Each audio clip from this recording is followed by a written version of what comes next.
INT back and give Indy the lead. But hold on to your butts, as this game's pace would be kicked into high gear as Theo Smith would put 6 more on the board as he would slide to the house and be down only 1 point. And then the Crush said, bleep going for the tie, we're going for the win, as they would hit the 2-point conversion. But Price would drive the Octane right back down to the other side of the 50, but on this run would be taken to the sideline after that late hit.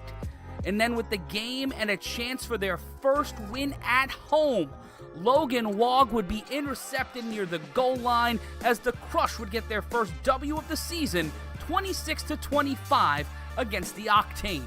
Let's look at scores around the Midwest in Week 3 as the Heist beat Columbus 41-25, and the Chaos continued to impress as they decimated the Volcanoes 75-6. Hey, it's Matt Ryan from the 3-on-1 podcast. If you're not tired of hearing me, Corey, and Rob talk every single week on the games of the week, then you should listen to the 3-on-1 podcast every Friday on your favorite podcast feed, A7FL.TV, and the A7FL YouTube channel.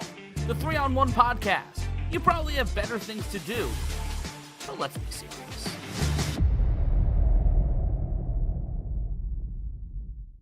Ladies and gentlemen, welcome back to another exciting week of A7FL football here in the Midwest Division. We've got some exciting games coming your way, so let's go ahead and take a rundown through these. Our 10 o'clock slot is the Olentangy Volcanoes taking on the Queen City Crush. Crush looking to add another W to the win column there, and the Olentangy Volcanoes looking to get their first win of the season. In our 1 o'clock game, we've got the newcomers here in the Midwest Division with the Columbus Explorers taking on the Indianapolis Octane. Both teams there are hungry and they're real good rookie teams, and we're looking forward to seeing that game. And then our A7FL Cincinnati game of the week here at the 4 o'clock slot, we have the undefeated Covington Heist taking on the undefeated Sin City Chaos, and what is sure to be a fantastic matchup. They are dubbing this the Battle of the Natty, so you definitely don't want to miss out. We've got a lot of fun football content coming your way, so stay tuned, sit back, and get ready for some A7FL Midwest football. Let's take a look at some of the other stories and games trending around the A7FL as we go to our own Zach Morgan. Zach, what's going on around the league this Sunday? Taking a look around the league at a couple matchups with playoff implications, the undefeated Sin City Chaos take on the also undefeated Covington Heist in a battle for supremacy in the Midwest. And over in Vegas, the OTT, who have been a pleasant surprise, allowing only 6 points and starting the season off at 2-0, will take on the Vegas Force, who need to win in order to stay alive after dropping their first 2 games of the season. From the A7FL Northeast Division, I'm Zachary Morgan. And our last look in this week is in Nevada, as the defending champion Insomniacs got the win last week and prepare to remain undefeated, but sick with it, trying their way to climb the charts. Let's go to Dub Alvarez as he looks ahead to Week 4. Thank you, Matt Ryan. Double A Anthony Alvarez here with you live from Nevada, and here's what's going on the west side here in Week 4. 2 winless teams. Between the Gold and the Pit Bosses, somebody will finally experience the thrill of victory. In Game 2, can OTT continue to take the next step in wanting to be a prime player in this division? They'll take on the Las Vegas Force. And speaking of the Force, which version are we going to get today? The one that took the Insomniacs to the limit in Week 1, or the one that got shut out last week by Sick Limit? In the game of the week, 2 unbeatens, Kryptonite, Insomniacs. Who will take the first L? And in the nightcap, speaking of Sick Limit, how many points will they put on the Hunters tonight? Join myself, Scott McCorkle, and Chris Vera as we call it all. Matt, back to you. Thanks, Dub. And on that note, we will take a look around the A7FL in Nevada, and we will start with your scoreboard from this past Sunday. And, well, things got started a little early in Nevada on the offensive side. It was 40-6. The Gold falling to the Kryptonite, and then a little bit later on in the day, the Pit Bosses would try to keep it close, but would fall to the Insomniacs as the national champions, win 46-18. And two teams that were hot on the defending champions' heels, well, one team is still there, the other one lagging behind, as Sickwit would dogwalk the Force 34-0. And in our final game, the OTT would beat the Hunters 44-6 in our nightcap. We take a look at the standings in Nevada as the Insomniacs lead with 3 victories on the season, no losses, and they've outscored their opponents 134-43. OTT in the 2 slot with Sickwit right behind them. The only reason OTT in the 2 spot right now is due to net points. They've outscored the Sickwit so far this season. Kryptonite in the 4 spot as they have scored as many points as OTT but have given up 6 more. So they are in 4th, the Vegas Force in 5th, the Pit Bosses, the Gold, and the Hunters in the 6, 7, and 8 spots. And that'll do it for this edition of the pregame pod. Want to thank my guests and everyone who contributed to this program. But don't fret, don't worry. A7FL football throws off in just a few hours, or if you're watching this on YouTube, a few minutes away. So be prepared. Go to a7fl.tv. Get locked, get loaded. Week 4 throws off at 1 o'clock Eastern, so be sure to join us when we are live across the country as Season 10 rolls on for all of us here in the lovely confines of the shipping container. I'm Matt Ryan saying so long, farewell. We'll see you at throw off.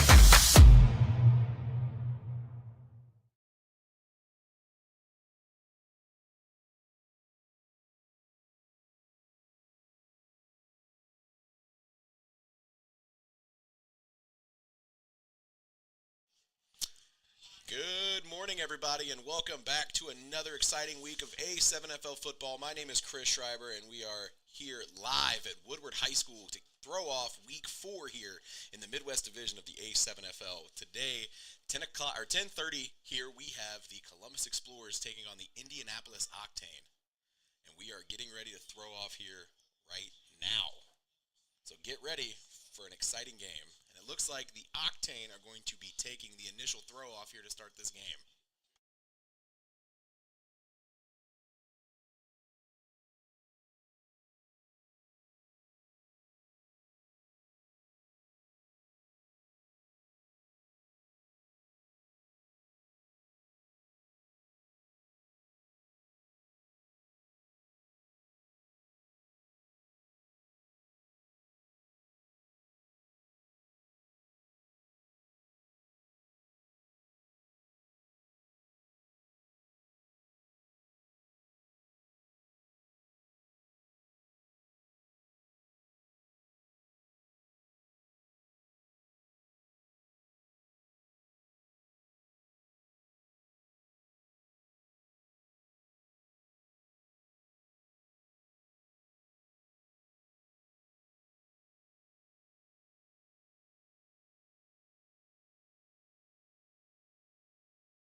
So, ladies and gentlemen, while we are waiting for things to get started up here, you know, this Explorers and Octane, this is going to be a fantastic game. I think this is going to be an evenly well-matched game between two evenly well-matched teams.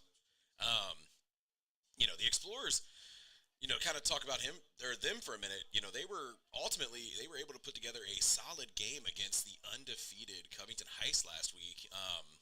Ultimately, though, they had their plans derailed when quarterback Corey Little went down after a broken ankle. And we do send our prayers, good vibes, and everything else here to him for a speedy recovery up here in the broadcast booth. But, yeah, after that injury, it was, you know, they were able to stay kind of in the game, but then it just, as the Covington Heights do, they were able to, take off, unfortunately. He was hurt off of a hip drop tackle, and as any of you guys know, the hip drop tackle was banned in the NFL this past season, so not banned here, but yeah, we had a guy get injured last week, and we do send our prayers and thoughts with him. Over on the Octane side of things, they had their quarterback as well injured last week, and he is out for the rest of the season. That is quarterback number 7, Diamond Price, was unable to get any news on that injury or what it was, unfortunately, so I can't really speak on that. Over on the Octane side of things, it is going to be quarterback Logan Wall starting for the first time this season for the Octane. Got a chance to talk to him pregame, and he's confident and blocks out the noise. He had a lot of noise, a lot of chatter talking about him and the way things started out against the Crush when he came in for Diamond Price and threw that interception. But he said he blocks out the noise, and a good comp for him would be a mobile Aaron Rodgers, as we got the throw off here. And they throw it out of bounds. Over on the Explorers side of things, we have number 2, Dayon Cook, coming in at quarterback for Corey Little. Got a chance to talk with Dayon Cook pregame, and Cook said that he is level-headed. He's very team-focused, team-oriented, and a born leader. And he said that is what he believes that he brings to this Columbus Explorers team, and he thinks it'll help lead them to victory today. Said that his NFL comp is Tyreek Hill when he plays wide receiver, as we've got number 3 for the Octane, trying to make some men miss as he finds a way up the right side. That's Chris Butler for the Octane after a good return there, as the Octane take over 1st and 10 from the 40-yard line. Ran out of bounds there by Columbus Explorers number 7, Al Roberts.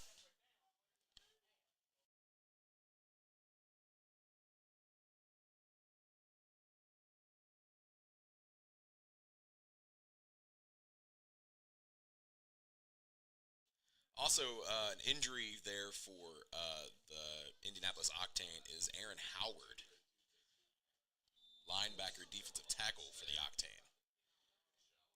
And there you have it, number 16, Logan Wall, getting his first A7FL start.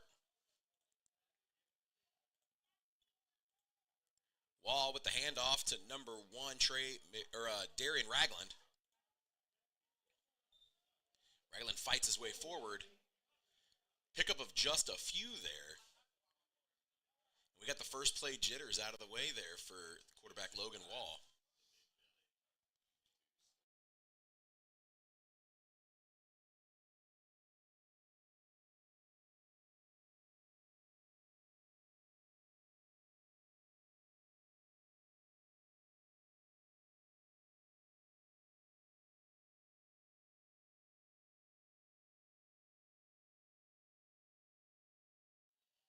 Wall with the handoff to Darian Ragland. Ragland finding his way up the sideline there as he's ran out of bounds.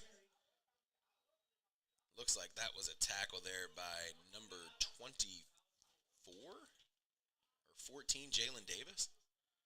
Didn't get a good look at that number there, unfortunately, folks.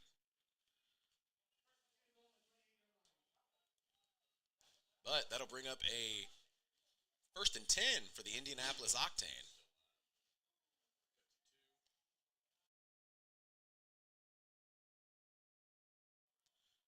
Ragland in the backfield with Wall. Wall keeps it for himself, rolls up the left side.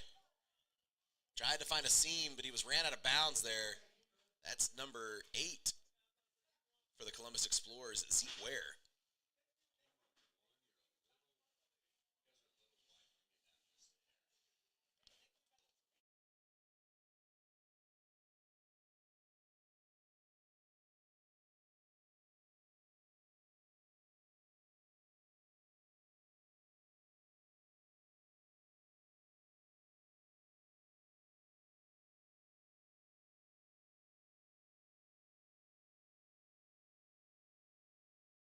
So after the gain of 1, that'll bring up 2nd down. Wall dropping back to pass for the first time today as he unloads down the field. He's got an open man, and that is a huge possible catch.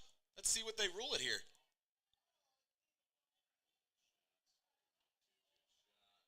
Looks like they're going to call that an incomplete pass.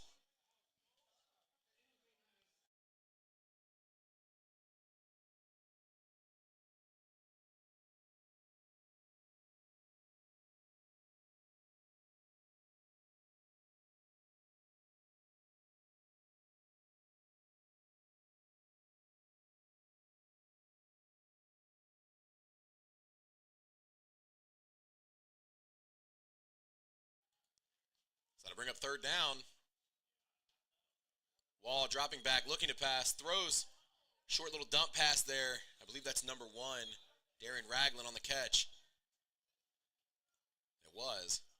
That'll move the sticks a little bit, but it ain't good enough for a first down yet. Being up third and about 3.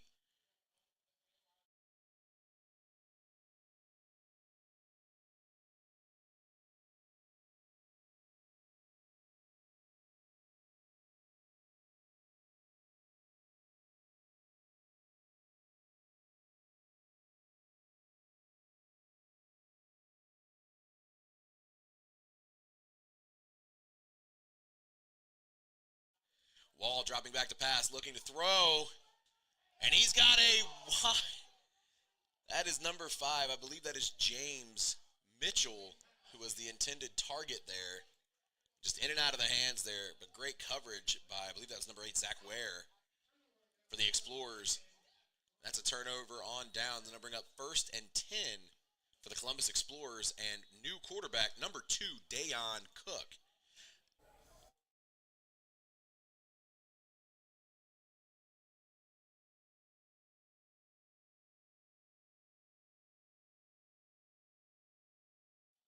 Ladies and gentlemen, up here joining me in the booth today as a guest commentator is none other than Covington Heist offensive lineman, Josh Van Strine. How we doing today? I'm doing great, man. I'm really excited about this matchup here. You know, these guys both got bigger offensive lines than a lot of our guys do in the division. Oh, yeah, for sure. I totally agree. That's Cook with the handoff. I believe that's Velasquez there. Can't tell on the number. No, never mind. I do apologize. That is number 30. Akeem Mitchell on the carry there. They ever thought about letting you run the ball down there for the Heist? I beg and beg and beg. The goal has been to get me a touchdown this year, but we're going to see if Coach Eric lets that happen.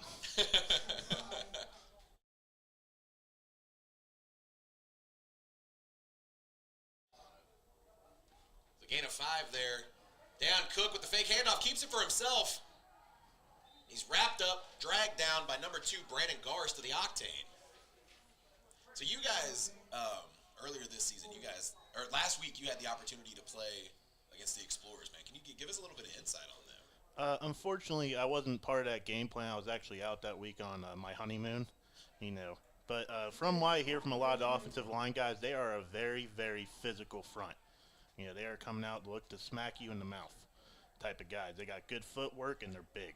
So, you know, I really like to see what this Octane group does because they do have a couple physical D linemen. Dayon Cook, if you look at that, wow.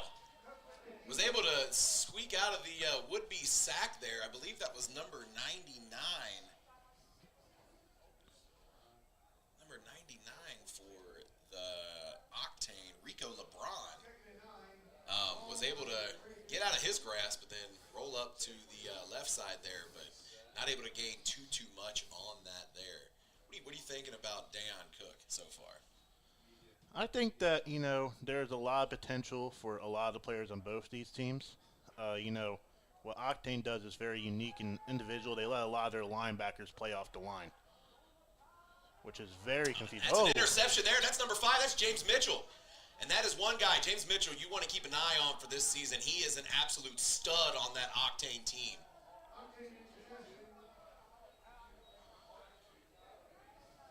Yeah, James Mitchell's a stud, man. Oh, man, his ability to separate and go up for the ball is just elite. And he's a big-bodied guy, man. He's really good in space for being kind of he doesn't look huge on the screen, but when you get up next to him, man, he's kind of a big guy, and he's lanky. He's got some reach to him. He's Well, a lot of our guys, when they were guarding him for the first time, they sort of talked about him. He was like, he gets to that point where he goes, and you think that he's not that fast, but he gets in full stride, and he just gets behind you. I'll tell you what, man. I mean, if you could probably elaborate on this too, being a player, but all right, just give us 1 second, ladies and gentlemen. We'll be right back after this media timeout.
All right, ladies and gentlemen, and we are back here. Logan Wall and company getting the 1st and 10 here to start off here at the 35-yard line. Wall dropping back, looking to pass, scans the field. That pass is caught by number 1, Ragland. Ragland gets about 6 there on the catch and run. That'll bring up a 2nd and 4. So let's go ahead and transition our focus here to number 16, Logan Wall. What do you think? What are you thinking about him so far, Josh? It's difficult being a QB and starting for the first time in this league. Some guys, they come out and they're naturally. Some guys warm up to it. The physicality in this game in the A7FL is different. You get hit a lot harder at QB. Luckily, I think that the Octane offensive line, especially big number 87 I've seen. I guess I spoke a little bit too soon, but, 87, I played against him. He seems like a very physical and smart young guy that, really gets contact. I think they got a lot of good developing players in the Octane. But Columbus will test them. Oh, 100%. That's why I think this game's pretty well evenly matched. So after the would-be quarterback draw there, that's going to bring up, I think that looks like it's been like a loss of 1. So that'll bring up 3rd and 5 on this Octane drive.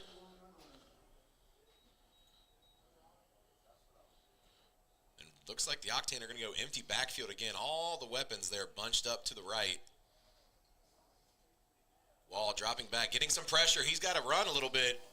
He's going to go ahead and try to keep it for himself as he gets ran out of bounds by a group of Columbus Explorers defensive players. I think the key here, man, really is just converting these 3rd and long distances and making them 4th and short. Yeah. I feel like that really just helps out against an aggressive team like Columbus. Columbus isn't afraid to run to rush the quarterback either. No. They're definitely not afraid to get after it and leave some space there kind of for like the short game.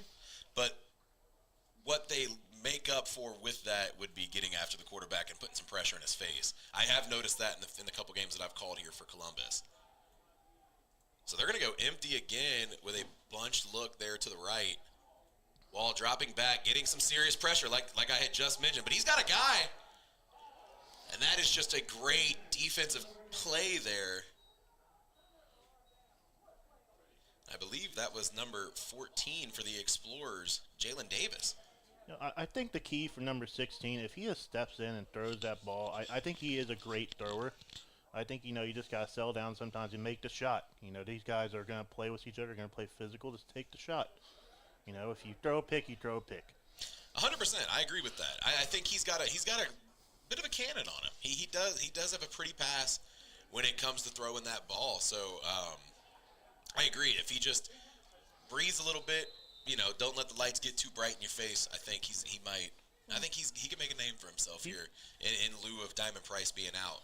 He threw 3 balls, and, they didn't go his way, but they were great 50-50 balls. Sometimes you just don't get them. Yeah, no, 100%.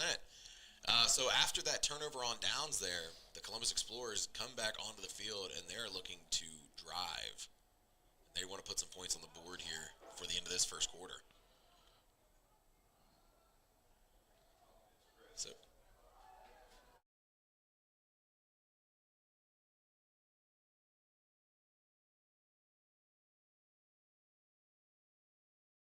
So in at quarterback there, that is Roland Woods.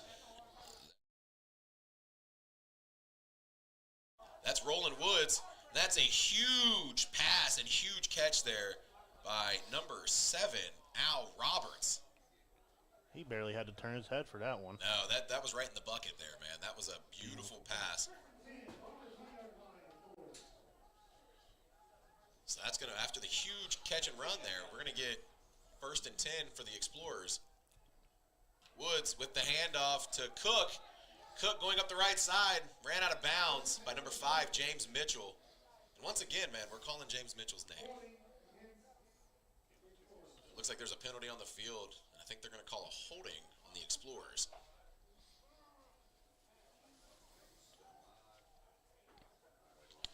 You know, one thing I think to watch out for, especially with a lot of these smaller teams and the way they travel, is I wonder if we see this game go on. The Columbus is a bigger physical team, but because they don't have as much depth, I wonder if they're going to start to wear down a little bit into the game. That's a good point to bring up. Yeah, there's not a ton of guys ready to go on that sideline. I mean, if you take a look at the Octane sideline there, there's a bit of bodies over there. They could probably sub in and out. But there's not too many guys here for the Explorers. But they are a big physical team, so it's kind of the combination of whether or not they're going to wear you down or if they're going to wear down first if they don't wear you down. Roland Woods is getting some serious pressure, and he is wrapped up and sacked on the play there. That is number 6, Tay Blow. Or no, my apologies, ladies and gentlemen. That is number 6, Sip Gray. Looking at the wrong roster there in front of me. Way to be patient, just not try to jump the gun there. You know, really went after the QB. A lot of times you see that too in the A7FL, man. The quarterback will get a lot of pressure in his face, and he'll get too excited and he'll throw it, and then it's either going to be, a legal throw downfield or it's going to end up being an interception. He was I agree. He was real patient, and he was waiting to see if maybe an opening was going to happen there for him. So after the sack, it's going to bring up a second and very long. Let's see if they can convert and get another big play.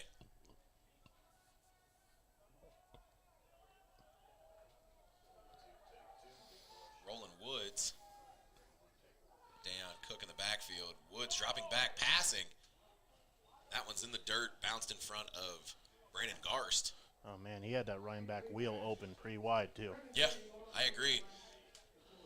That was the one thing I had said pregame, Dayon Cook, and I asked him, I said, what is your NFL comparison there? And he said, they call him Baby Cheetah, Baby Tyreek. I'm like, okay, makes sense. You know, I think they were talking a little bit about the Columbus and the Indy guys about their speed. I think that they said Indy's actually got a couple guys that run some 4.5s, 4.4s. Gotcha. Well, hey, we'll be right back. We have a media timeout, and we'll talk to you here just as soon as we get back.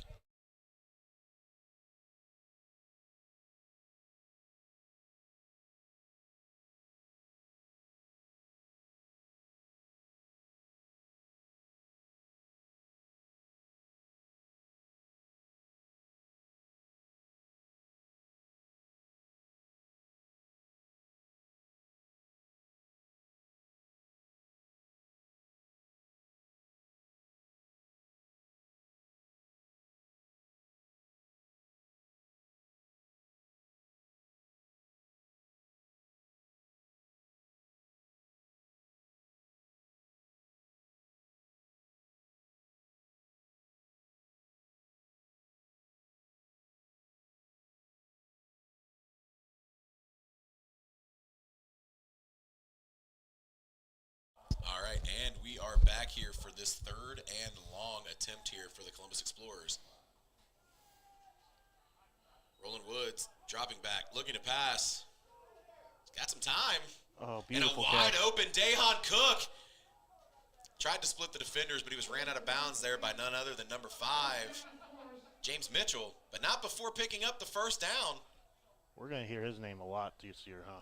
Oh, 100%. 100%. And that's not going to be a 1st and 10. That's going to be a 1st and goal there.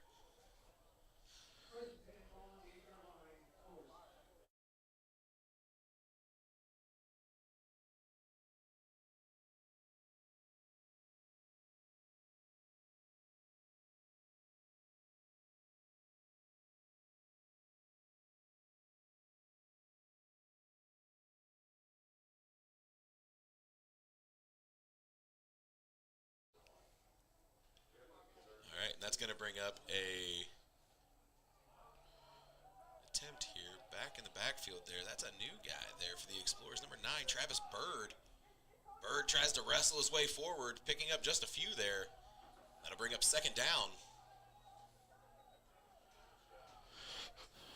So far, we've seen 3 different quarterbacks in for the Columbus Explorers. We've seen Deion Cook, Roland Woods, and Travis Bird. I think they're really just trying to figure out what works for them for certain situations.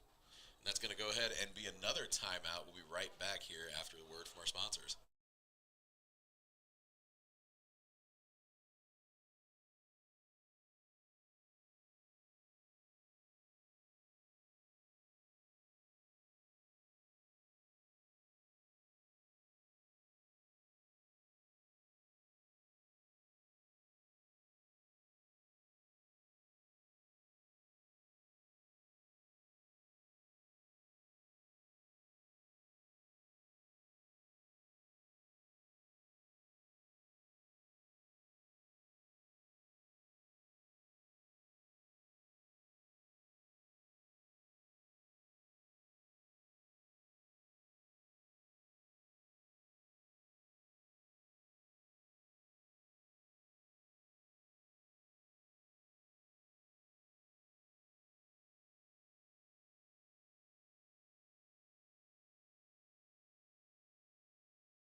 So after a scoreless first quarter, we're going to go ahead and flip the field. And the Columbus Explorers have a second and goal here.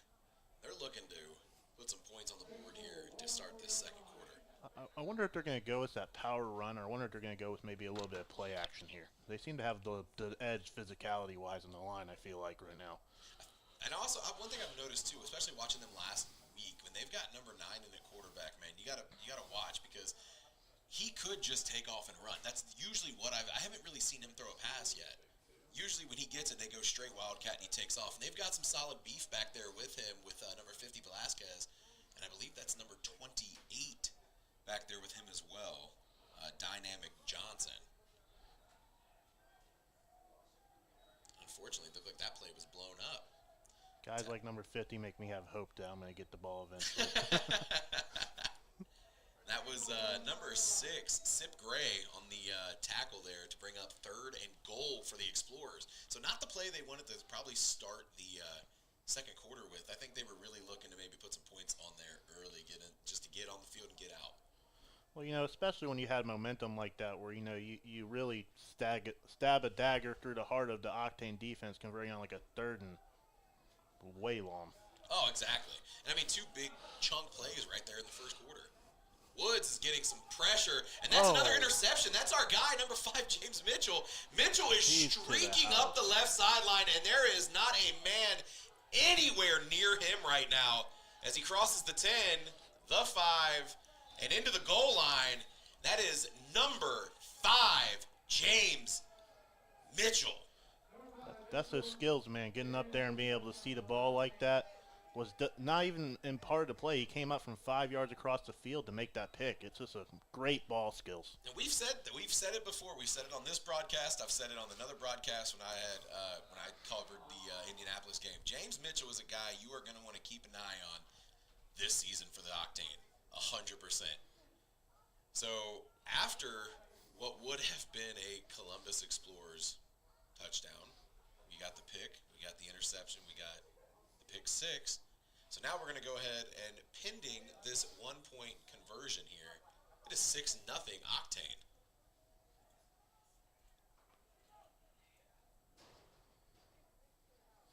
Looks like in at quarterback there for the Octane. Look at Mitchell lined up by himself. I wonder if they're going to take advantage of that. Oh, yeah. That's a handoff there. I believe that's number 20. I can't tell with these numbers, unfortunately. I'm sorry, ladies and gentlemen. That the white numbers on the light blue jerseys are throwing you off. I think that might have been number 34, L.A. Augustin. But was unable to pick up the 1-point conversion. So your score here with 13 minutes, 59 seconds left here in the second quarter. Your Indianapolis Octane 6, Columbus Explorers 0.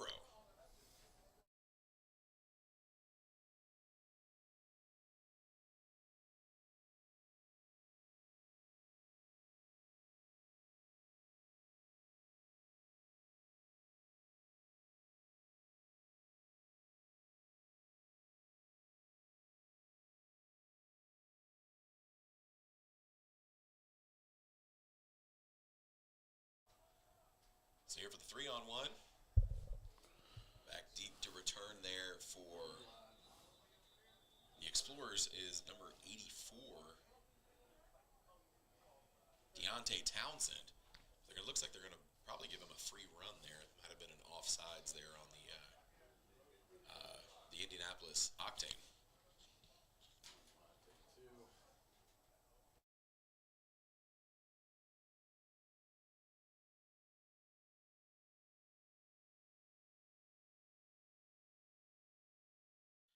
So Townsend lining up there on the 25, waiting for that whistle. He takes off running. He's dead sprint right now. Runs right into the arms of number 2, Brandon Garst. Garst throws him down on the 50-yard line. That's going to go ahead and bring up a 1st and 10 Explorers.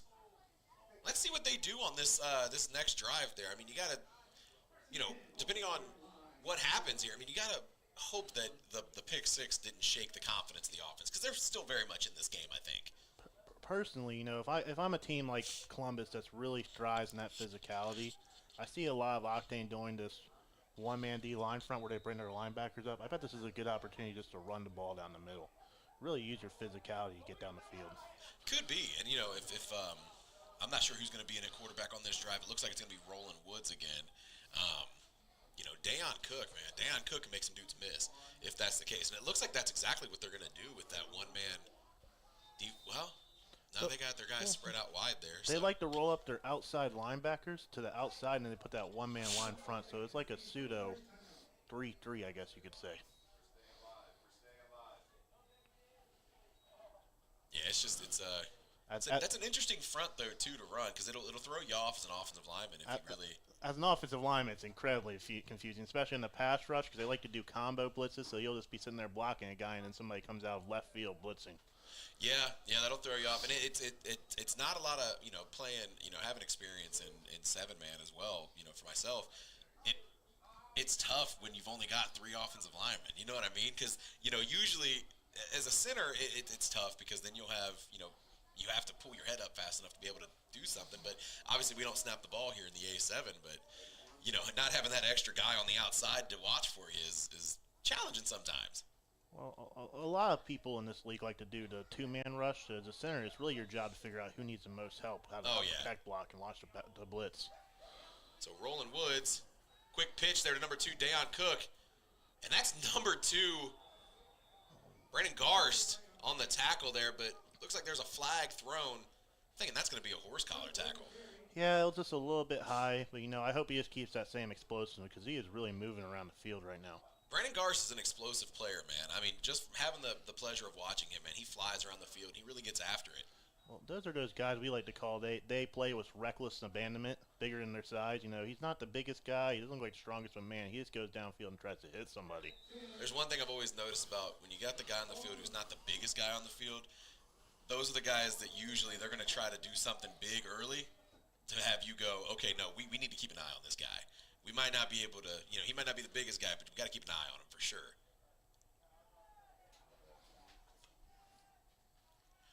Cook. Oh. No. Looked like they sent Cook in motion there, but he crossed the line of scrimmage. It's going to be a false start on the Explorers. Backing them up 5.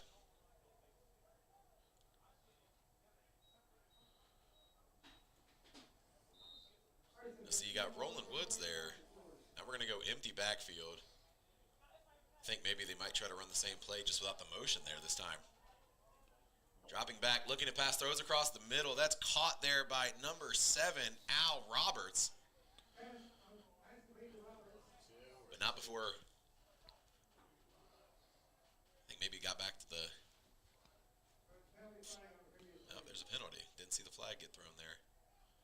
Yeah, generally when you see an offense that has to switch between QBs and such and go to their backups, you shouldn't see a lot of miscues, a lot of penalties. I hope that both these teams get these things under control, because QB is such a strong leadership position. I feel like they keep the offenses in check.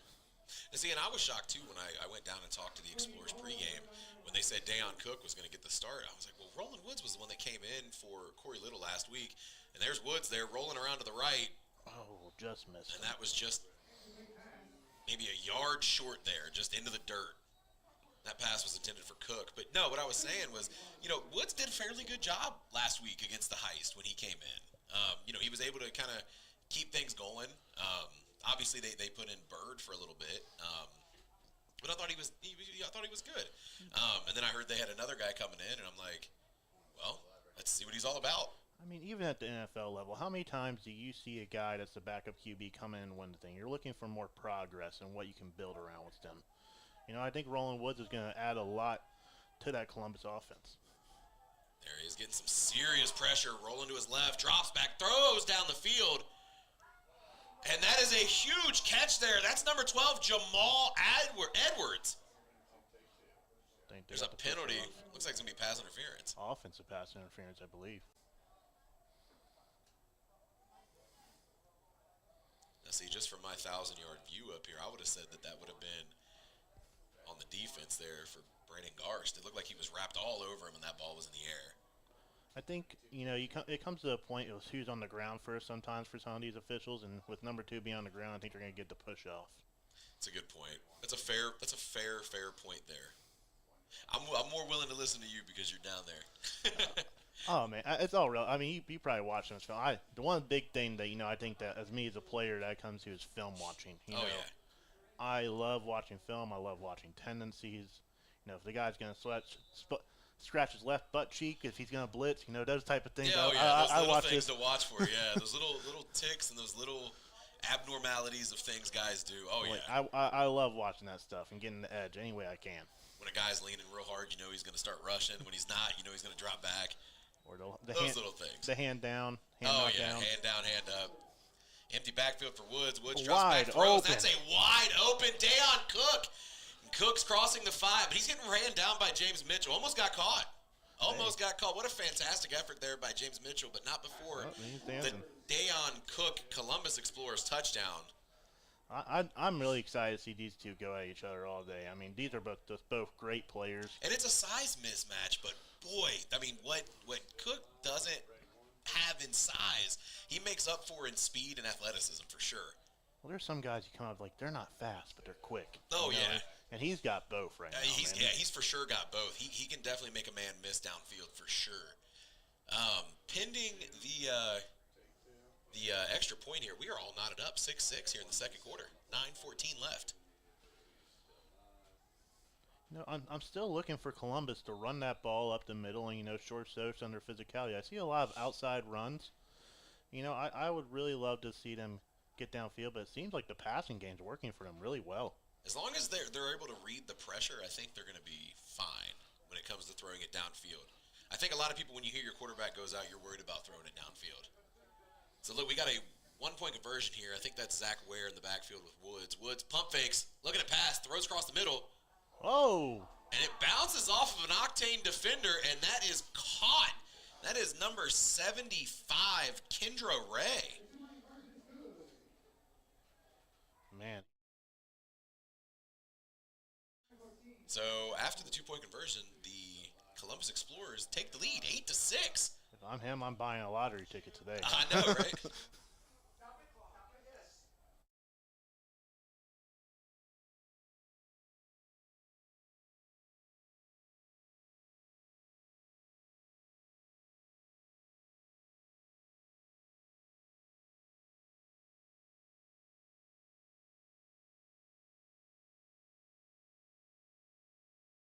So so we've got some miscommunication up here in the broadcast booth. So it was a 1-point conversion for the Explorers, and that'll bring up 7-6.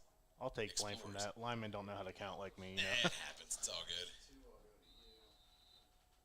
Just a little bit of communication up here in the booth. That's all, folks. So we got the 3-on-1 here. Back deep. We got somebody scary back deep for the Octane. Number 5, James Mitchell. Well, I saw him talking a little bit to him, so I wonder what he's going to do now. When Mitchell gets a hold of that ball, I've watched when he gets a hold of one.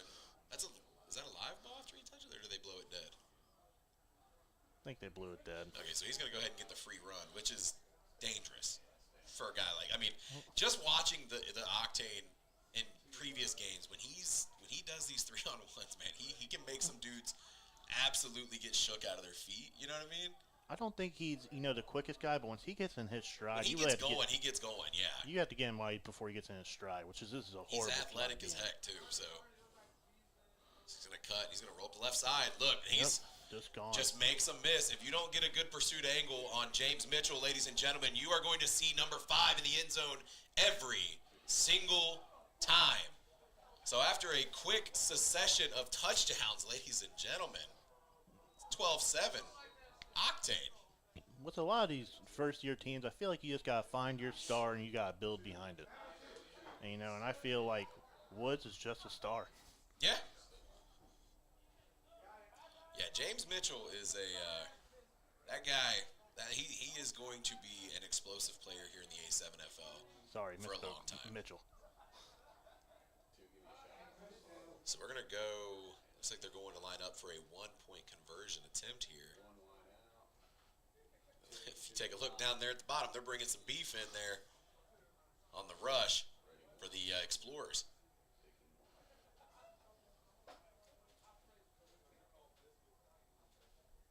That's Trey McBride in at quarterback. That throw was low and at the feet there. It's an incomplete pass and an unsuccessful 1-point conversion attempt there for the Octane. So, after that, your score and the trading touchdowns here, we've got Indianapolis Octane 12, Columbus Explorers 7. Big play game. Oh, it is. It is. I think this could be, once everybody kind of starts finding their stride there for a second, I think you're going to run into a lot of different scenarios within this game where you're going to have just trading touchdowns. Back deep here to return for the Explorers is number 84, Deontay Townsend. Townsend gets the ball that was thrown by Brandon Garst, and nice he's looking to move. take one back for himself. He's got one man to beat, and it looks like he's going to pull away. Uh-oh, run down. Oh, no, he definitely was getting ran down there. He looked like he started to pull up there for a second, and I thought maybe he was going to keep his head down and keep running. I think if he would have kept running, he would have gotten in. I think he would have, too. That was Jackson Rose there on the pursuit. What a fantastic pursuit drill for Jackson Rose. Yeah, I really don't want to give that guy not credit because, he came from all the way down. He was on the left side of the field all the way down. He made up for it for sure. So after the huge 3-on-1 return here for the Explorers, they're knocking on the door here now. They're ready to maybe put another one in. This is a game of momentum here in the A7FL, and this momentum is just swinging. It's not even noon yet, man. We've already got so much excitement in the day. So we've got Roland Woods, lone man in the backfield. Keep an eye right here for the man in motion. That's Dayon Cook. Cook's blocking, but he's trying to slip the block. For the ball. Oh. That's Jackson Rose on the sack. Talk about making a difference.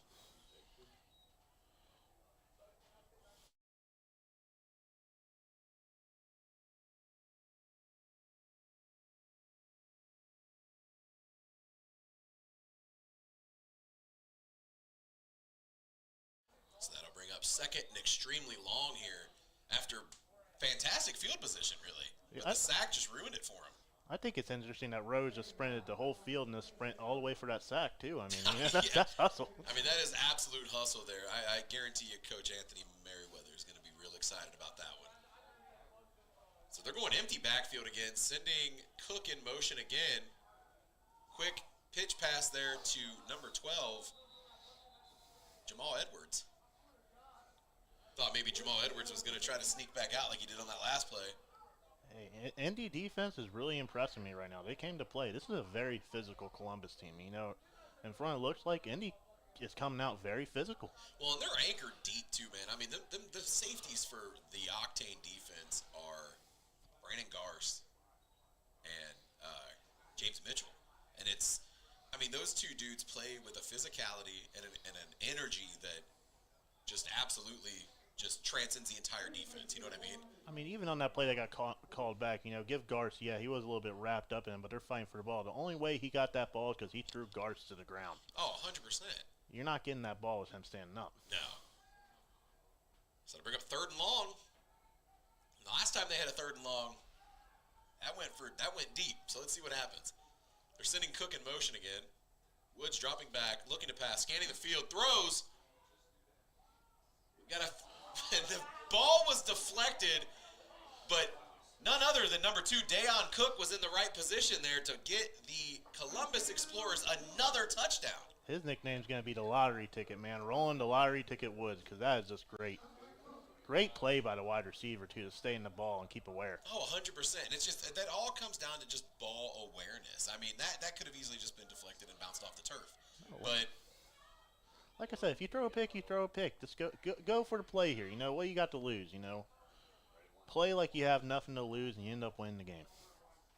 So after the Dayon Cook touchdown, it's going to be looks like it's going to be a 1-point conversion here for the Explorers, but your score is 13-12 Explorers. This is back and forth already. Yeah, just under 6 minutes here left in the game, or in the the first half. Woods is going empty backfield. Keep an eye on Al Edwards there at the bottom of your screen, number 7. Woods, pump fakes, passes. That's exactly where he's headed. It was caught, but he was out of bounds. That's number 7, Al Roberts. And ladies and gentlemen, we'll be right back after a word from these sponsors. Your score is 13. Columbus Explorers 12, Indianapolis Octane.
All right, and we are back after what could just only be described as just trading touchdowns here. I definitely don't trust 3rd and 25 in this game. These guys aren't looking at the yardage markers for sure. No, they don't care, man. They're both these teams are looking to just put points on the board and get out of here with that W.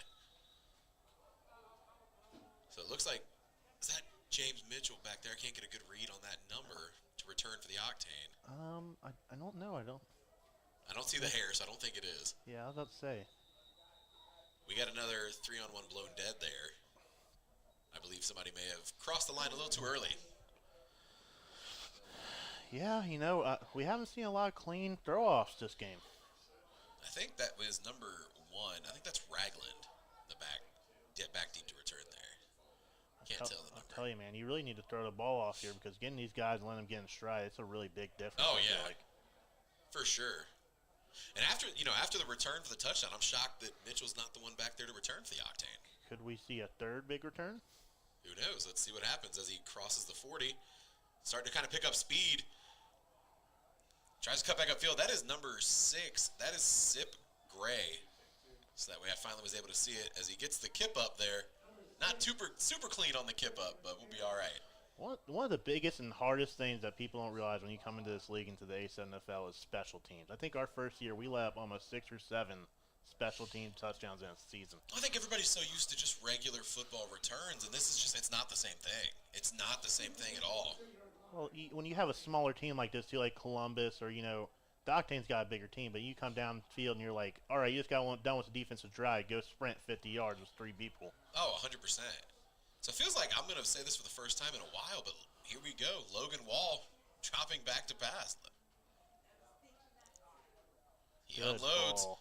and that is wide open. Once again, who is that? Go ahead and tell him. That's number 5. Hey, That's James Mitchell, baby. He is just all over the field. And it looked like that might have been a blown coverage there for the Explorers. It looks like he just didn't get his head around. He sort of looked lost at the end of that.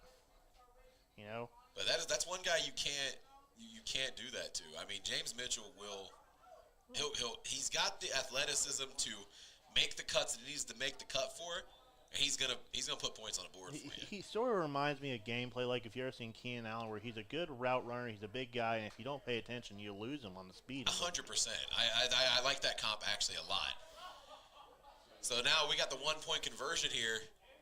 Logan Wall, that's a handoff there to number 3, Chris Butler. Great move. Oh, just Butler short, I think. stretches out, but I don't think he was stretched out far enough. Did they roll it? They did. They gave it to him. That's an effort play right there, man. Just making the move and getting down. I didn't think he stretched out far enough up here. I don't have a good view from up in the booth here, but just look. If you look down there at the on the yard line there, we got a challenge flag coming out. I think that dive might have just been a little bit short from my point of view, but I guess we're going to look From up here in the booth, it definitely looks short.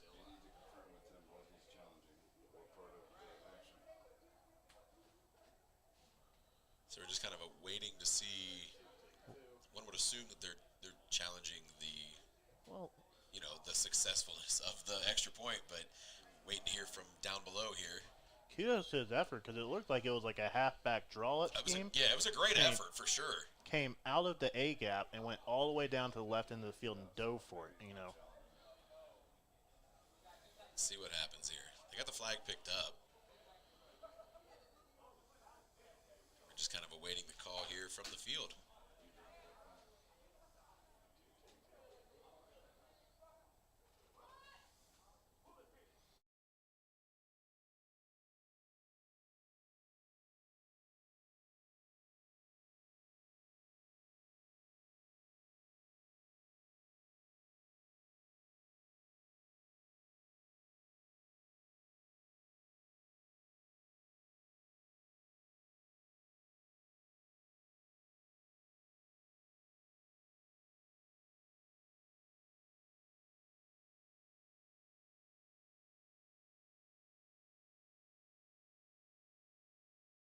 We're still taking a look at this challenge here to make sure.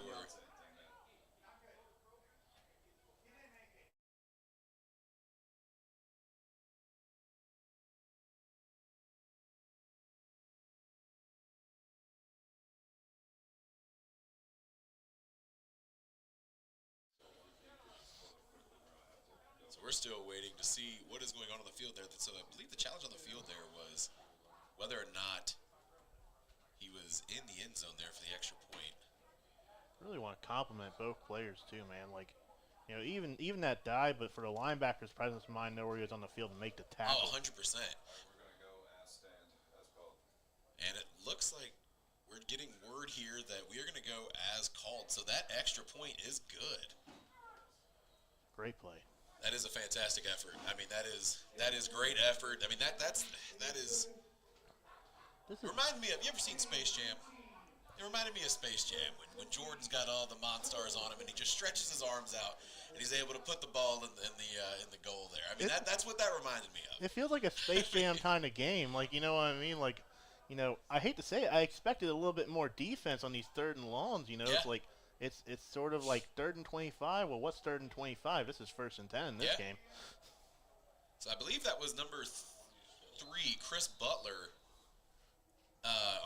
extra point, and that'll bring your score to Indianapolis Octane 19, Columbus Explorers 13, as Zeke Ware is back deep, or not Zeke Ware, that is number 84, Thompson, back deep to return for the Explorers.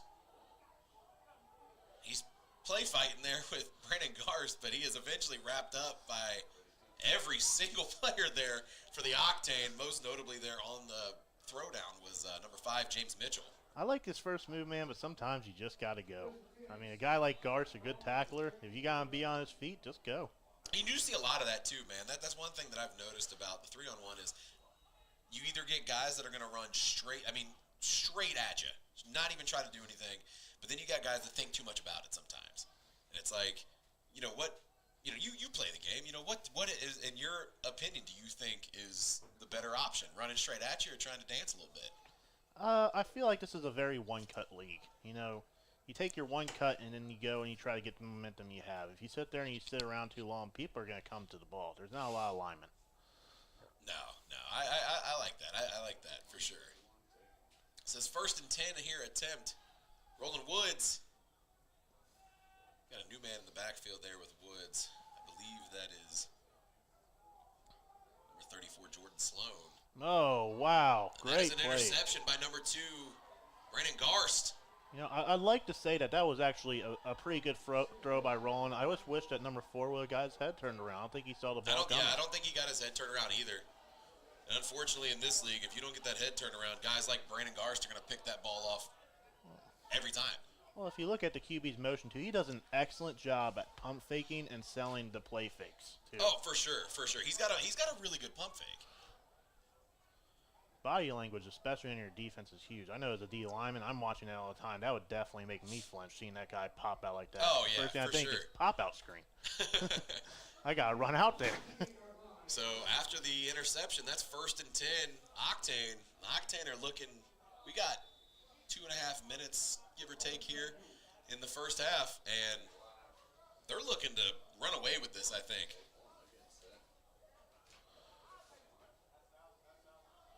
Looking for that big play for Columbus to get them back into this. Oh, for sure.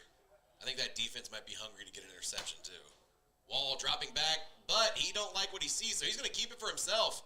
Oh. And he is hit hard after picking up about 5. I believe that was number 34, Jordan Sloan.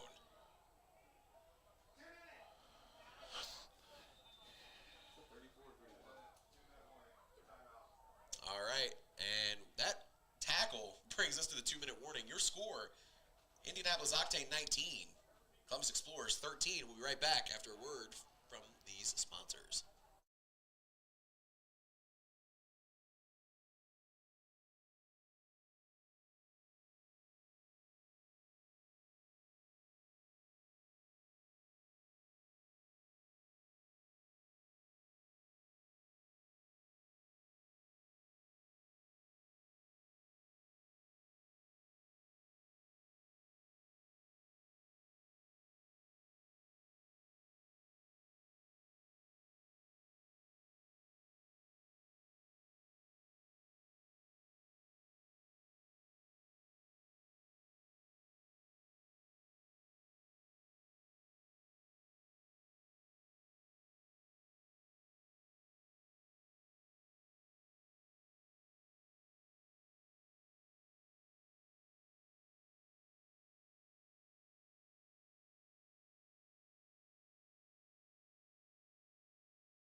All right, and we are back, and I did have a miscue there. That was number 31, J.D. Kendrick, on the huge hit on quarterback Logan Wall there to bring up a 2nd and 5. Wall dropping back to pass, throws. I believe that's Chris Butler on the catch there. Butler's trying to make some miss, pitches the ball back, but that's a fumble. Good job by the Indy player getting that ball back. I believe that was Trey McBride, number 0. It was. Was able to pick that back up. We got a flag on the play, I think.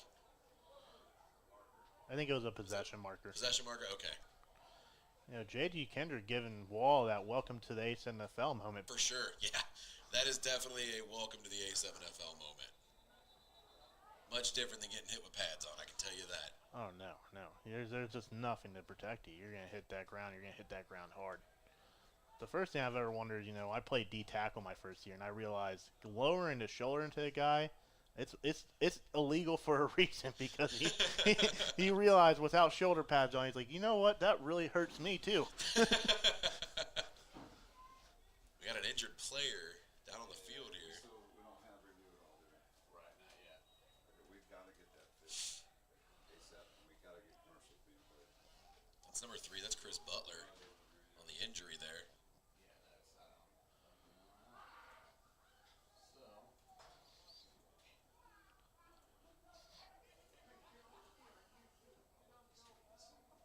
Looks like he's up and walking around, though, so that's always a plus when you got a guy that's injured. Yeah, no, it's nice when they're walking on their feet and they can get back to the sideline. At least it ranges out a possibility, especially with an injury-heavy season this year. Oh, for sure. We've seen a few injuries already this season. We're just over right around the halfway point here. So knock on wood. Hopefully, there's no more. I know. Yeah, you hate to see it. All these athletes got promise and things, and you just hate to see when seasons get cut short like that. But it's always nice when the guy gets up and he walks and he's able to walk around and get off the field and things like that nature. I believe that's L.A. Augustine in the background, or in the backfield there with Logan Wall.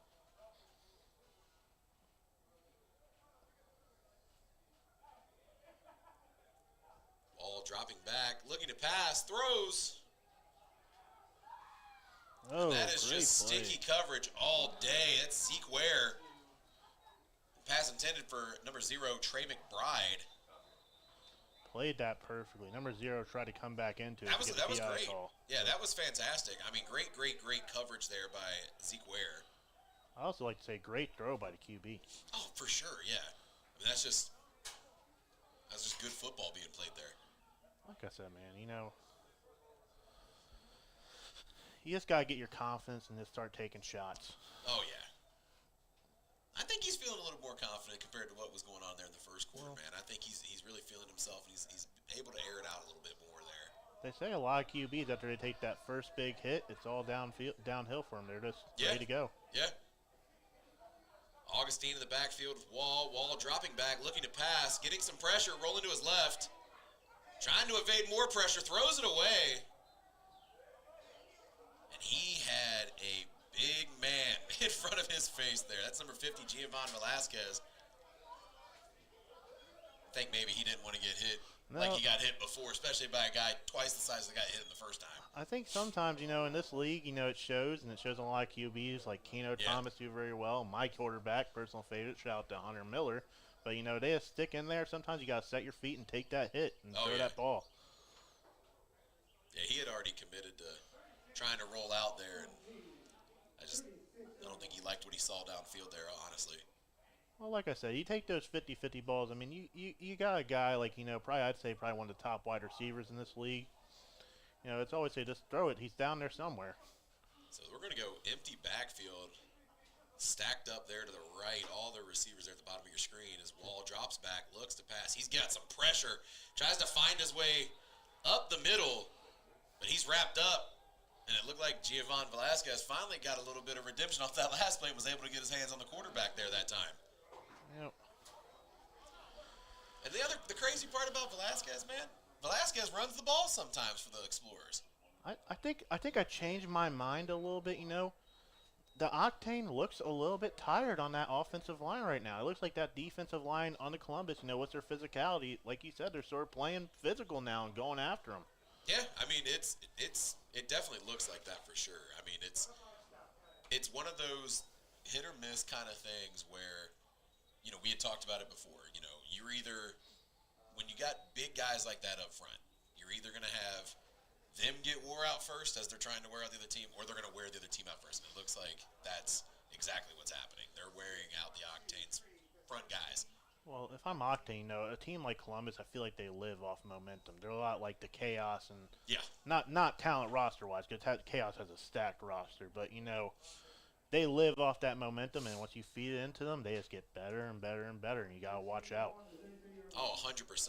When they start, I mean, that was what happened against the Heist last week. You know, it just before the injury, before Corey Little's injury, it was they were picking up some steam, man. I mean, they were really in that game.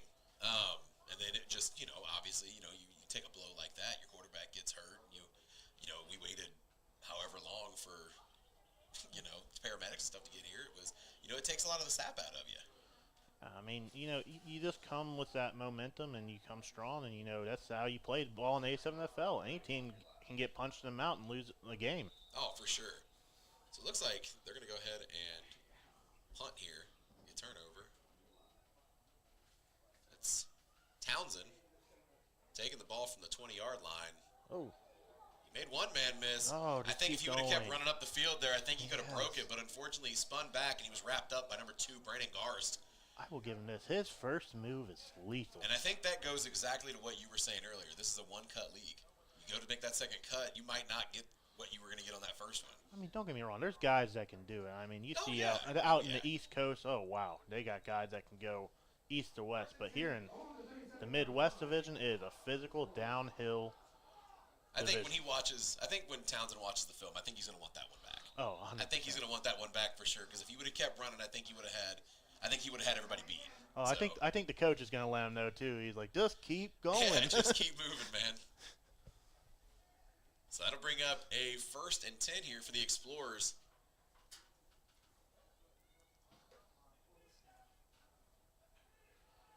That's going to be Woods in at quarterback.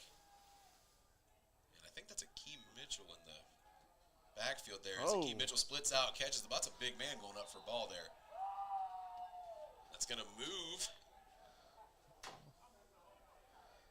the down. It's going to be second.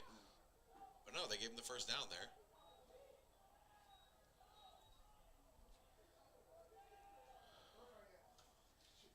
So after the first down, Roland Woods looking to pass.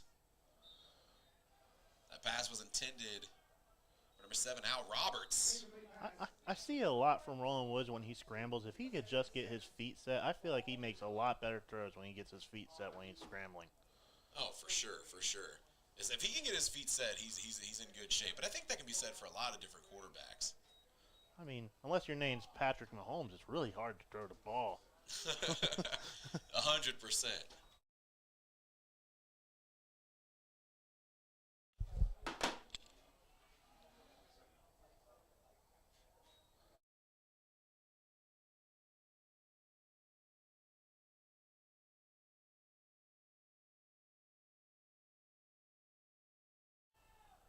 So they're going to go empty backfield here for Woods. Woods dropping back. Passes. It's caught. I believe that is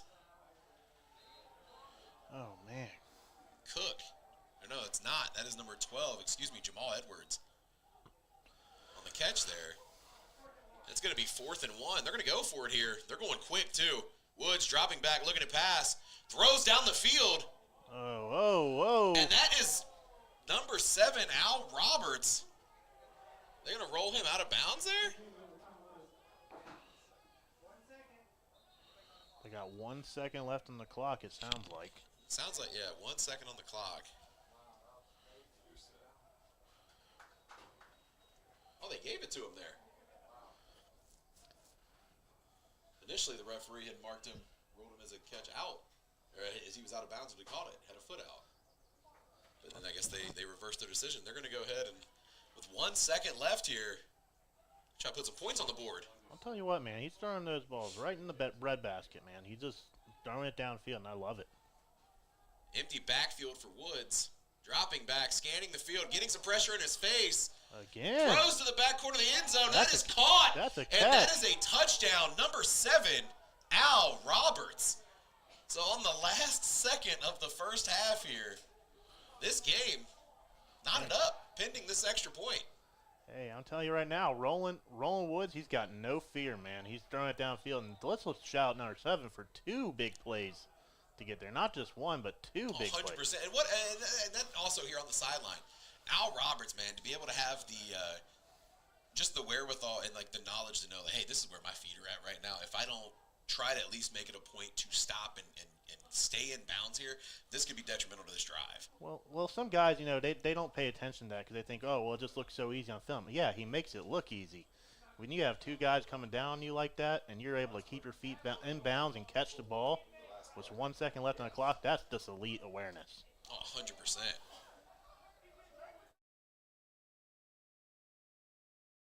It looks like we're going to have a challenge on our hands here for that touchdown. Hey, that's what they're there for, but... Yeah.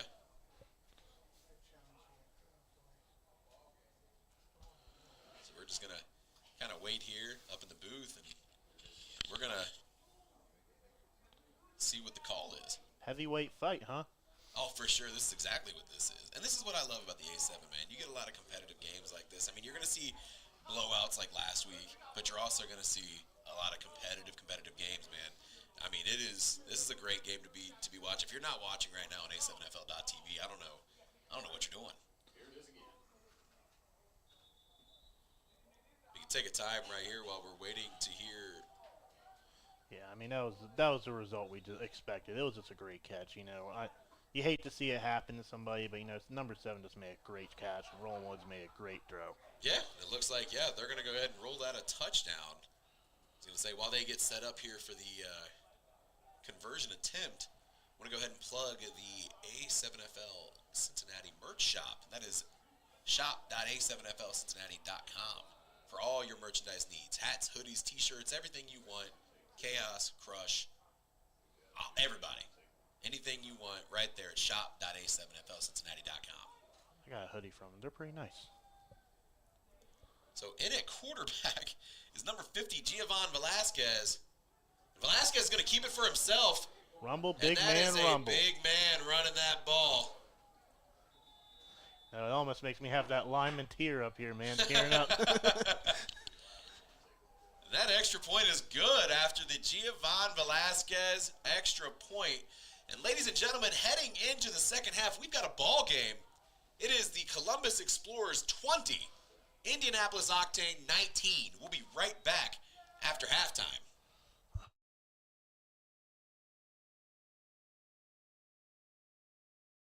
Experience the thrill of the road like never before. At 7th Gear Exotics, you're not just renting a car, you're stepping into a world of luxury with a wide range of exotic cars to choose from, and each one meticulously maintained. We're ready to deliver an unforgettable experience, whether it's a special occasion or just because you want to feel the sheer power of a roaring bull V10 under your control. We're here to make it reality, so why wait? Book your dream car today with 7th Gear Exotics.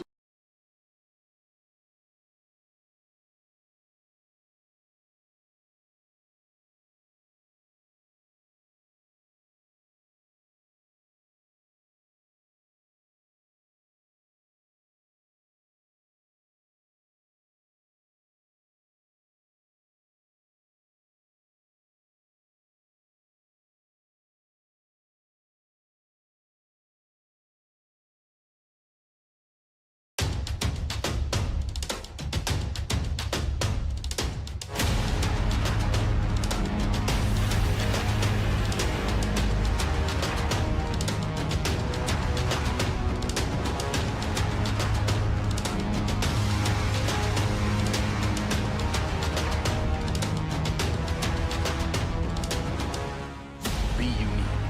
Be creative. Go berserk.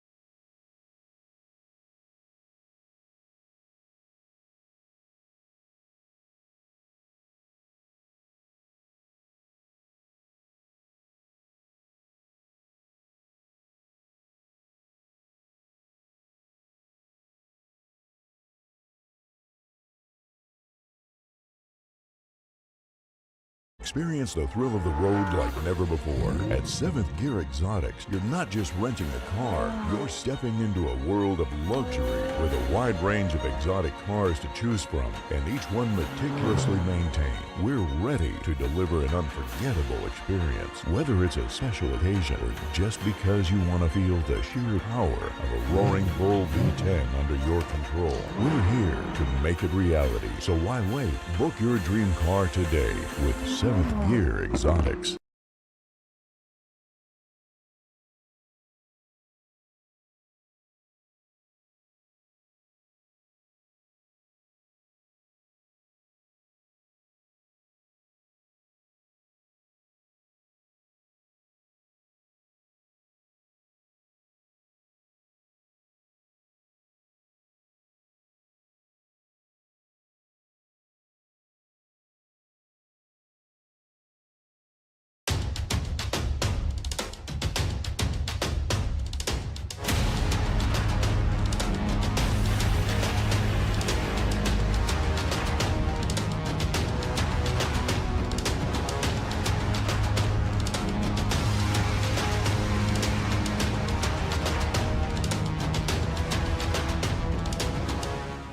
Be unique. Be creative.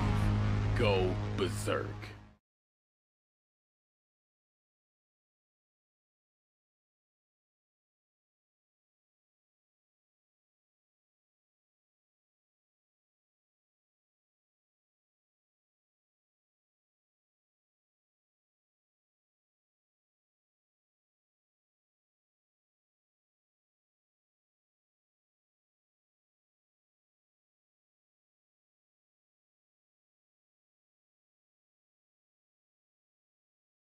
Experience the thrill of the road like never before. At 7th Gear Exotics, you're not just renting a car, you're stepping into a world of luxury with a wide range of exotic cars to choose from, and each one meticulously maintained. We're ready to deliver an unforgettable experience. Whether it's a special occasion or just because you want to feel the sheer power of a roaring bull V10 under your control, we're here to make it reality. So why wait? Book your dream car today with 7th Gear Exotics.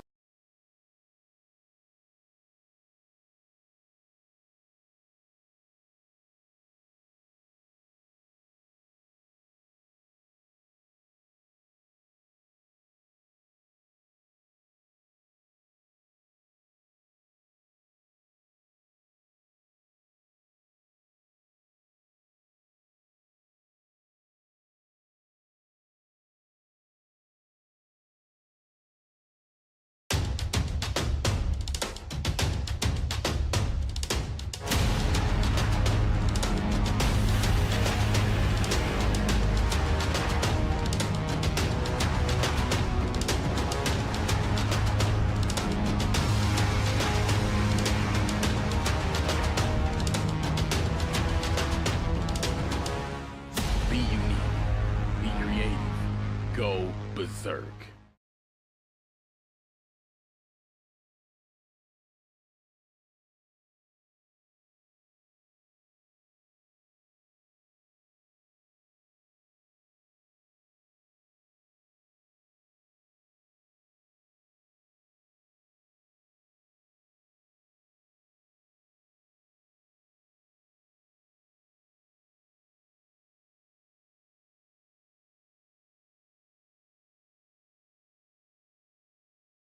Experience the thrill of the road like never before. At 7th Gear Exotics, you're not just renting a car, you're stepping into a world of luxury with a wide range of exotic cars to choose from, and each one meticulously maintained.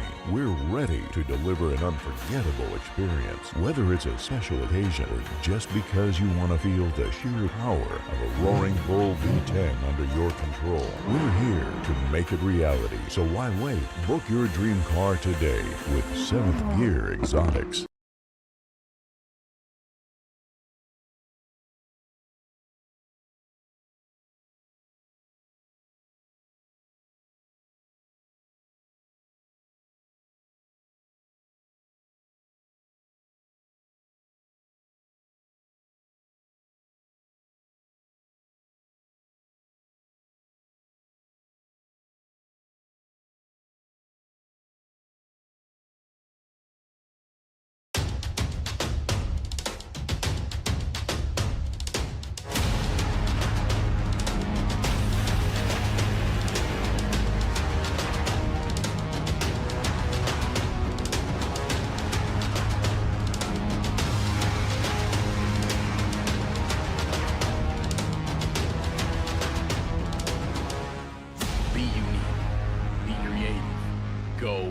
berserk.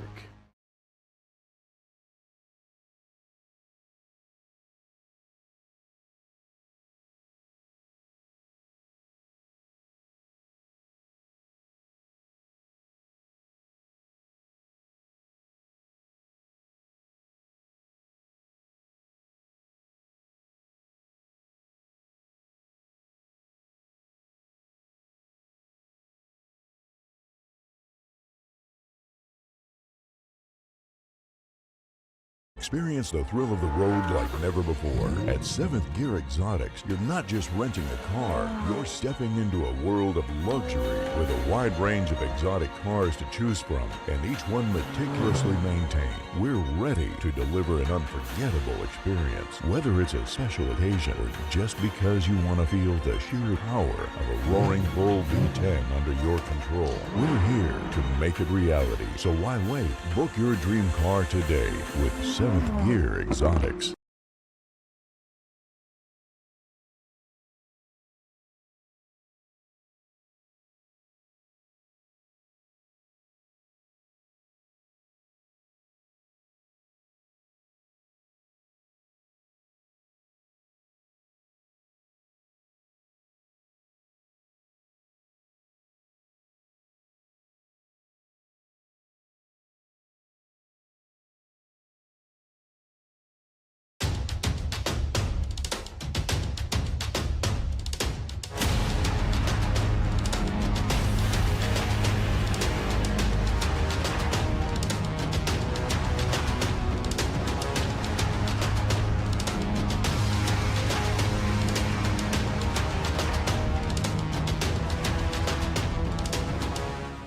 Be unique. Be creative.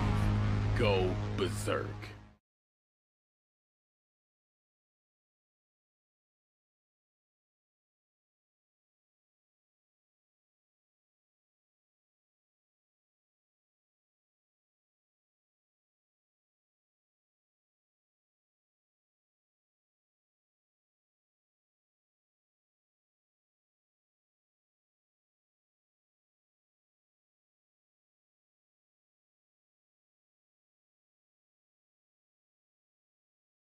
All right, ladies and gentlemen, and we are back here to start what could be an exciting second half of football here. The Columbus Explorers took the lead here late, making your score 20, Columbus Explorers 19, Indianapolis Octane. Neither of these teams know what check down offense is at this point. Just big plays everywhere. Oh, for sure. Absolutely. I mean, it's just been trading touchdowns all day. You really just look for games like this to be so exciting when they're just explosive. I mean, both sides of the ball, defensively and offensively.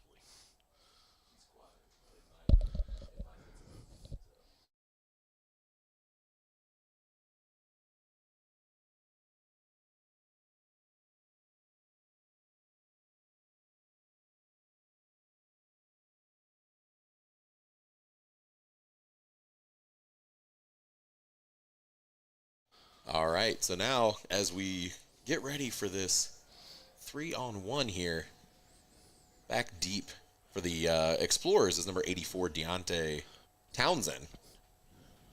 Townsend's had a pretty good game returning the ball today. What do you think? I do think he's had a good game. I think there's a lot of opportunity for him to, like I said, that one cut, man. If you just take that one cut and go, you see it. He has the field open for him. But we'll see if he adjusted here. I think the biggest thing for both these teams is just throwing off the ball. If you can throw off the ball, you can throw it all the way down the field instead of starting with the ball. Big advantage. Oh, 100%. So in order to throw off here for the Octane is number 2, Brandon Garst. And once again, back deep to return for the Explorers is number 84, Deontay Townsend. And ladies and gentlemen, we are off to start this third quarter here. Great throw. Townsend crossing the 30. There He's got James Mitchell trying to find him here. And Mitchell grabs him, wraps him up, throws him to the ground. We got to have a flag on the play, late flag. Are they going to call that a horse collar? I don't know if I agree with that one. I thought that was a pretty clean tackle by Mitchell. I've seen worse not get called for sure up top.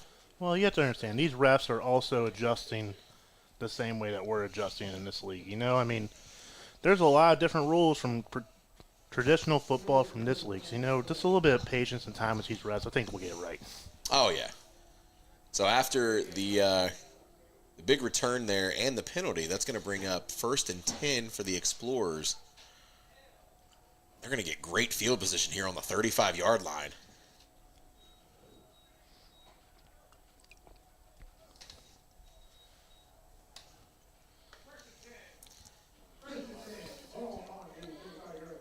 That's another guy right there you want to keep an eye on is Jackson Rose, number 24, right there on your screen.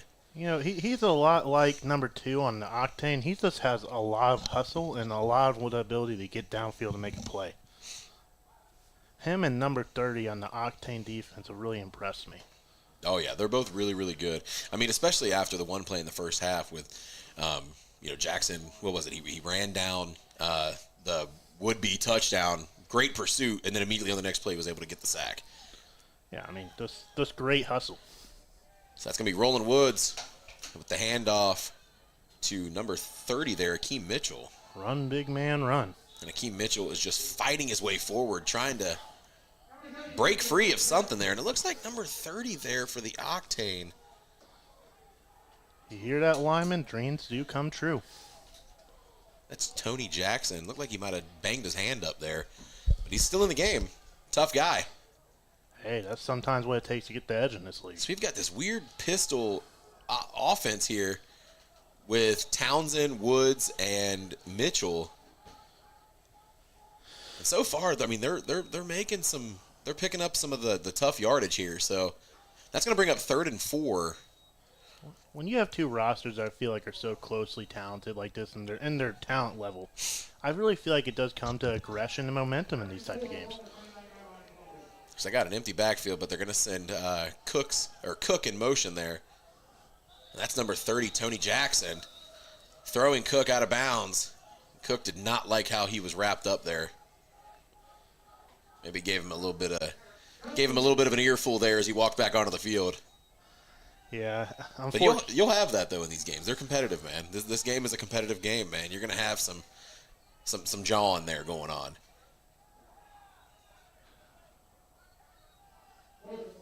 So Woods fakes the handoff to Mitchell, keeps it for himself. He's wrapped up and thrown to the ground there by James Mitchell, number 5. Rouse, I think, came in to finish that tackle, too. Like I said, it's being around the field, driving into that guy so you can't drive forward. Oh, for sure. And I think, I'll be honest with you, man, I think James Mitchell, man, we have said his name a lot today. I think he's really making a case for himself for, defensive player of the year. I mean, he is, even rookie of the year if he really wanted it. Oh, he's going to have tough competition. I'm not going to speak nothing back. I think Hunter Miller's got. My bias is kicking in here. I know, a little bit. Yeah. I think Hunter Miller's got a serious, solid case as well. But, unable to pick up that first down there. So that's going to bring up 1st and 10 here for Logan Wall and company. Wall dropping back, looking to pass.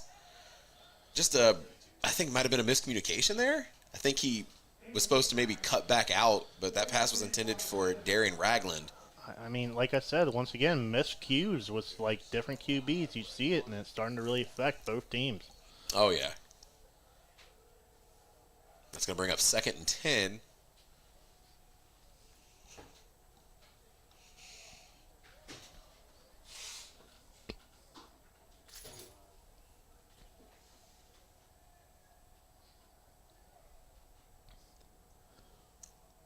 So Wall and Ragland in the backfield. That'll be a handoff to Ragland, but not before a false start penalty flag is thrown on the field there. So that's going to back him up even farther.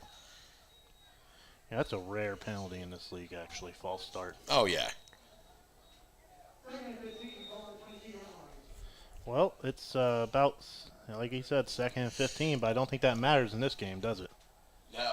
No, we've seen some huge plays come from 2nd and 3rd and longs.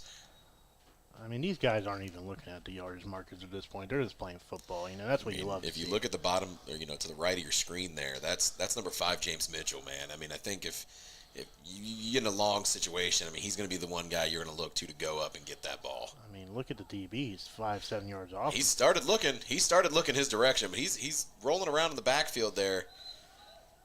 And that's number 11 on the Explorers there. It's Dominic Farrell who was in on that pass breakup there for the Explorers. It's going to bring up 3rd and long now. And we've seen a lot of 3rd and longs, like we said. We've seen a lot of 3rd and longs go the distance. So we'll see what happens. Well, you have a couple guys on the Octane that have really stepped up, obviously. Mitchell, you got their QB, number 16, making some good throws. I'm looking for that 3rd guy to step up here on that wide receiver set and help Mitchell out. They're going to go empty backfield, all their weapons up top.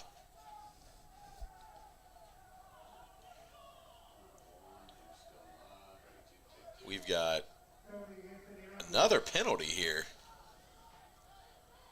They're backing them up even farther. I believe that might have been another false start. Delay a game, my apologies. I wonder what the conversion rate for 3rd and long in this game is. I mean, it's up there, I can tell you that. Wall loads one down the field there. That's an overthrown pass. A lot of coverage there in the area. I think it might have been a pass intended for, could have been number 5, James Mitchell. And number 2 is letting them know. Or even number 0, Trey McBride as well. So after the failed 3rd down attempt there, that's going to bring up a 4th down, 3-on-1.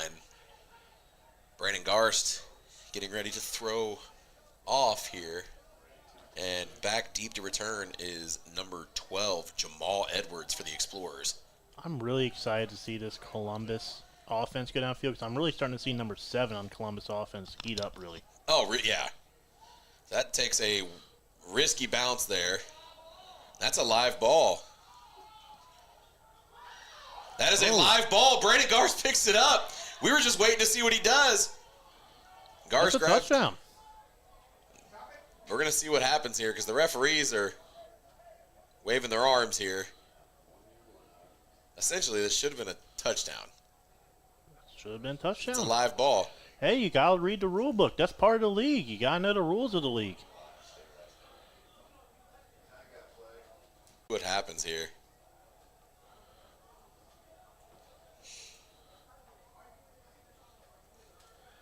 Hey.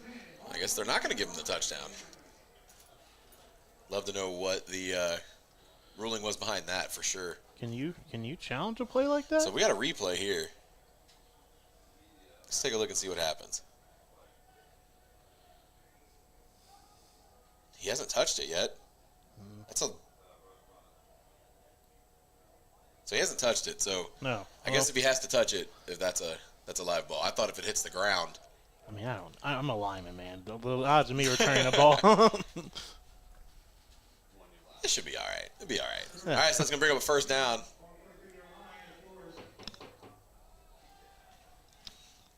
Roland Woods with a handoff to Mitchell. Mitchell fights his way forward. No gain on the play there. And after that gain of nothing, we're going to go ahead and do a quick media timeout. We'll be right back. At 7th Gear Exotics, you're not just renting a car, you're stepping into a world of luxury with a wide range of exotic cars to choose from, and each one meticulously maintained. We're ready to deliver an unforgettable experience, whether it's a special occasion or just because you want to feel the sheer power of a roaring bull V10 under your control. We're here to make it reality, so why wait? Book your dream car today with 7th Gear Exotics.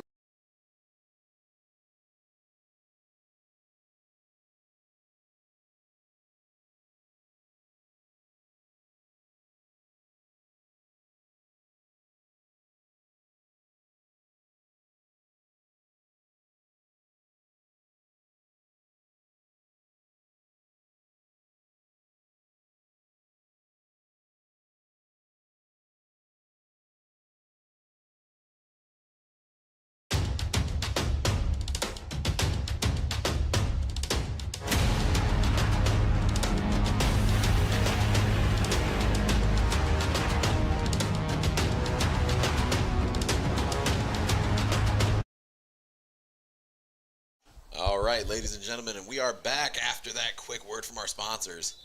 It's going to bring up 2nd down and 10 here for the Explorers. They're going with that pistol offense again there. That's a handoff to Akeem Mitchell. Oh, he's going to outside. It's always nice to see a big man bounce to the outside, you know what I mean? Like I said, dreams come true. You're seeing this, Coach Eric, take notes. So that'll be a gain of about 3. It'll bring up 3rd and 7.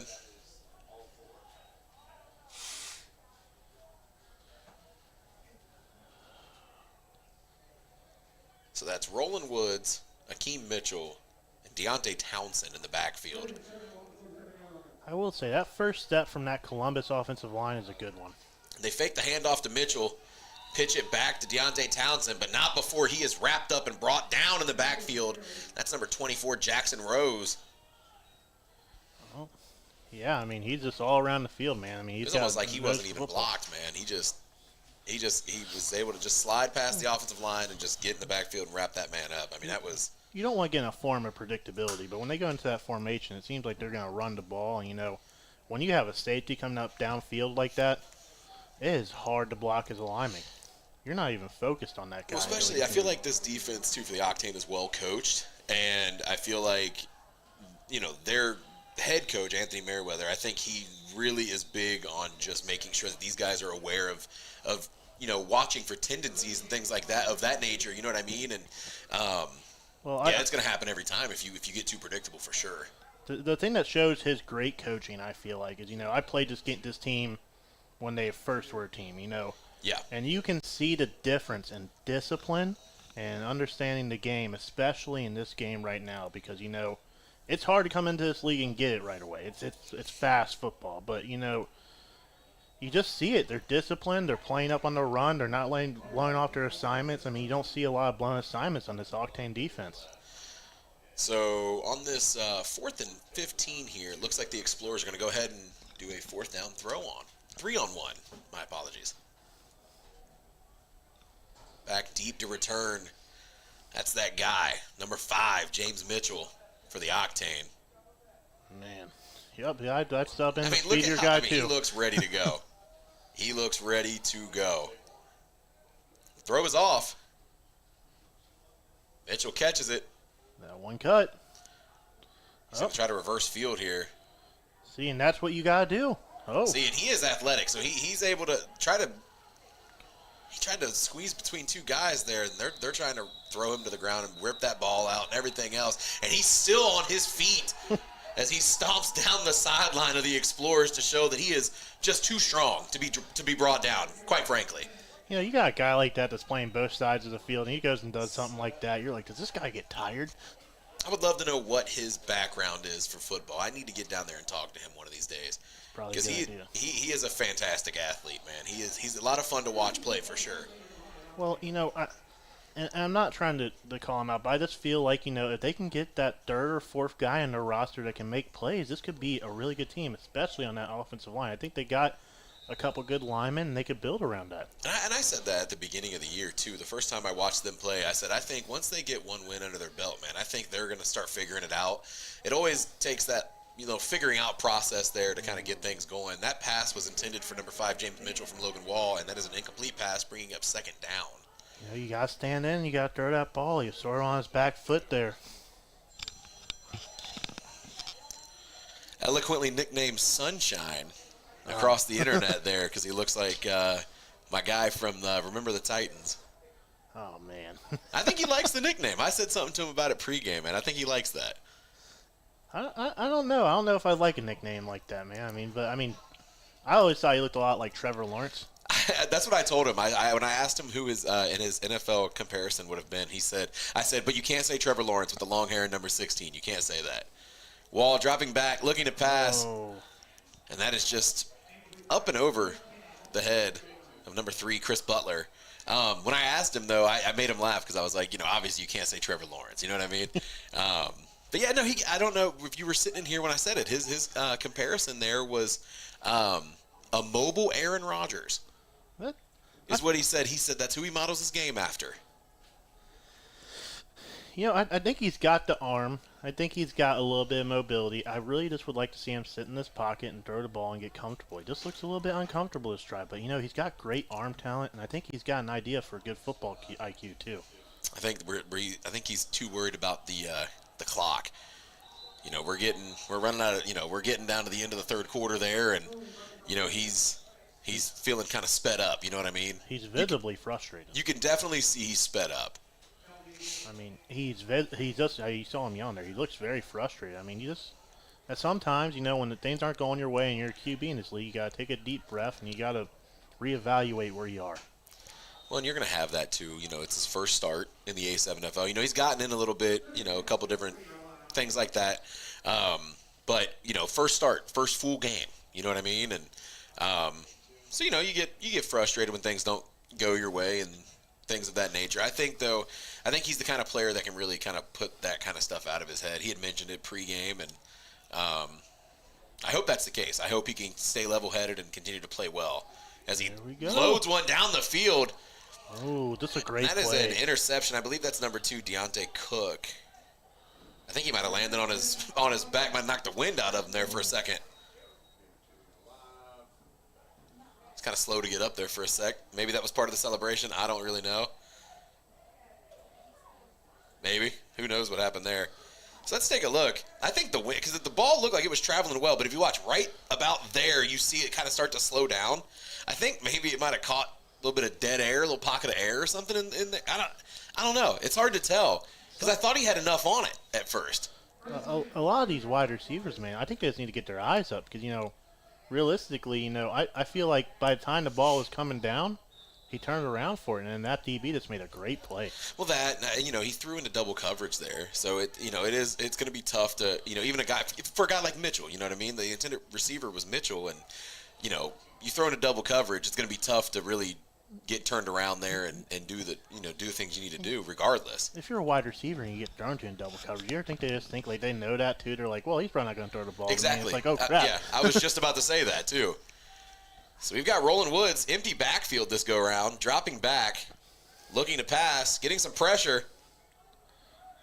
That throw is caught there. That's number 84, Deontay Townsend. Townsend picking up a first down here for the Columbus Explorers. I like his style. 10 seconds here left in the third quarter. And here at the end of the third quarter, we got one to go here at Woodward High School here in Cincinnati, Ohio. Your score is the Columbus Explorers 20, Indianapolis Octane 19. We'll be right back after a word from these sponsors.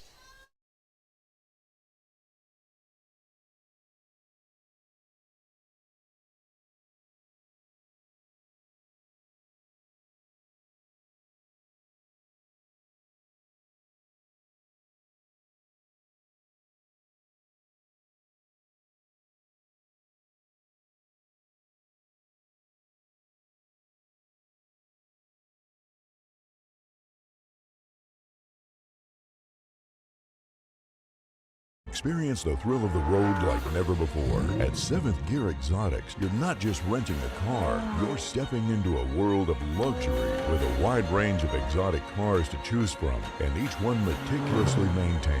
We're ready to deliver an unforgettable experience, whether it's a special occasion or just because you want to feel the sheer power of a roaring bull V10 under your control. We're here to make it reality, so why wait? Book your dream car today with 7th Gear Exotics. All right, and we are back to start this fourth quarter. And I said it before, man. I mean, this is a solid game. I knew it was going to be at the beginning, man. I mean, this is just, like I said, it's a heavyweight fight. It's a scrap, Who's going to strike first at this point? Oh, we've got a guy jumping off sides there for the Octane. That is number 44, Ryan Dykes. I feel like, as we're seeing this game go on, we're seeing Roland Woods sort of become better, too. He's becoming a little composed. He's taking the shots.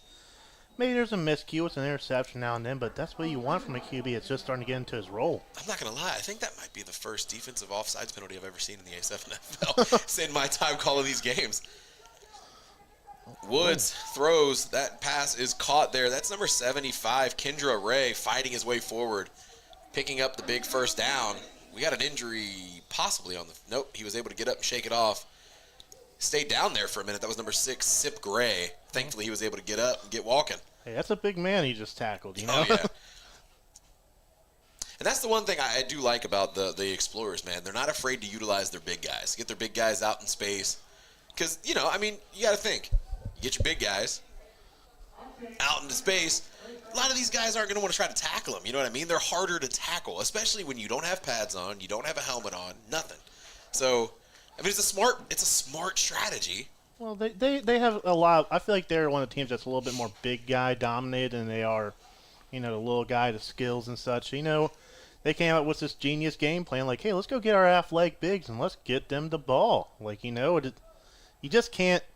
It's amazing as a lineman to watch it because it's like someone's living out your dream. Oh yeah, for sure. I mean, it's fun to watch, man. I mean, it's the only thing that worries me about when and you see it a lot. Big guy gets the ball. Gotta watch for fumbles. You know what I mean? Man, I'm not gonna lie. You know, I played when I was younger. I played a little bit of safety, and one of the things I always hated, there was this big guy, 6'3", and I always thought I gotta tackle that guy, and then I gotta have the 200 pounds that land on me after I do it. Exactly. It's always what goes up must come down kind of thing. You know what I mean? Like you're trying to punch the ball, and you realize, oh man, I'm tackling an F-150.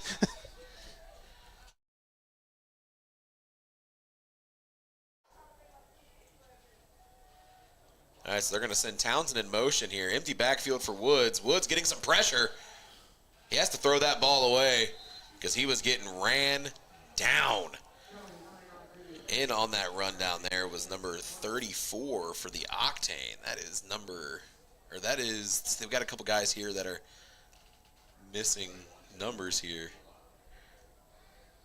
We don't have a number 34 on this roster, so.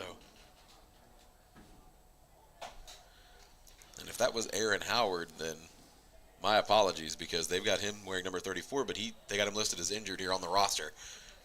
You know, I think we're starting to see what we were talking about a little bit earlier in this game about maybe this Columbus offensive line is starting to get a little bit tired. I mean, it looks like they just got beat out the edge, and they've been playing relatively good this game. Yeah. Playing very well, but yeah, they're definitely letting some pressure get in their quarterback's face for sure. I mean, you always look for that sweet spot of about 3 to 4 seconds. If you can give your QB 3 to 4 seconds, you're good to go. So out there for weapons for Woods is Jamal Edwards, Deontay Townsend, and Al Roberts.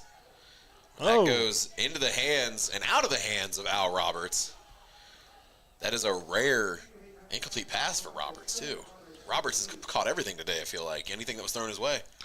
You know, you have a really good dynamic with their wide receivers where you have Roberts, who's that big get-up-and-get guy, and you got number 2, who is that very speedy, fast guy that can go in and out. One thing to note here, too, after he was down on the turf there for a second, Dayon Cook, number 2, hasn't been in the game this drive for real. That is a pass and catch there, number 75, Kendra Ray.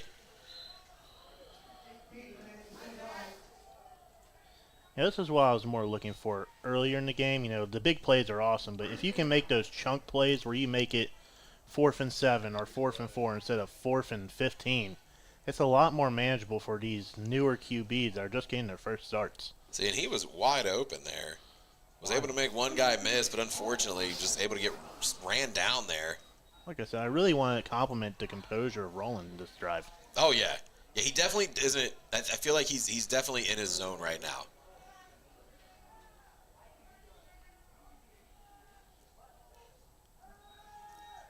That's Woods dropping back. Got all kinds of time this play. Throws.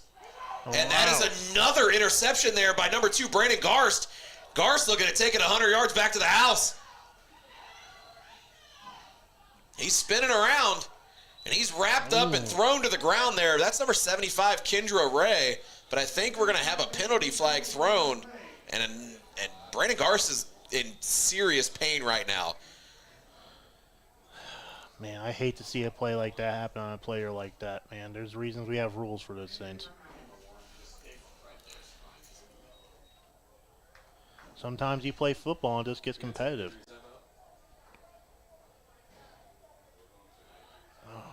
Go ahead.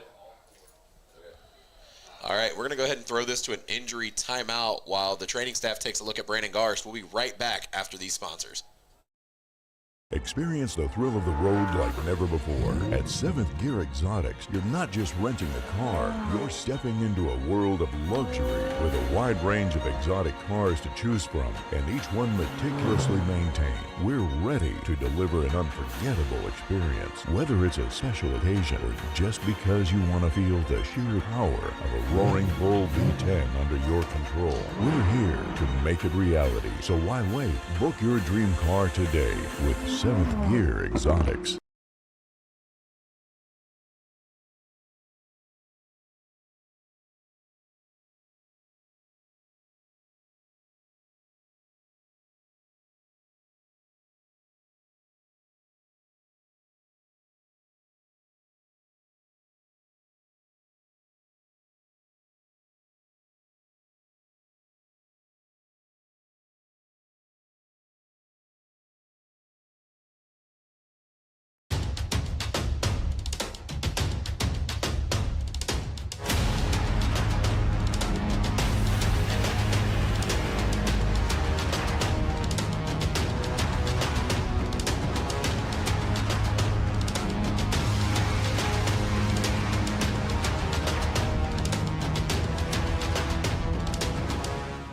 Be unique.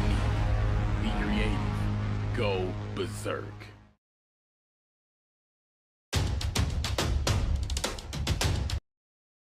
All right, after the injury timeout, thankfully, number 2, Brandon Garst was able to get up and walk off the field, but not before having a little bit of some chatter there with the Columbus Explorers. Hey, I like that. That's a football player right there. You know how much strength it takes to get slammed like that and get up and say, I'm all right. Especially after a hit like that. I mean, that definitely wasn't ideal, I can tell you that, as far as rule books are concerned. But Brandon Garst definitely over there on the sideline. Fuming. Not happy about that. Getting some extra looks there. Hopefully he's able to come back in this game because I think he's an integral piece to that defense. They hand the ball off there. That is number 33, Ron Dykes. You know, I wonder how it feels like having someone the weight of a mini fridge come downfield on you like that. You know, that's just a lot of weight going downfield. I just realized something here, Josh. We've got Ron Dykes and Ryan Dykes here on the Octane, so I think we got brothers on the team here. Oh. So do we have the A7FL version of the Kelsey brothers right now? Okay, Kelsey brothers on. That's a bold strategy. I'm just saying. We got to make the comparison somehow. I believe that's L.A. Augustin there on the run for the Octane. You know, I've always been interested in having brothers on the field. You know, like I always want to see, like maybe like on like the closer divisions, maybe having 2 brothers play against each other. See, I'm curious now if they're twins, because one doesn't look older than the other one, but I can't get a good look at their face up here. No, I can't. And usually when you hear twins, it's like the names are kind of similar. You know what I mean? So it's Ron and Ryan. So Ron and Ryan. They could be. Somehow they got to figure out a way to utilize that. Twins, literally. I know. Logan Wall dropping back, looking to pass. Doesn't like what he sees there at first, but decides to end up throwing it out of bounds. That's James Mitchell was in the area. Visibly frustrated. Yeah. I felt like he got held a little bit there. You know, I hate to say it, but this Columbus defensive line is getting in Wall's face, and it is not helping him at all. Oh, yeah. That's going to bring up 4th and 5 on that one. And I think if you're the Indianapolis Octane, down 1, 9:56 left in this game, you've got no choice but to go for it. Well, you can't risk throwing it off. Well, you're not seeing a lot of pressure come from the interior. You're more seeing it come from the exterior, those ends. And it looks, I hate to say this, man, but it looks like they're going to do that. They're going to throw it off. Man, not a lot of time. And that Columbus offense is starting to get its wits together. Hey, but take a look at this, though, Josh. Down on the field for the throw-off is number 2, Brandon Garst. He's back in the game. Can't keep a guy like that down, huh? It's Deontay Townsend. And he was able to shake Brandon Garst, but not James Mitchell. He's looking a little bit slow after that hit, but, you know, he got downfield and stopped the guy. So that's going to bring up 1st and 10, I believe on the 30-yard line here for the Columbus Explorers. And with just under 9 minutes left, I mean, you got to think the game plan for the Explorers is going to be eat the clock and maybe put one more touchdown up just to have a little bit of comfortable padding. You know, I think that you look what's worked for them. The running the ball hasn't worked as well for them.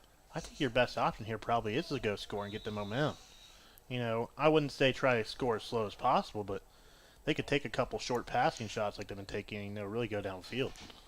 Oh, yeah, those little chunk plays like that, I think would definitely, you know, just burn your time, burn your play clock, do things like that.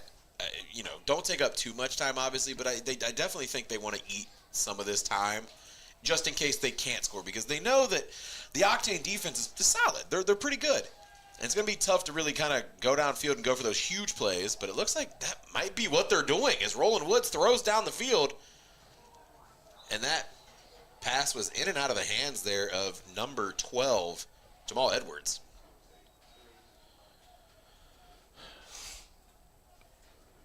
Let's take a look at this replay here. You know, look at Roland really setting his feet and throwing the ball, you know. I mean, that's a beautiful going pass. downfield. Like I said, you know, this is what I want to see from Wall, and I want to see from Wall's offensive line, where they give him that time to set his feet and throw the ball downfield. That was Jackson Rose and James Mitchell in on that coverage, too. It's another double coverage there. You see a lot of that today. That's going to bring up 2nd and 10. Just under 7.5 minutes here left in this game. Watch that first step from this Columbus offensive line. It's very quick. Got an empty backfield for Woods. Woods dropping back, getting some pressure in his face immediately as he overthrows number 7, Al Roberts. I think something may have happened there. I think because it looked like we had a free rusher there, and I believe that was number 34 on that play. Maybe they were releasing a tight end. You know, it seems like they're getting there very quick. It seems like the Octane strategy towards the second half is to really bring some pressure on Roland. Yeah, for sure. If they get in his face, I have noticed that the times that they have been in his face, he gets a little, doesn't really know kind of where to go. If he has time, if you give him just enough time, he's able to set his feet and really do something, which is good. But I just feel like any sort of pressure that comes in his way, it just kind of blows the play to heck and back. You know what I mean? Like. Yeah, I mean, I think like one of the last things you learn as a QB is to take that pressure in your face and be able to throw the ball. That pass was caught there. That's number 12, Jamal Edwards. Jamal Edwards picking up the first down there for the Explorers. 3rd and long once again. That's 6 minutes here left in this game. Take a look at this replay. It's a beautiful catch there. He was thrown out of bounds. I believe that is number 8, Zeke Ware. No. If I'm that Columbus wide receiver, I'm really taking more of an effort to try to stay in bounds there, to try to waste some clock too. But it was a great route and play. So we got Roland Woods in the backfield there with number 28, Dymanic Johnson. Johnson's a big boy running up that that left side, trying to fight his way across the 50. And him and Sip Gray are having some words together. Hey, when you run a ball like that, 5 or 6 yards down the field, you can have words for the defender. Usually it's get out of my way. I think it should be. Dymanic Jones, not the fastest guy, but he's definitely a bruiser, man. I mean, if he picks up some speed, he's got it. But he's a bruiser. He'll run you over. Well, and he's loading up that box with 4 or 5 people right now, just trying to get them to slow down and take the pressure to him. Oh, yeah. So we got another empty backfield here for Roland Woods. 4:40 left in this game. Woods dropping back, looking to pass, throws, caught. That's number 75, Kendra Ray. And he is tackled just as hard as Kendra Ray tackled somebody else there earlier this game by number 5, James Mitchell. You think it's starting to get a little bit chippy in there right now? James Mitchell, a guy not afraid to lay the wood on somebody, don't matter what size they are. Well, like you said, you know, it was Columbus. You had to take their time here, too.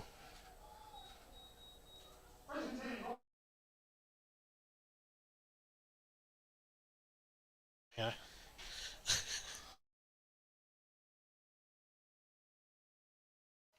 All right, rolling Woods. I believe that's Akeem Mitchell in the backfield with Woods. On this first down attempt. We've got just under 4 minutes here left in this game. Bringing the pressure. Akeem Mitchell, hesitator step, fighting his way forward, tries to spin. He's wrapped up by a gang of Octane players. I will really say that their strategy at the end of the game is pretty good. They're trying to run it right between the center and the guard right now and try to avoid that exterior blitz. It looks like we've got a player down on the field for the Octane, but he's able to get up and walk off the field. That's number 6, Sip Gray, I believe. As you can see right there behind the down and distance markers there, he's injured, but he was able to get off the field. If I'm Octane, I'm putting all my stars out there I can right now to try to get the stop to give him some time to score. 3:30 here left in this game, this 1-point ball game. We've got a 2nd and 6.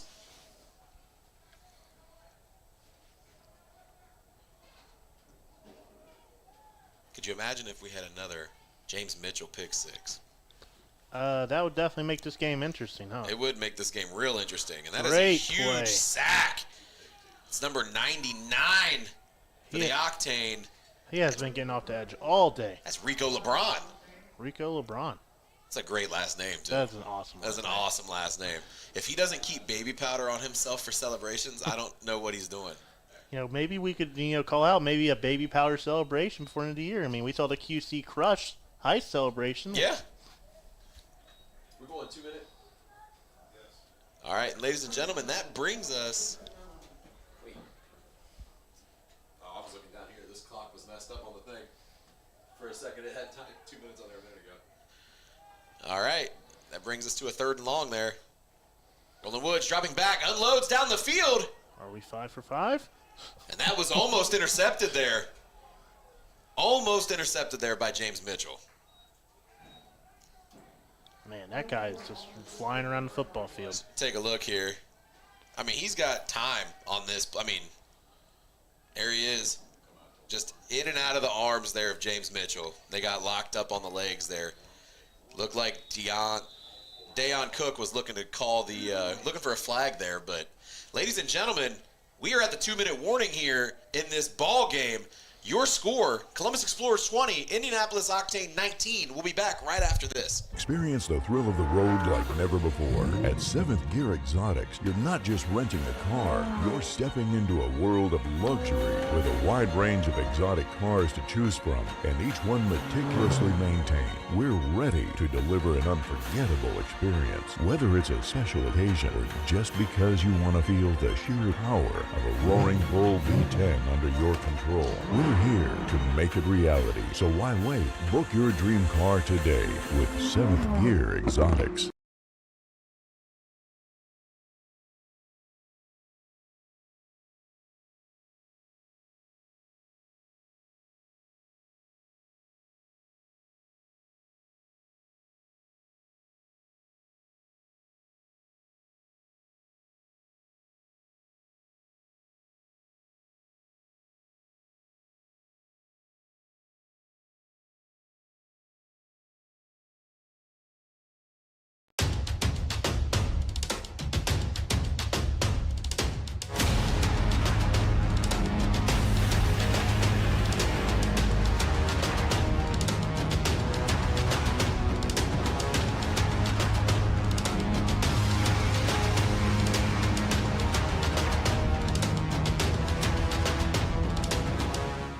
Be unique.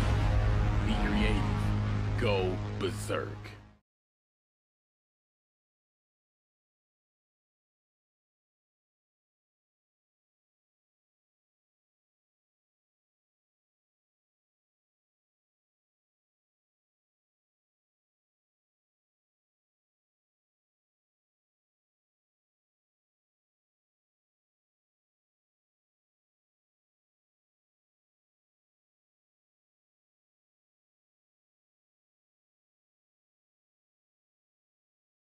Experience the thrill of the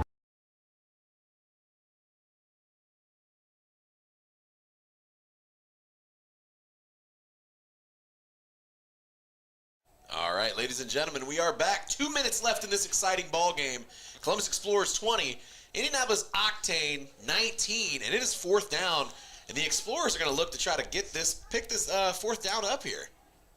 Or they're going to bring the pressure to snap. Sending Akeem Mitchell into motion as he stands next to Roland Woods in the backfield. Woods dropping back, scanning the field. He's got all day. Finally unloads down the field. And that pass was almost intercepted again by James Mitchell. I believe that was number 75, Kendra Ray, for the intended target. That's going to be a turnover with plenty of time left to get down the field here for the Indianapolis Octane. Well, like I said, make or break it for champions. This is a time where you step in, you lead your team to the victory. I mean, this is coming into this drive here. I mean, we're assuming we're gonna see a lot of short, get out of bounds, stop the clock, kind of stuff, right? I mean, you have to. I mean, this is just grit football. If you can get in here and you can get downfield, the rest of the game doesn't matter. It's about how you finish the game, and he can win it right here. How many timeouts does the Octane have? Shoot. They have 2 left. Okay. And one thing to note here is that the Octane has 2 timeouts left in this game. Ooh, nail biter. Logan Wall dropping back, looking to pass, getting some Mitchell pressure jumping up there. and down. And that is, are they going to rule that a catch and a football move, or are they going to rule that an incomplete? They're going to rule that an incomplete. That's going to bring up 2nd and 10 here. Incomplete, stops the clock.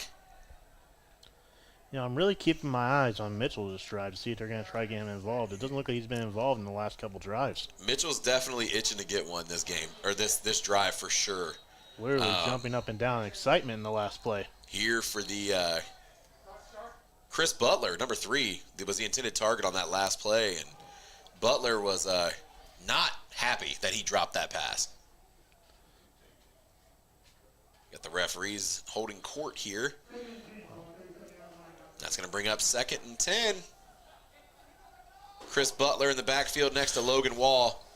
Logan Wall, you could make a name for yourself on a game-winning drive right now, man. Oh, man, just one pass away, Number 9 blowing up that pass is caught backfield. by number 3, Butler. But he is wrapped up and thrown down by number 30, Akeem Mitchell. Number 9 right now on the Columbus defensive line is blowing that backfield up and making him uncomfortable. That's Travis Bird.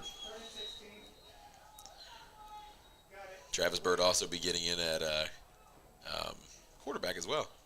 Really? Quarterback and defensive end. You don't really see that too much in football, huh? Yeah, well, he gets in on some of the goal line stuff there. I had mentioned it when they were down here earlier in the game. Usually just runs the ball straight in. So now we've got a 3rd and long here. Empty backfield and all the weapons down at the bottom of your screen there as Wall looks to pass. Throws down the field. And that is caught by James Mitchell for a huge 1st down. He's able to get out of bounds to stop the clock. Now, when you got a guy like him, you just can't be caught out. And let's just not ignore that great pass. Let's take a look at this replay here. So you got Mitchell comes across the field. I mean, nobody follows him. Nobody goes with him. Finally, the safety was able to kind of get up there on him right there. That was number 7, Al Roberts. But not before Mitchell was able to bring that ball down for a huge 1st down for the Octane. We have 1:07 left in this ball game. Octane still have 2 timeouts. They're going to go bunched here at the bottom of your screen there for the receivers. Logan Wall, empty backfield, dropping back, scanning the field, getting some pressure there by Bird. Has to throw it out of bounds. Has to throw it away. I hate to say it, but he had that pop screen pretty wide open, too. You got to watch your reads, but this pressure is just getting in his face and making it hard to do. Logan Wall having a talk with Trey Quincy Wilson-White. I think maybe Trey Quincy ran the wrong route or something. Quarterback talking to the receiver. Try to get on the same page with everybody.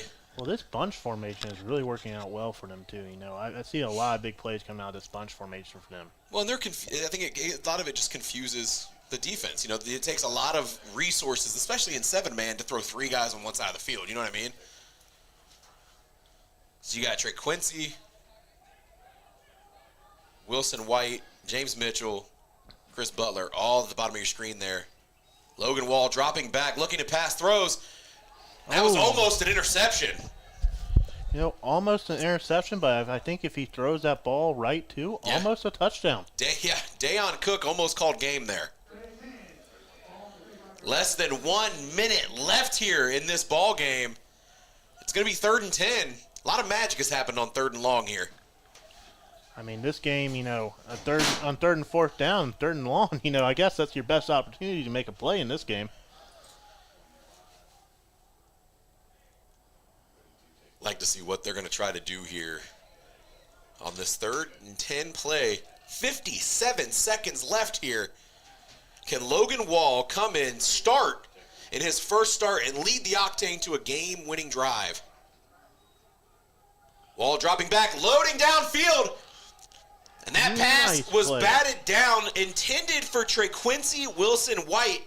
That's number 2, Dayon Cook, in on the coverage there. Fantastic defensive play there by Dayon.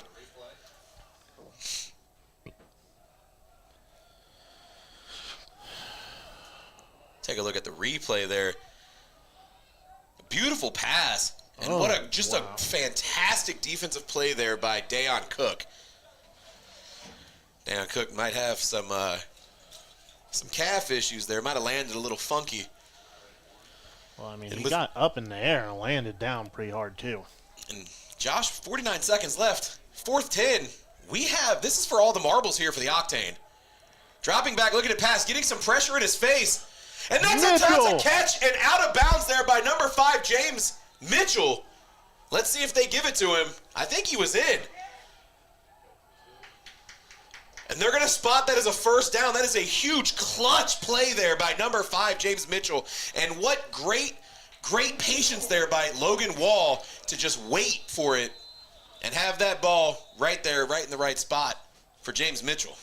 When all goes up, man, and the cards are down, you got to go to your guy. And right now, Mitchell is that guy. Well, unfortunately, right now, we've got a challenge came out here by the Explorers, and I think they're going to challenge whether or not he was in bounds still when he caught that pass. So we're going to take a look at the replay here. So you got Mitchell leading the charge there on your bunch. Going on that cross. Goes across the middle of the field. Passes out. And it looks like he was out of bounds. On the replay, anyway. Get another look. That would be a heartbreaking play to end on. Yeah. It is 1 foot in this league, though, correct? Let's take a look. See if we see that 1 foot. Possession.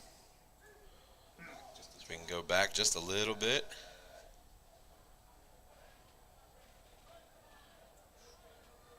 It's close. So we can stop it right when the ball gets in his hand.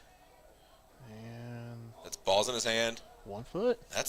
He might be in. That's 1 foot.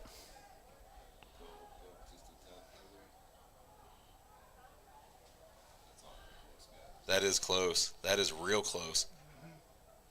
You know, I think he might have got it. That looks like 1 foot in with possession.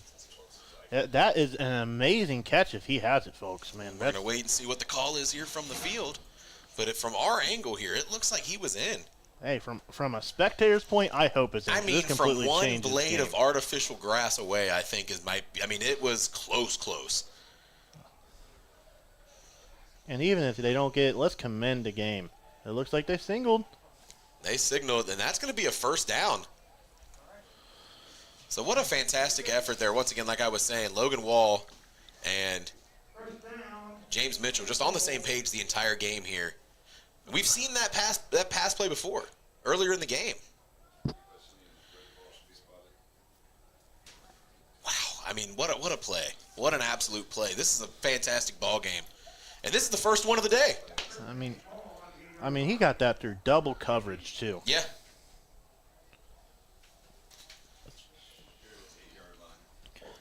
So that ball is going to be spotted on the 8-yard line.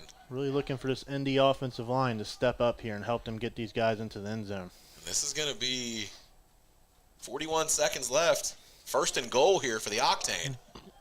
Hopefully that didn't take all the wind out of the Explorer's sails here. Logan Wall dropping back, looking to pass. Whoa. And that is in and out of the hands of number 88, Trequincy Wilson White.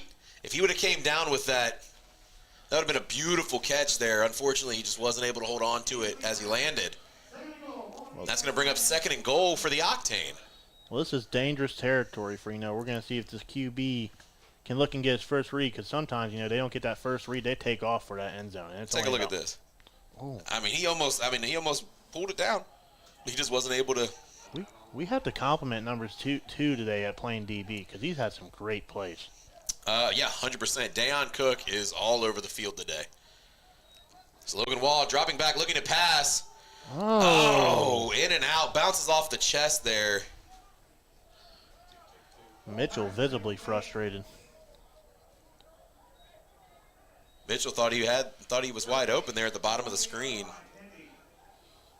Can't tell who that was that he threw the ball to. No, that wasn't Mitchell. Mitchell's got the white on his headband. So that's going to bring up 3rd down and goal for the Octane. We got 33 seconds left in this game, Josh. Man, this is a nail biter. Man, this is a game right here.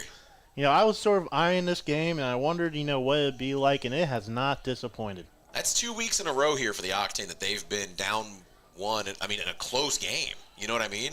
It'd be a heartbreaker if they lost at the goal line, Butler in the backfield with Wall. Wall dropping back. Quick pass there to Mitchell. Mitchell makes a bad miss. Touchdown! And he scores the touchdown. With 29 seconds left, the Indianapolis Octane and Logan Wall take the lead, ladies and gentlemen. Lord have mercy. And you know what, man? You can't get better than that. That was a football play. Let's take a look at this real quick. We're talking just real short, quick screenplay here. Makes Travis Bird miss. And there was, he's in. What a fantastic football play there by James Mitchell. And you got to feel good for Logan Wall. He took so much on the chin after throwing that interception for coming in for Diamond Price last week. And to come in and lead this Octane down the field. It doesn't matter how you start the game. It matters how you finish it. And he proved it right here.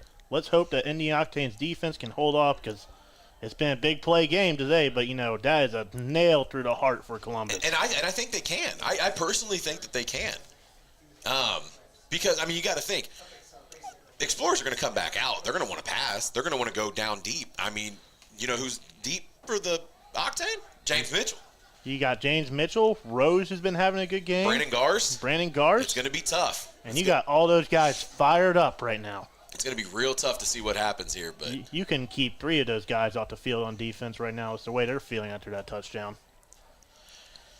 What a fantastic play here by Mitchell. That is... What a game. Commend both teams for what a game. Both teams absolutely fighting it out. this is a knockdown, drag-out game right here. It makes you hopeful for the future of these divisions. Oh, for 100%. 100%. They're putting the the Octane have been a part of 2 games that have arguably put the Midwest on the map here. That QC barn game, burners of games. Now, would this be the Octane's first win if they win it? I believe so, if I'm not mistaken. I think we're signaling this will be their second. This will be their second. Okay. I didn't have that information pulled up in front of me there at first, so my apologies. Yeah, sometimes it's sort of hard to keep track. So they're going for the 1-point conversion, and Wall keeps it for himself. Oh, but he's wrapped up and thrown out of bounds. I believe that's number 7. That is number 7, Al Roberts. It's 29 seconds left here. The Octane go up 25 to the Columbus Explorers 20.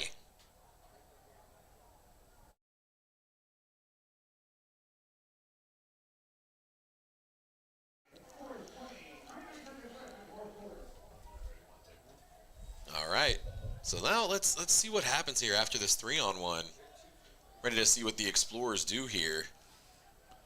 This is dangerous territory. This guy has broken off a couple times. I thought he was going to go to the end zone. Yeah. Townsend's dangerous when he gets back there, man. I think, and especially now, I think his, obviously backs against the wall. You got 29 seconds left. The only issue with this is that Townsend does like to dance around a little bit. If he dances around too much, that wastes a lot of time for your offense. This drives like this are what makes legends in this league. If you can get downfield and make a play here. Well, and this is what the A7FL is all about. So it goes in and out of the hands there. He's trying to find a way out. And he's wrapped up and brought down by number 24, Jackson Rose. Great recovery. You got 23 seconds here left in this ball game as the Columbus Explorers take the field here on the 32-yard line. And you got to assume that they're going to try to go down the field and just put a dagger in the heart of the Octane. We saw a lot the last time before the half was number 7. You know, he's that big guy. I feel like he is their big physical get-up-and-go guy. Yeah. So, you know, look for number 7 on the left side of your field right now to make a big play, hopefully.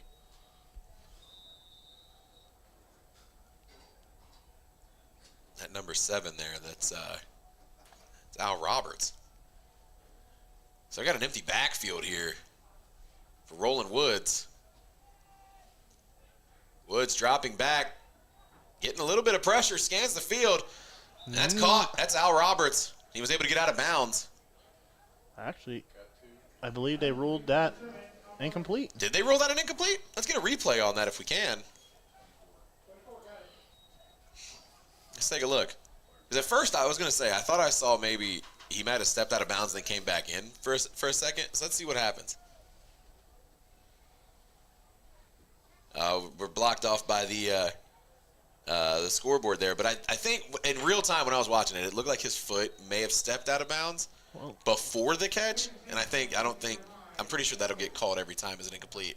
Because it technically is a man going out of the play to come back in to catch. It's so hard when you're used to seeing the NFL rules to watch that 1 foot sometimes. Yeah, I know, yeah. So we've got another empty backfield here for Woods. Woods trying to make a name for himself on this drive as he loads across the middle of the field there. Pass intended for Dayon Cook. And that is broken up by number 24, Jackson Rose. I just don't know if they're going to be able to get past this Indy momentum because they're on cloud 9 right now. 100%. 19 seconds left in this ball game.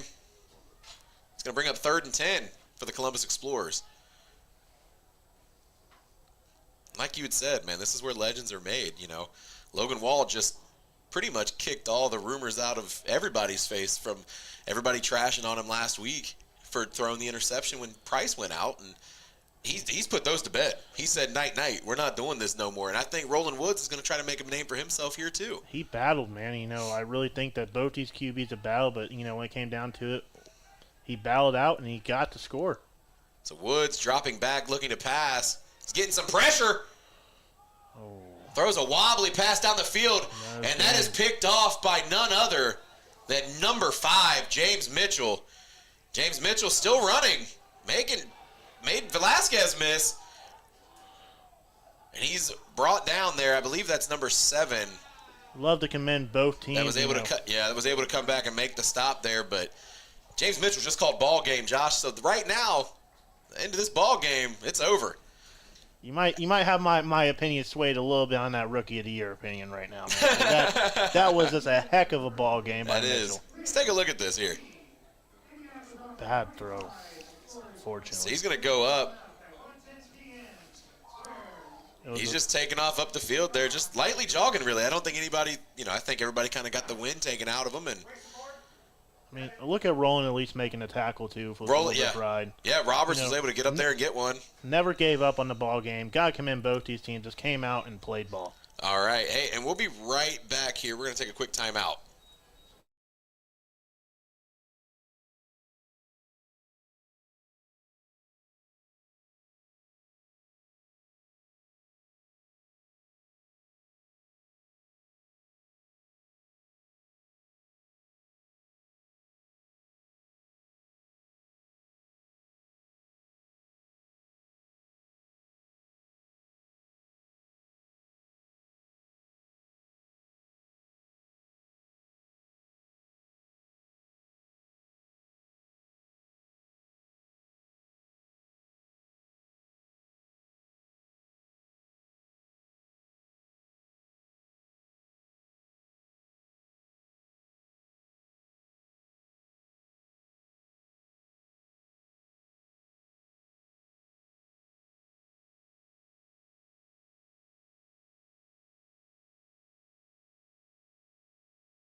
Ladies and gentlemen, welcome back. And once again, like I had said, your score for this game was Indianapolis Octane 25, Columbus Explorers 20. What a fantastic game to start off with here. Got some stats for you folks here at home here. Number 16, quarterback Logan Wall was 7 for 23 with 1 touchdown and an interception. He also ran the ball for 26 yards as well. Over there on the receiving end of things here, number 6, Benjamin Tinder, 25 yards. And then over there rushing, Darian Ragland, my apologies, 7 yards on the game there. Over on the Columbus Explorers side of things, over on the offense, you had Roland Woods, who was 14 for 26 with 3 touchdowns and 3 interceptions. Also had 70 yards on the ground there. And then over on the receiving end of things, you've got number 7, Al Roberts, who had 70 yards through the air. And then rushing the ball, number 30 was Akeem Mitchell here, who had about 17 yards on the ground. Over on the defense side of things, you've got your leading tackler here was number 50, Giovanni Velasquez, with 3 tackles. Ladies and gentlemen, thank you so much for tuning into this first game of the A7FL Cincinnati.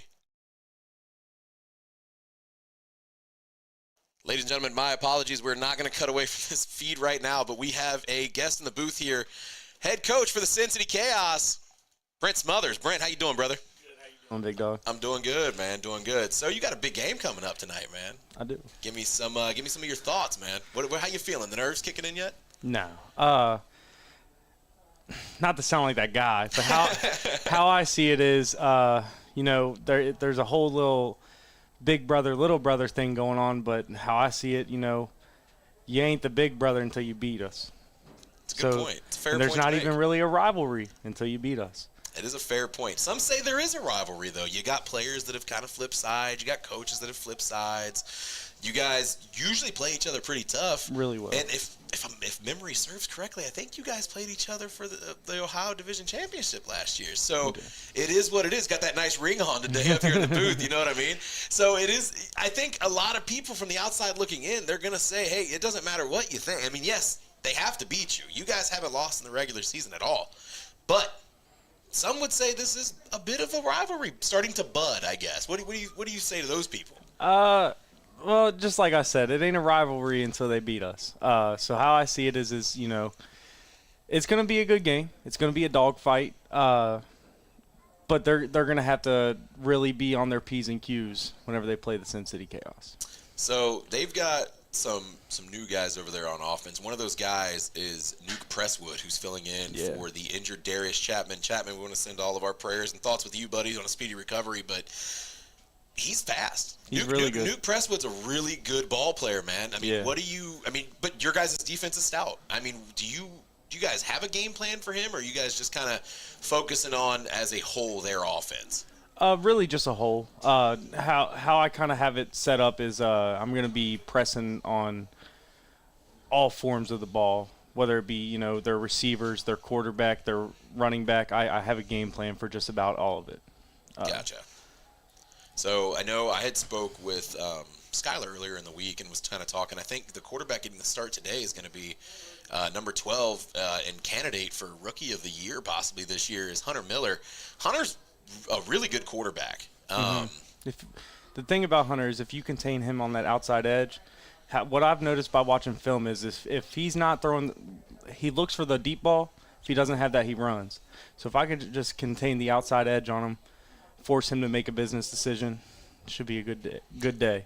But I will give all props to Hunter. Hunter is killing it this year. And that's one thing, too, with you guys, man. You guys got none other than Drizzy Dre Pope out there. I mean, that's an island. I mean, you don't want to throw in his – I mean, I've said it for a year now, man. You don't want to throw in his direction because he's an absolute dog. Mm-hmm. But, like I said, I mean, I think this is going to be – I mean, in all accounts, I think this is going to be – I mean, we just saw – we were calling it on the broadcast, me and Josh, as a heavyweight fight. That was a good game. That first game was fantastic. But I think when you've got 2 undefeated teams and you've got the what was it that I read? You guys are number 1 in the entire A7FL for net points scored, and you're outscoring your opponents like 165-12 or something? Yeah, so in net points, we have 165 total points scored with 12 given up. And that's the best in the whole league, and I don't try to think too much on that, but, for a second-year team, I find that pretty impressive. It is impressive, especially with some of the teams that you guys are being compared to in those rankings as well. You know what I mean? I mean, some really, really high-powered offenses and things like that. So, but it's easy to look at this game and say this is a marquee game coming up here at 4 o'clock. There's a lot on the line with this game, and we love the pressure. I'm ready for it, and it is. It's just gonna be a battle. It's gonna be a dogfight, and yeah, I agree with you, man. I agree 100%. I'm excited to get this game going and seeing how things are working out. Is there anything you can tell us as far as, do you guys a little bit of, peek behind the curtain there, is there anything that we should know about the chaos coming into this game? Any injuries? Anybody feeling themselves today? I know you've probably had some time to talk to your boys this morning, so. Well, as always, Tev's feeling himself a little bit. Other than that, with Josh standing behind me, I can't really dip too much in what the game plan is, but I can tell you it's going to be a really good game, and just be ready for the show, man. All right, man. Well, I appreciate you taking the time to come up here and talk before your guys' game later today. Thank you so much, Brent, and we will be right back here after a word from these sponsors. Experience the thrill of the road like never before. At 7th Gear Exotics, you're not just renting a car, you're stepping into a world of luxury with a wide range of exotic cars to choose from, and each one meticulously maintained. We're ready to deliver an unforgettable experience. Whether it's a special occasion or just because you want to feel the sheer power of a roaring Bull V10 under your control, we're here to make it reality. So why wait? Book your dream car today with 7th Gear Exotics.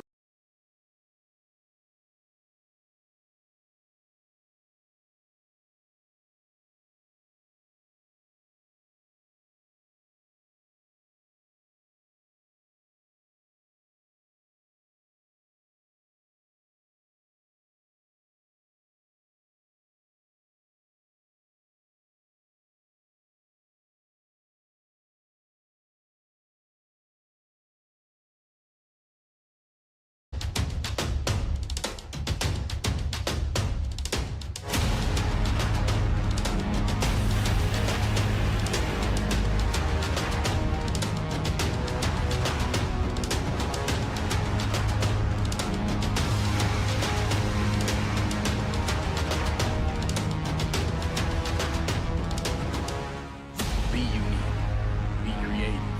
Go berserk.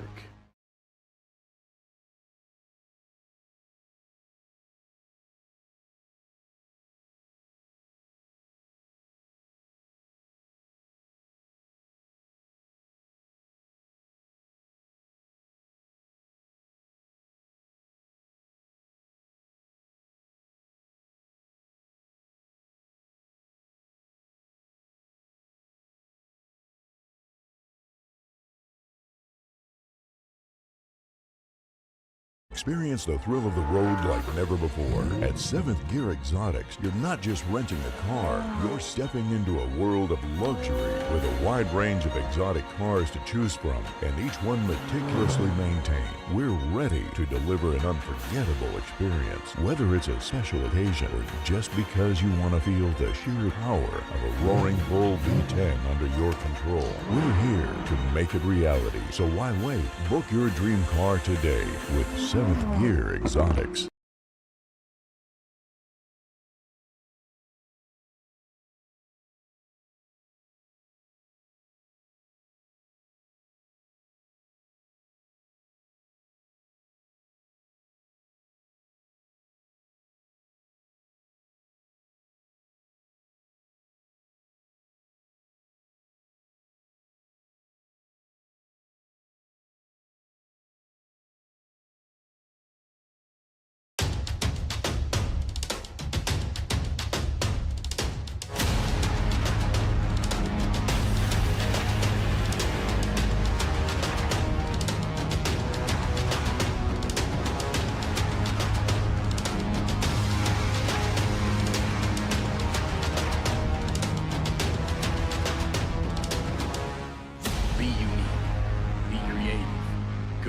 berserk.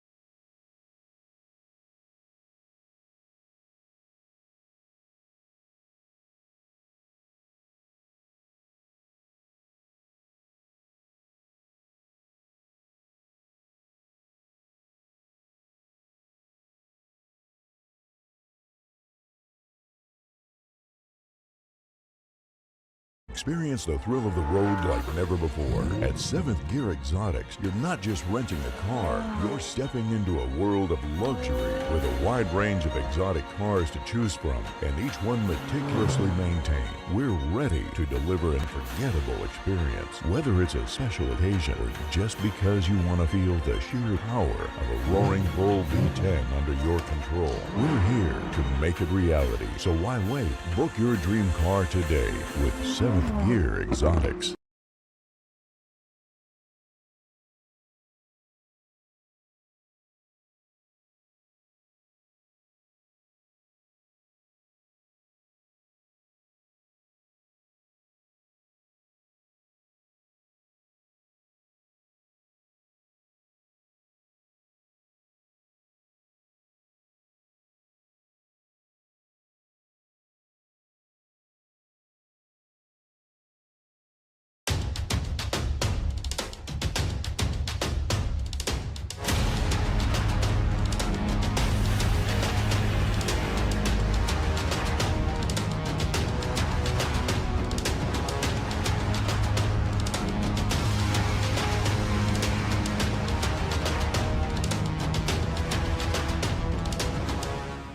Be unique. Be creative. Go berserk.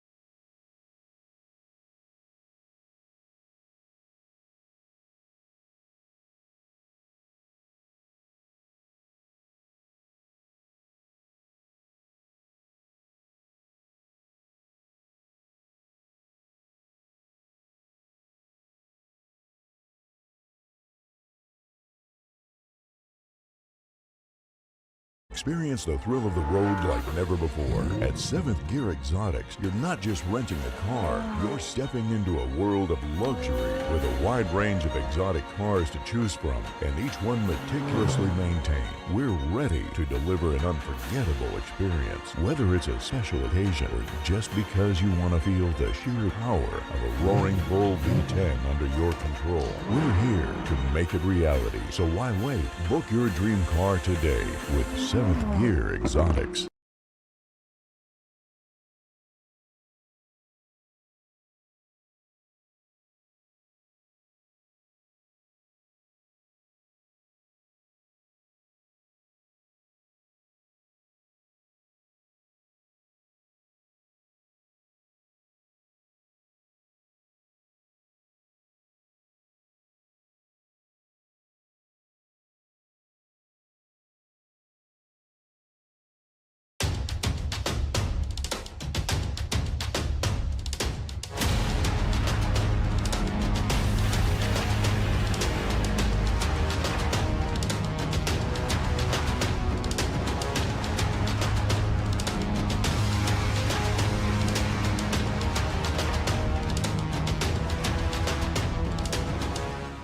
Be unique.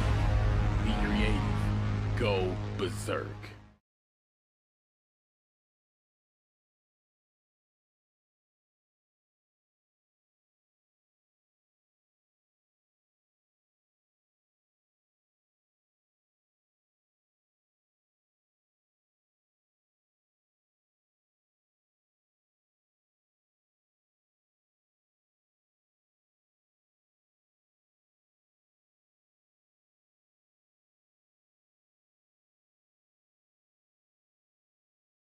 Experience the thrill of the road like never before. At 7th Gear Exotics, you're not just renting a car, you're stepping into a world of luxury with a wide range of exotic cars to choose from, and each one meticulously maintained. We're ready to deliver an unforgettable experience, whether it's a special occasion or just because you want to feel the sheer power of a roaring bull V10 under your control. We're here to make it reality, so why wait? Book your dream car today with 7th Gear Exotics.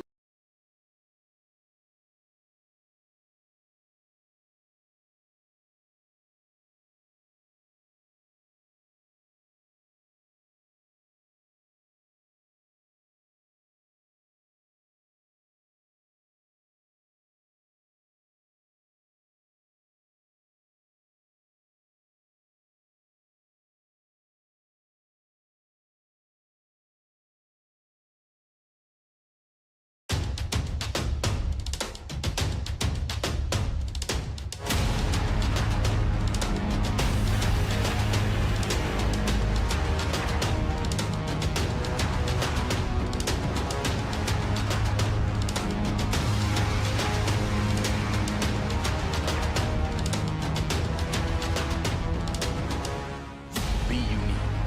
Be creative. Go berserk.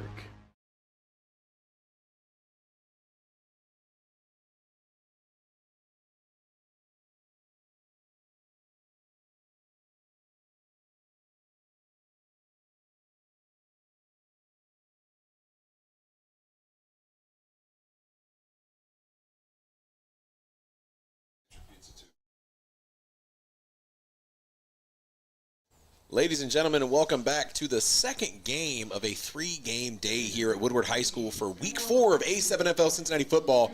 I've got Josh Van Streen in the booth with me. Strine, I get it. I'm going to get it wrong every time, and I feel so bad because everybody gets my name wrong as well. My name is Chris Schreiber, and we are about to throw off here. It is the Queen City Crush taking on the Olentangy Volcanoes, and, you know, just to kind of give you a rundown about how this is going to go here. I mean, Volcanoes desperately looking for that first win. You know, Crush finally got theirs out of the way in an absolute thriller of a game versus the Octane. It was 26-25 up at Grand Park in Indianapolis, and they are looking to continue their winning ways to get that going here. Couple guys you want to keep an eye on here. Number 5 for the Volcanoes, Blake Buchanan. Made a name for himself last week, the game that I had called. He was all over the field. I know I said his name quite a few times. I don't have full stats from last week on Blake, but, you know, a couple touchdowns. I mean, dude was all over the field. For the Queen City Crush, we're going to talk about none other than number 24, Ryan Walriven. I mean, you've played against Ryan. Ryan's a dog, man. Ryan's a physical running back, you know. I think him and number 1, Washington, have a really good time to make a name for themselves in this game, especially against sort of a more battered Columbus team this year. You know, they've been dealing with a lot this year. I really hope to see them, you know, play competitive and get a win.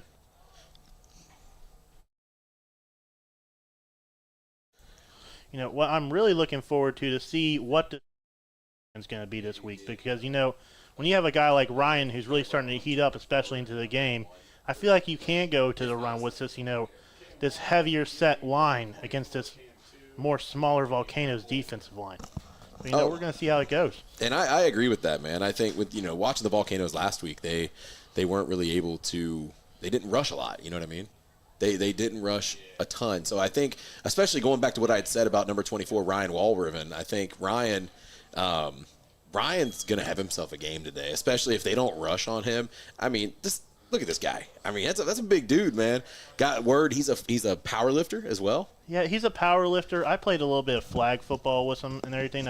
Nicest guy you'll ever meet. You know, he's always got a smile on his face. He's always keeping the energy up. But he's a power lifter. I mean, he's what we like to call country strong. When he's got that black face paint on, he doesn't look a nice guy. He's definitely an intimidating dude, man. I mean, he's not the biggest, like we had said before in the last game. He's not the biggest guy, but he's big, he's stout, you know what I mean? And he's definitely not the kind of dude he's not going to try to dance around you. You know what I mean? He's going to run. I mean, you've got to be prepared. You go to make a tackle on Ryan Walriven, he's going to hit you in the mouth. Well, the old saying is, you know, play like Tarzan, talk like Jane. Oh, yeah, for sure. And we have a fumble here on the Opening 3-on-1 there. Number 3, Elijah Hill, bounced off his chest, bounced onto the ground there, was able to snap it back up to himself. And here to kick off, or to start this game, Olentangy Volcanoes with a 1st and 10 there on the 28-yard line. So it'll be interesting to see who they put in at quarterback here to start for the Volcanoes. Last week they started Zaytoven, and then later on in the game, Eddie Strouder was coming in, number 13, and was just played the rest of the game. So I'm not entirely sure what exactly happened there with Tovin. It's just hard. When you have a team that gets beat bad like that, you reevaluate your game plan. You hope that it wakes something up in the team. It wakes something up, and it's like, nobody's a QB this week. Nobody's starting this week. It's about who can make us win the best. I really hope they come out strong here. So we got the Volcanoes. That is Zaytoven starting at quarterback there. Great run. With Levante Russell in the backfield with him. Yeah, great run there by Levante Russell. Good pick up about, 6 there? 7 maybe? That'll bring up 2nd and 3.5. We'll go with that. I'm really looking to see how QC's confidence builds after that good win last week. Yeah, that's a huge win. I mean, that was a game exactly like the one that we just called against with the Octane and the Explorers. So QC's starting to went into their rebuild last year. I think they added a couple of really good guys that can really make them competitive. I feel like the key for them is to set the tone this game. I feel like they do have a better roster than the Volcanoes, but they can set the tone. I feel like, this could be a very dominant showing for QC, but if they let the Volcanoes play with them, they will play with them.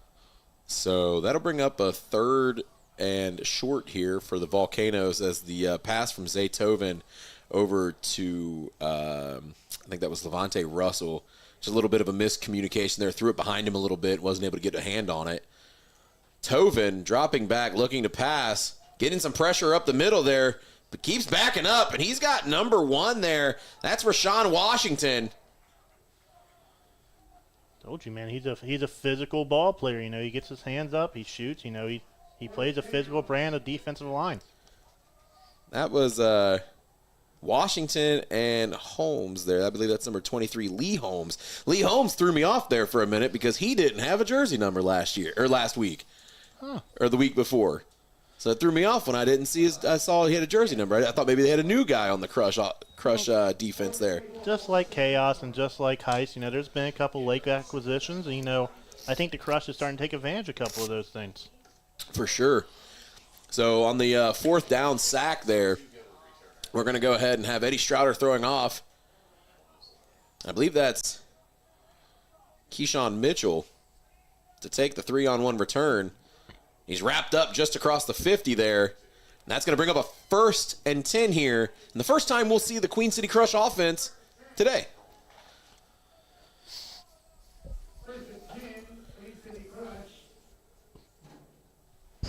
They're bringing in some beef here, too, it looks like. They got number 1, Rashawn Washington, coming in as well. Well, they're not as big as the Chaos or the Heist, but they do have an offensive line. I feel like they're very physical guys, so I feel like they could come down and start running it downhill. I'll tell you what, the Explorers, or the Explorers have big guys. And I would say the only other team that I think has, bigger, just as big guys as they do. And look, that's number 24, Ryan Walriven. We were talking about him earlier. I mean, he just into the face there. But it looks like he got hit in the hip. Looks like he is down. Oh, no. We're going to go ahead and take a quick injury timeout as the trainers come out to take a look at Walriven. Hopefully everything's all right.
right, ladies and gentlemen, we are back after that long injury time out there. That was number 24, the running back for the Crush, Ryan Walriven. Really can't say anything about the guy. Is the nicest guy on the field, great player. You couldn't find a single guy that dislikes the guy. Great guy. I hope everything's okay. Yeah, definitely sending prayers from up here in the booth here to Ryan for a speedy recovery and everything like that. That pass for Mike Bell was incomplete there by Pennington. On the plus side, though, I will tell you this. We got a little bit of word from the field there. It sounds like it wasn't, it was bad, but it wasn't as bad as what we had previously seen here last week with a broken ankle. Well, you hope only like dislocation, not broken. Yeah, but those are just some of the words coming up here from the field. So, but yeah, we send all of our love, prayers, thoughts, all the good vibes, whatever you think about, over to Ryan, and hopefully we have a speedy recovery here and we can see him back bruising folks at the line of scrimmage. Pennington dropping back to pass, and that pass is caught. That's number 8, Theo Smith. Oh. As he finds a way out, and he lays the wood on a Volcano defender there. That's one thing about Theo Smith there, or as he wants to be called, the Don Dada, as he said here as we came up and he was talking about it. Respectfully, I'm not calling him that. Hey, man, that's what he wanted to be called. That's when these guys want nicknames, that's what they get. Oh, man. Great run by Theo, but nobody's calling him that. Theo, actually, if I'm not mistaken, I believe Theo used to play rugby at University of Cincinnati. Yeah, Theo's an athlete. I played some flag football with him. He's a bigger, athletic guy, and he's not afraid of contact. That's what you look for with guys, his frame size. That rugby background probably helps. So we fake the handoff to Holmes there and then pitch it over to Theo Smith. Smith has ran out of bounds. I believe that was number 0, Zaytoven, in on the running him out there. You actually see a lot of converts from rugby at the NFL level, especially to the offensive line lately. That was number 36 there for the Volcanoes. It was Logan Payton. Looks like the Crush are sticking to their game plan to hopefully, it looks like they're going to be running the ball a lot. Well, when you've got Eric Hamilton and Lee Holmes in the backfield there with Pennington, you got guys splitting out and doing what they need to do. And that pass was intended there for number 18. P. Strong, the Big Rezzo. That's what he wanted to be called. The Big Rezzo, that's a pretty good name. That is solid. The Big Rezzo. Yeah, they came up during halftime of the first game and said, yeah, we have the nicknames that we want. They didn't give us a chance to give it to us. So they let us know, the Big Rezzo. That pass was incomplete, though. Maybe I should come up with a nickname. Hey, if you come up with one, you don't want to say it down here or up here on the broadcast. So that's going to bring up 2nd and 10. Smith and Keyshawn Mitchell in the backfield. The handoff to Smith. Smith going up the right sideline. Throws a stiff arm to number 13, Strouder. He's thrown out of bounds. A little bit of chirping there on the sideline with Washington, another number 1 player.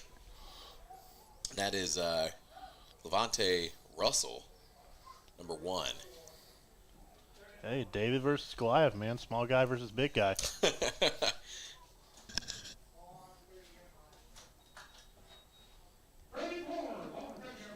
So do you think with Ryan being out, does the game plan change for a little bit of the Crush, or do you think they're still running the ball? I don't think it's going to change too much. I think, when you've got Theo Smith and Keyshawn Mitchell in the backfield with you, I don't foresee that being the case. But Pennington can absolutely throw the rock, like we're seeing right now with Mike Bell wide open in the end zone.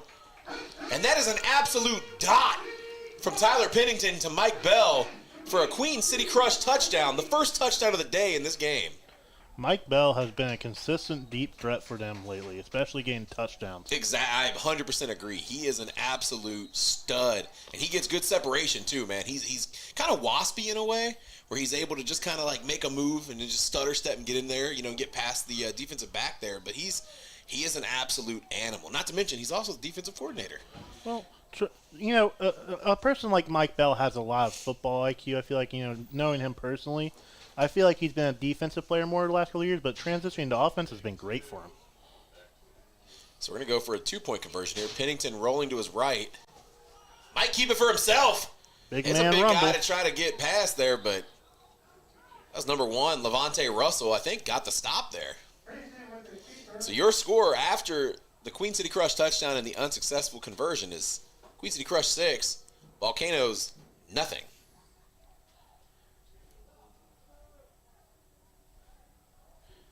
You see he's over there talking to his boys. You got dudes talking to the camera there. That's Adrian Solomon.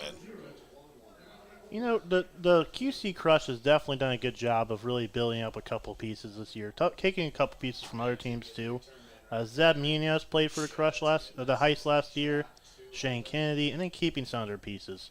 I feel like they're a lineman or two away from becoming a really good team. I 100% agree there. It looks like we got number 13 in for the Volcanoes there, back deep to return. And that's a live ball. And honestly, I didn't think, I thought maybe Shane grabbed a hold of it. I didn't think that Schrouder actually got a hand on it there for a second, but he ended up grabbing it and getting a little bit of a return there. That's gonna bring up a 1st and 10 Volcanoes.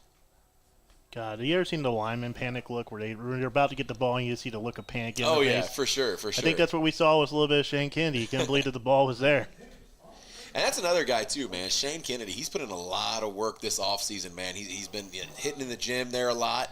He's been getting bigger, getting stronger. He's having himself a season this year. If he gets himself a year or two and he keeps on getting bigger and stronger, I think you're going to see him become a problem. I think there's a lot of technique aspects he needs to improve on, but physically he's putting in the work. 100%. So in at quarterback for the Volcanoes is 13 Strouder. Strouder thinking he's going to keep it to himself, but he is not going to get away from number 1, Rashawn Washington Jr.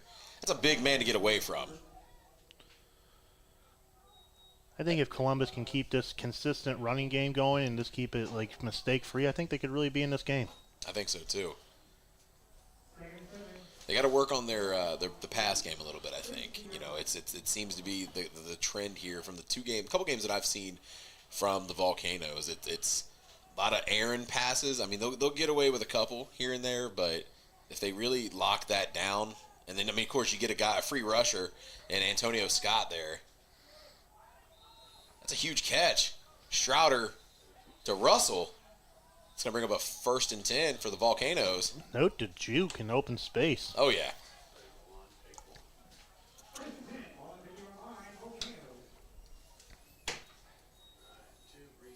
So as I was saying, they need to work on their passing game. Strouder says, hey, Booth, not today. We're going to do this right now. It always seems when you say something right then, it's like, oh, the lineman has a quick step, and they let up a sack or something. You know what I mean? Oh, yeah, for sure.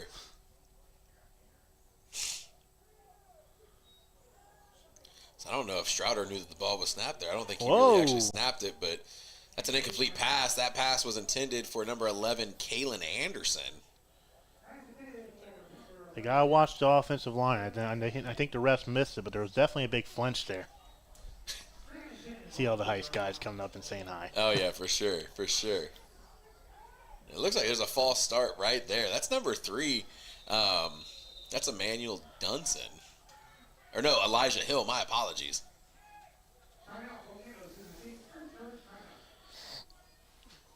Teams like this that add a lot of newer players and newer teams in, they always start to sort of struggle at the beginning of the year, but I really think you could see the QC Crush starting to mesh a lot here, too. I totally agree with that, but hey, we'll be right back. We're going to go ahead and take a break. Word from our sponsors.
Experience the thrill of the road like never before at 7. All right, and we are back, ladies and gentlemen, after that timeout. Volcanoes trying to keep driving here and keep this drive alive. 6:14. I think for them, it's about limiting the mistakes. Oh, yeah. I think so as well. We got some coaches yelling at people. That coach is not happy. Look at him.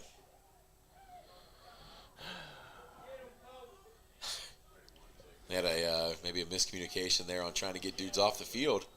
But Strouder absolutely getting some serious pressure up his face by number 1, Rashawn Washington. There's a flag on the play there.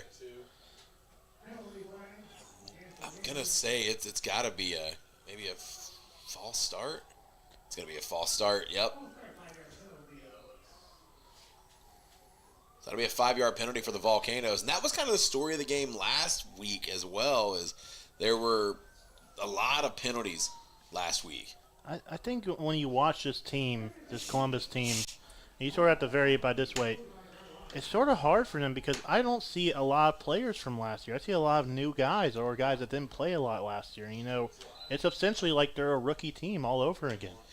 Yeah, I agree with that. That was one thing I touched on last week in the broadcast was, from my understanding, there's only one returning starter. Really? Yeah. There is only, from my understanding, from what I understand, there's only one returning starter. Well, the only team that's ever broken the model of first-year teams, being really good, I hate to say it, but it's Chaos. My rivals, give them credit. They really came out and they play a physical brand of football. There's something good in being able to take a roster from bare bones and restart and build from fresh. And I think there's a good opportunity here. They just got to find some highlights, and they got to find something to cling on to. Yeah, I agree. I agree for that for sure. I think once maybe, like you'd said, there's guys on this Volcano team that it's a rookie team, so it's going to take a little bit to gel. I mean, everybody knows what that feels like. You know what I mean? You get guys that never played together before and stuff like that. It takes a minute to gel. We got a good pass up the sideline there. They grab him by the jersey and throw him out of bounds. That was Strouder with the pass there to number 11. That was Kalen Anderson. We got a flag on the play. I think they're going to get him for grabbing the jersey there. I think they will get him for it, too. I think that was around the neck. Take a look at this replay here and see what's going on. So they sent Anderson in motion there. And Anderson's got a running start up the seam. He just gets a little bit of separation there on Remy Render. And yeah, that's up there right around the neck. I believe that was number 18. That was P. Strong, Big Rezzo. So Big Rezzo with the big penalty. Well, you can't do that. That makes it 10 times worse. You got to really be technical. I get you're in panic mode, but like I said, there's rules for a reason. So these Volcanoes are flowing right now. You know what I mean? They're moving. Hey, man, like I said, cling on to it. Cling on to the big play. Get excited. So Strouder trying to make some guys miss. And that pass almost batted down or intercepted there. That was 0, Lavelle Anderson. I really like his movement around the pocket. I wish that there was just a little bit of time for him to be able to set his feet. His throwing motion looks really awkward on the run. It is, yeah. He's got the ball down by his hips, and it's just, he doesn't really have – I wasn't really sure what he was going to do there for a second, which I guess maybe that might be a part of the charm, you know what I mean? But well, these guys in the defensive line for Crush are just disrupting the play. Oh, for sure. So it's second down. That's a throw out of a sack there. That was Kalen Anderson, I believe, that caught it. Make sure that they call that an actual catch and not a fumble or an incomplete pass. I believe it was a catch to a fumble. Got it. So it'll be a catch, fumble. And then I think that might have been number 13. No, that wasn't number 13. It might have been number 3, Elijah Hill, who picked it back up. Contrast to the last barn burner game, this has sort of become a little bit of piece to piece by piece jive for the Columbus, huh? Well, the one thing about, I know with the Volcanoes, if the Volcanoes get an opportunity to really kind of start putting drives together, they're going to do it. And that real quick throw there by Strouder was intended for Levante Russell, but I just don't think Russell was expecting that pass to come to him. But, the way that the Crush operate and the way that the Volcanoes operate is the one thing I've noticed anyway is they not a lot of deep shots. They'll take them when they have the opportunity, but just little chunk plays, 4 or 5 yards here, 3 yards here, 2 yards there, 4 yards there. Like they just want to keep grinding it out. You know what I mean? And well, I feel like, and I definitely feel like that's their game plan. But if you look at QC's game plan, like when they play against the Heist, yeah, one thing I'll commend them for is, I feel like for teams like this that maybe don't have the best roster toe-to-toe with some of these bigger teams, getting deep shots is the way to win the ball game. Oh, for sure. Well, and that's the one thing I think that the Queen City Crush have in their back pocket is Mike Bell. And Mike Bell gets that separation, gets downfield. Lavelle Anderson as well. Can really make a move there and really get down the field and cause some disruption if you're not ready for it.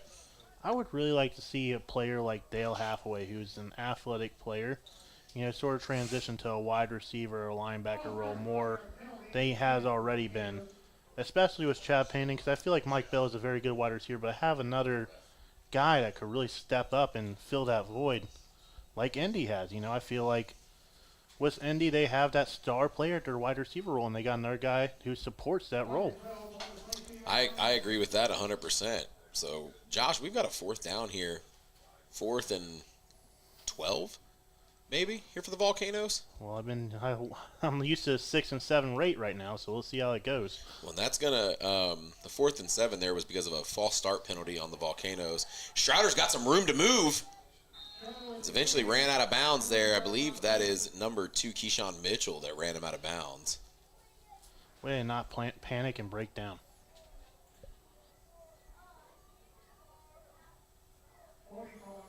Almost a offsides penalty there from Lee Holmes.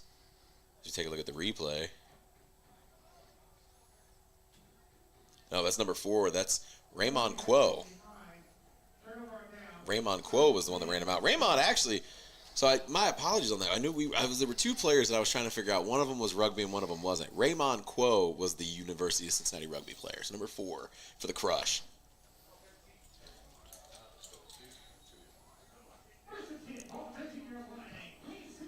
So an unsuccessful play there for the 4th down. That's going to bring up 1st and 10 for the Queen City Crush. So Tyler Pennington and company looking to come back out, put some more points on this board here for the end of the first quarter.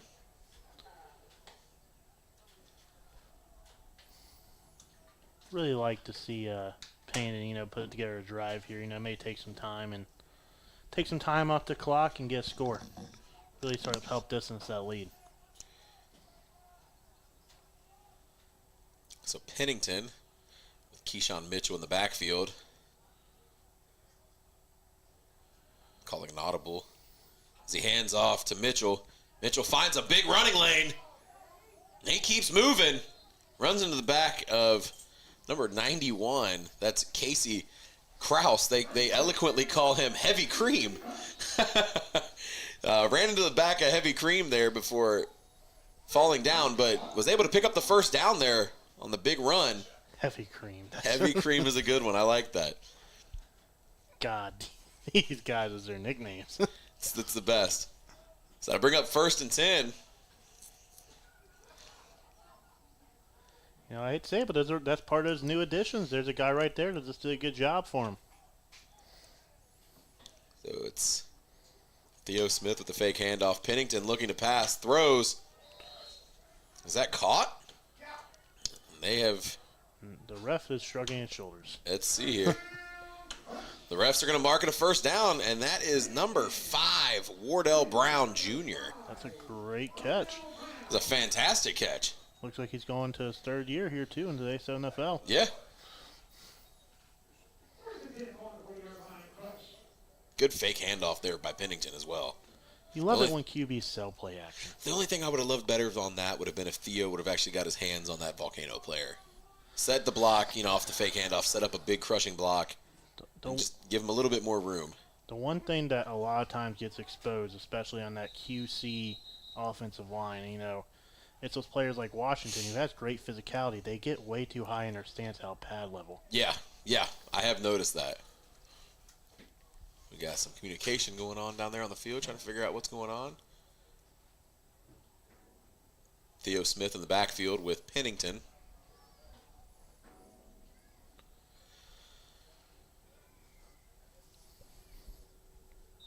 Pennington calling Rashawn Washington. Chat with him for a minute. Pennington pitches back to Smith. Smith going up the left sideline. He steps out of bounds. I think he stepped out of bounds right before the first down marker. Kudos on Washington leading the way there. Like I said, once you say one thing, they do the next thing.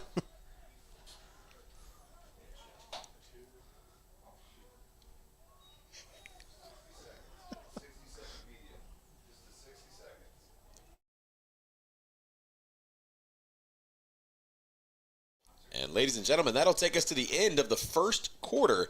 Your score, Queen City Crush 6, Olentangy Volcanoes 0. We'll be right back after this 60-second break from our sponsors. Not just renting a car, you're stepping into a world of luxury with a wide range of exotic cars to choose from, and each one meticulously maintained. We're ready to deliver an unforgettable experience, whether it's a special occasion or just because you want to feel the sheer power of a roaring bull V10 under your control. We're here to make it reality, so why wait? Book your dream car today with 7th Gear Exotics.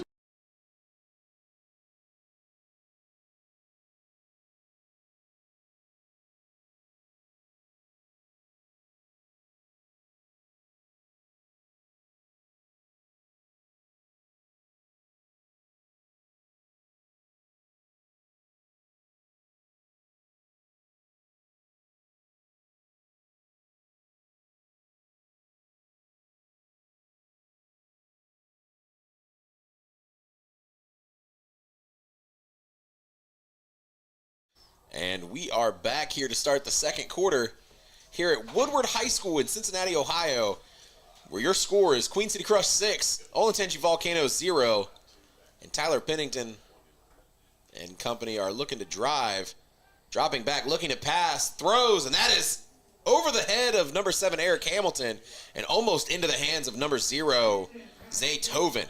We got word here that actually on that last, the one big catch that we had, the real good catch there by Wardell Brown Jr., he actually drives up here to Cincinnati from Georgia to play football. From Georgia? Georgia, every Sunday. Oh, my goodness. How crazy is that? That's a long drive, man. That's airplane distance for me. That's just way too far. Yeah, that's definitely that's an expensive trip to come up and play some football, man. That shows the dedication that we have for some of these players up here on this Queen City Crush team. People really don't put how much dedication the players in the A7FL have. So like a flubbed fake handoff there from Pennington to, might have been Lee Holmes, as Pennington kept the ball for himself. I don't think he was very happy with that one for sure. It definitely looked like when he got up, he was not happy with the way that play went, but kept it for himself, was able to roll around. Take a look here. So, yeah, it just they kind of bunched up into each other there for a second. He was brought down there by number 3, Elijah Hill. Props for him to take the ball, make it 4th and short instead of 4th and 3rd. And Pennington was a former JUCO football and baseball player as well. Really? There's some good athleticism there. He definitely plays really well. Would love to know what school he went to. Unfortunately, the only thing we have is that he was a junior college guy. As Pennington takes it up the middle. Hey, I think this He's is tackled down low there by 0 Zaytoven. You think what now, Josh? Sorry. No, you're good, rookie, man. I think that the key to this, and we talked about it, is using their size to get downfield. Pennington isn't a small guy. I'll give him that. No, he's not. He's a big dude, but he's got some sweet feet. Dude can move, man. Dude can tiptoe around there. That's 100% a lineman saying sweet feet. That's what you always call it. Every time I say it, I think about that movie Holes with the baseball player when he stole the shoes. It's going to be a handoff to Lee Holmes. Holmes getting some speed, trying to find a way up the side there. That's a big man running that fast. It is. In on the tackle there was number 13 for the Volcanoes, Eddie Strouder, amongst others.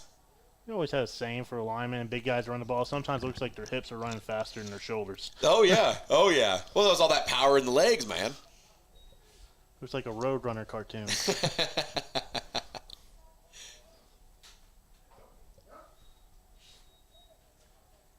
Looks like, is there a move the change here?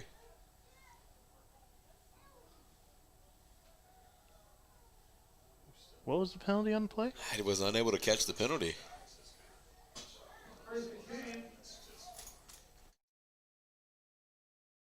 it looks like we had a chop block penalty. That's the word I'm getting. That's going to push the Crush forward a little bit more. Pennington with an empty backfield, dropping back, looking to pass. Calling for his man, throws. And it's wide open. That's number 8, Theo Smith, the Don Dada, on the Queen City Crush touchdown as they play hot potato with the football. And that is a big touchdown there for number 8, Theo Smith. He told me pregame he's going to have a game today. Hey, you like it when people shoot their shot, they call out their game. So let's take a look there. We got they had 2 offensive linemen in on that play. Drops back, throws. What a beautiful pass there. That is an absolute rocket of a pass for Pennington. You have to think, if he doesn't throw that right at all, if he throws that a little bit behind, that could easily be an interception. That's a great easily. But Theo Smith was able to get enough separation into the back of the end zone to have it go right in the bucket. So we're going to go for 2 here. 2 linemen again here for the Crush. Pennington dropping back, throws. Another pretty pass. Just over the fingertips there for number 5, Antonio Scott. But ladies and gentlemen, after that failed conversion there for extra points, your score is Queen City Crush 12, Volcanoes 0. You know, I really look for the Volcanoes to really try to take advantage of these QC Crush 2-man sets. I mean, that's a great point to get pressure on Pennington, who's airing the ball out very well right now. And he's still getting a lot of time, too, with just 2 linemen. You would think, and this goes back to what I had said pregame, though. The Volcanoes they don't like the rush guys for real. They're not going to put a lot of guys in your face. But I think if the opportunity arises, like you said, I think they need to take advantage of that. Well, you know, one of the things I loved about Indy's game plan this last game, if you watched it, where they adjusted, they were blitzing the ball. I think that's what won the game, was they started blitzing and putting pressure on the QB. That's Kalen Anderson trying to split between guys, but he's wrapped up by an absolute bear hug of a guy. That's number 90, Shane Kennedy. I think we got a late hit there. I think you're right.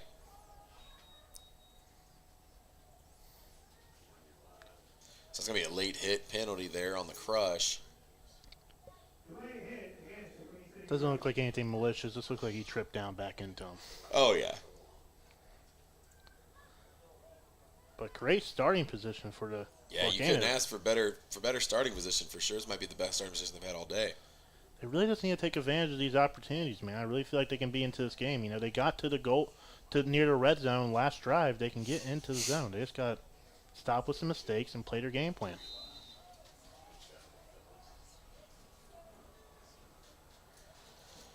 So we got Eddie Strouder and company coming out on the 40-yard line to start off this next Volcano drive. Yeah, you almost wish you could get their QB into space, like especially like a Ryan, may have him play wide receiver. He is really good at making people miss. Oh, yeah.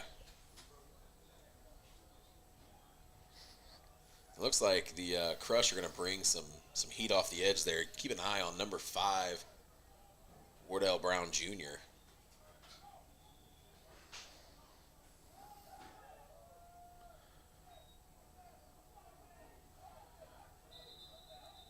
That was Kalen Anderson. Nowhere to go.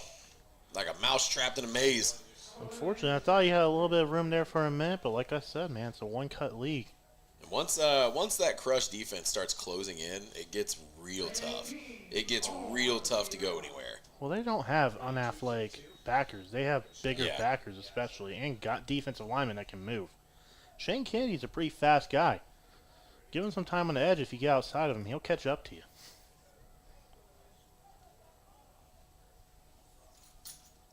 That's going to bring up 2nd and long for Strouder and company. But that's actually, no, that's Zaytoven they got back in the backfield there. We got a flag on the field. False start on the Volcanoes. That's going to turn 2nd and long into 2nd and much longer. Well, I think we might see a couple more of these, especially in the line. They really have to get set and get ready for the play. especially on the offensive line. I've seen him moving and hovering up and down a couple times. Yeah, I have seen that as well. It's just little mistakes like that, especially with it, like we had mentioned, newer players on a newer team, just trying to gel together and keep just the little penalties, just the little weird penalties at bay. Tovin dropping back, getting some pressure as he rolls up the middle. Only picks up a few back, but that's tackled there by number 5, the Georgia boy, Wardell Brown Jr. Georgia, Jesus.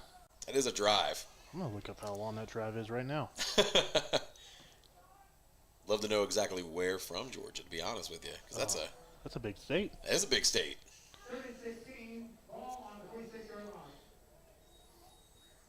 So Zay Tovin staying in at quarterback for the Volcanoes. They got, if you look at Shane Kennedy right there, he has got his ears pinned back. He's ready to get going here. That pass was almost batted down, but that's caught by number 1, Levante Russell. Russell's trying to find a way out. He fights his way forward before being brought down by number 0, Lavelle Anderson. That was just all effort, man. Staying up on your feet and just run the football. Oh, yeah. By the way, that is a 9-hour drive from Georgia. A 9-hour drive just from wherever Georgia. You know what I mean? Wherever, the center of Georgia.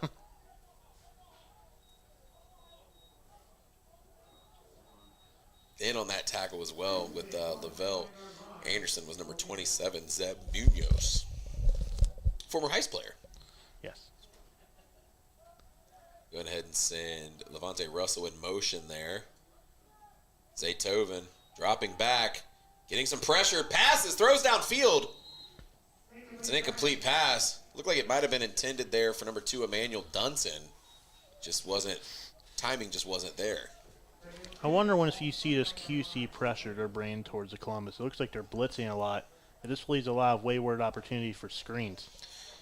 Yeah, it does. I agree with that. It leaves a lot of opportunities for those screens. But the thing is, though, too, man, is if you have your trust in your big guys up front to really get back there and cause some disruption, I think you don't have to worry about that because they're going to get to the quarterback or they're going to get to somebody in the backfield right away.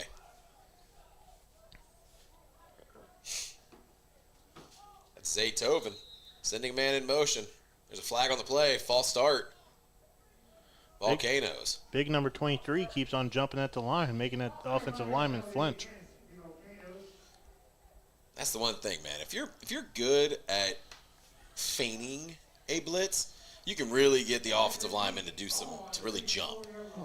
It's about confidence, in my opinion. You're a really good offensive lineman. You know it. You know the linebackers are going to do anything to get your head. I've had people spit on my feet before, yell at me, scream at me.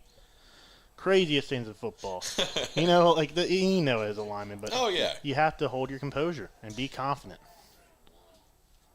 Zay Tovin and Elijah Hill in the backfield for the Volcanoes. 2 linemen. It's a quick screen pass there to 13 Eddie Strouder, and that's blown up there by number 41. It's Remy Render.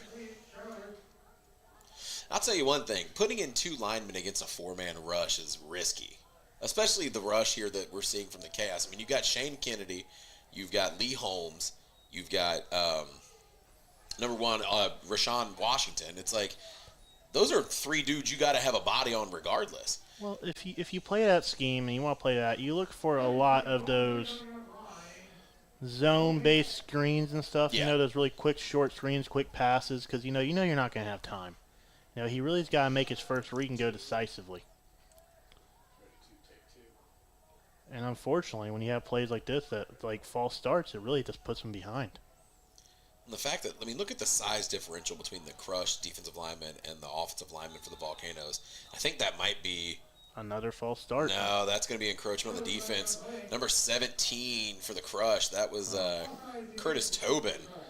Got a little excited there and kind of tiptoed there on the line, but unfortunately crossed over.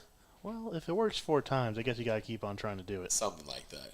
Let me ask you a question. You've played offensive line in the A7FL, correct? Or no?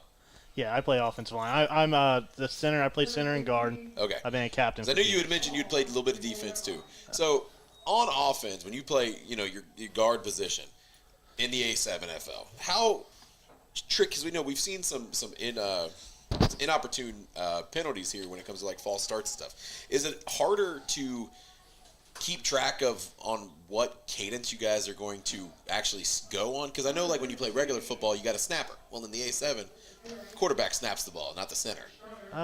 The one thing that sort of sucks is that if the QB isn't loud, like, you know, you have a lot of your soft-spoken guys. Yeah. There's been times I've been caught lacking on the line because they'll sit there or they'll delay their cadence. Like, they'll sit there and they'll be audibling at the line, and just out of nowhere they'll call a hike, and then you just don't expect it. Yeah. You know, but, like, I've never had a false start. Actually, that's untrue. I had one where I fell over. It happens. I pulled a muscle.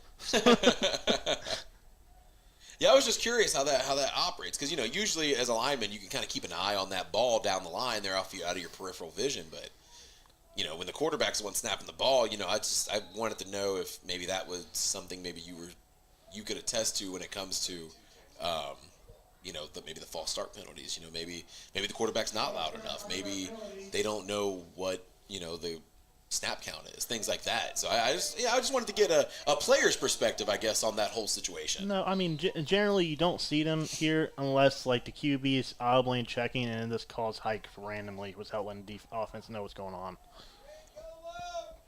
Zaytoven with an empty backfield. 2 linemen, but 3 men coming. That's Tobin and Kennedy that almost got him there. Tobin fighting his way forward, but eventually wrapped up there. That's number 5. Once again, that is Wardell Brown Jr. Just too much pressure from that Heist defensive line. Crush defensive line. Getting excited for your game later, aren't you?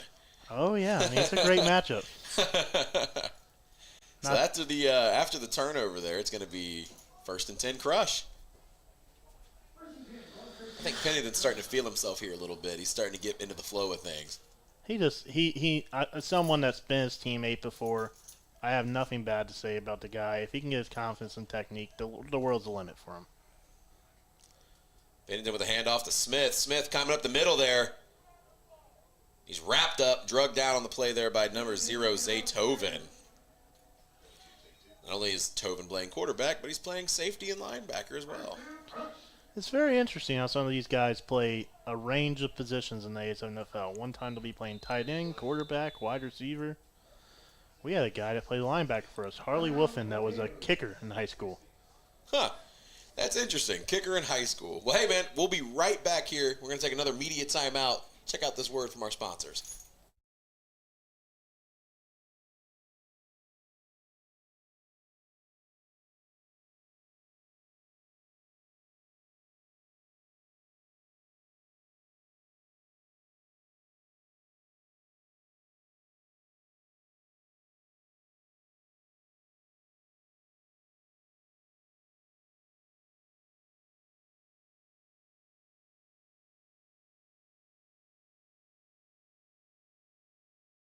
Experience the thrill of the road like never before. At 7th Gear Exotics, you're not just renting a car, you're stepping into a world of luxury with a wide range of exotic cars to choose from, and each one meticulously maintained. We're ready to deliver an unforgettable experience, whether it's a special occasion or just because you want to feel the sheer power of a roaring bull V10 under your control. We're here to make it reality, so why wait? Book your dream car today with 7th Gear Exotics.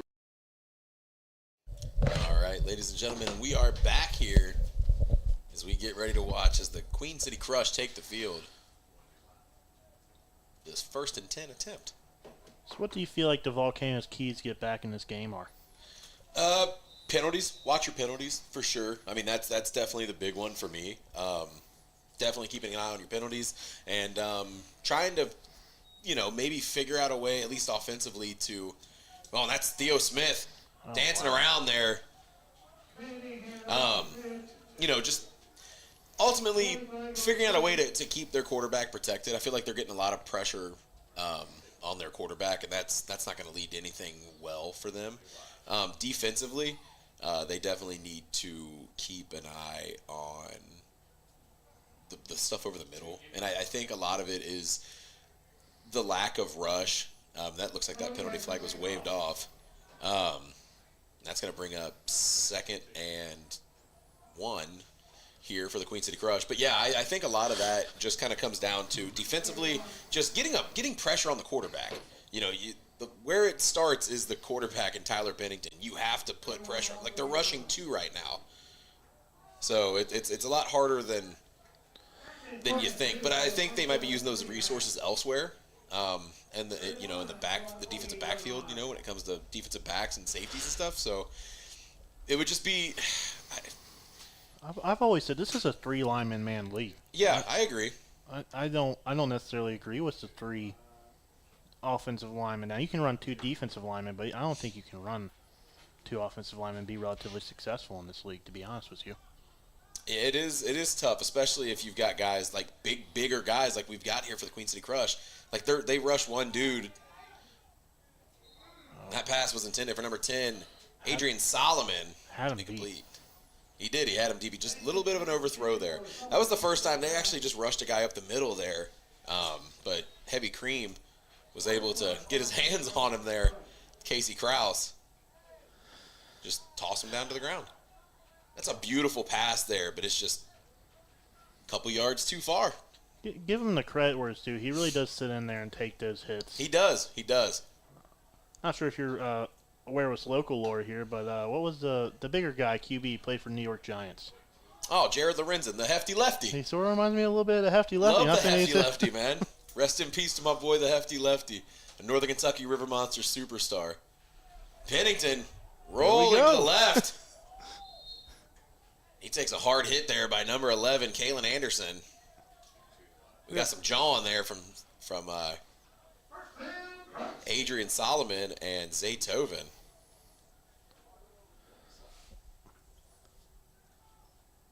All in all, that's going to be a 1st and 10 here for the Crush. I really like how Pennington's taking advantage of the short yard situations and turning something out of nothing. Oh, I agree. And I think that comes with having the JUCO experience. I really do. I think he's got the experience. A lot of these guys, sometimes you get guys that haven't played at the next level where he has next level experience. It's a handoff to Lee Holmes. Holmes trying to find a running lane. He's wrapped up by a gang of volcanoes. Or could you say he was swallowed up by the lava? You know what I mean? So, well, they're crushing it this game, huh? Something like that. True to the name, Crush, man, they got some big guys running the ball to these volcano scenes. Got some big guys and dudes that'll just absolutely hit you in the mouth. That's the thing that I really took away from, talking to their coach, Dale Hathaway. Dale, that was his thing. He goes, we want to live up to the moniker, man. We really want to take it to some of these guys, I'll tell you, as a player, it's very frustrating playing against Dale. Dale is a very physical player, and yes. I think that's what he brings to his team, too. He's one of those reckless abandon guys. Pennington dropping back with a dot. Oh, that is just over top of the fingertips of Mike Bell. He'll be wanting that play back. Oh, yeah, for sure. I think he put a little too much little elbow grease on that one. The one thing I figure out, when these QBs start running the ball, it feels like, especially, sometimes it's hard to get back in that groove of passing the ball. It just feels like you're a little off. I agree. But, hey, that takes us to the 2-minute warning. Your score, Queen City Crush 12. Olentangy Volcano 0. We'll be right back after a word from our sponsors.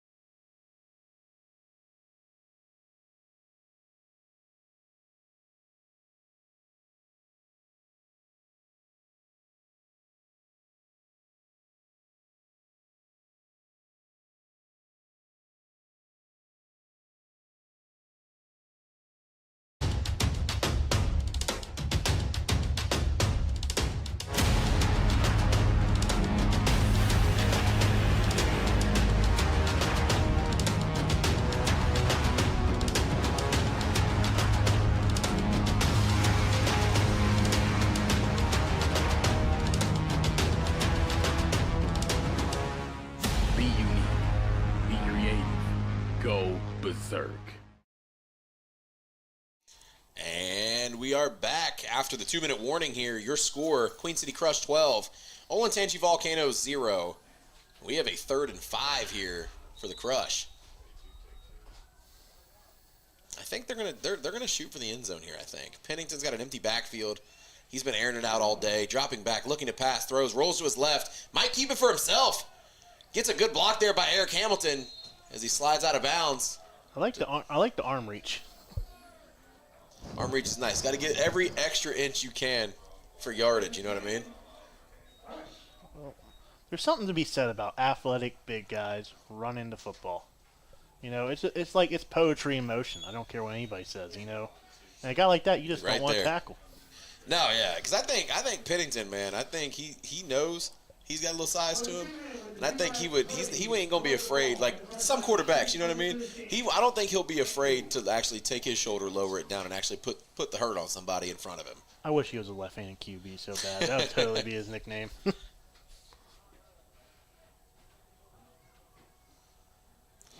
I feel like for Columbus's key, when they come out to these two-man sets, if they could just rush another guy, I feel like they could get some significant pressure. I think they could too. If they wanted to, if they had the opportunity to really put some pressure on their offensive line, I think they could actually do something, man. They're just not taking advantage of that as they should, I think. No, I totally agree with you there. You know, I feel like maybe with some adjustment, this game could be close to, and they can come back into it. But right now, offensively, you know, the Crush is really having their way. Especially, I mean, you know, the one thing that I always take away from it, because I played a lot of defense growing up, you know, you got to really get in that quarterback's head. If you got a quarterback who's just got all day in the backfield, you know what I mean, just all the time in the world, I mean, he could have a picnic back there, you know what I mean? That dude's going to feel himself the entire game, and that's going to make it harder on you later.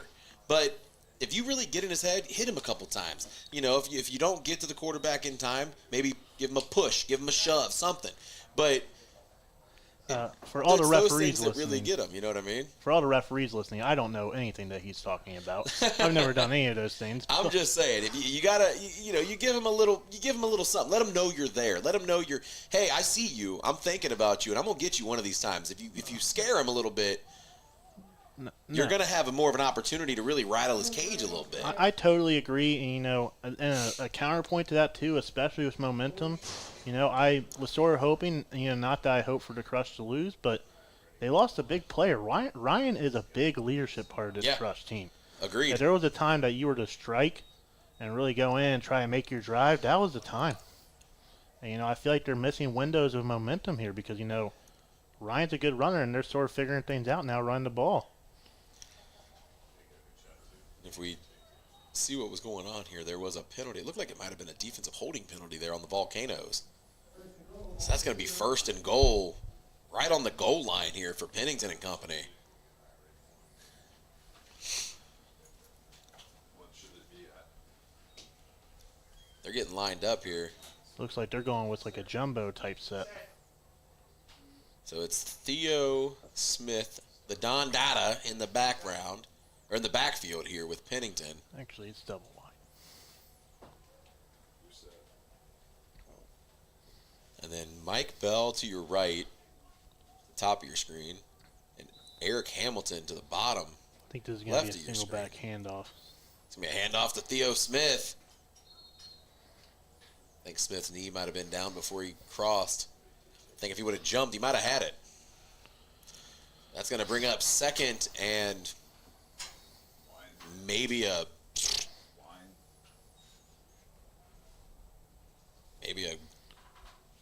I don't know, a piece of grass, you know what I mean? A ruler's length of football. I mean, it is. There is not much turf there between the goal line and all that. So you got a big guy like Pennington. Do you just line up and just run straight towards the line? Let's see what they got, because Theo Smith is in the backfield. They faked it. Oh. So it looked like it was going to be a fake handoff to Theo Smith, but unfortunately, I think they were expecting Smith to kind of go fake the dive a little bit more, and I think Smith got in the way on the pitch.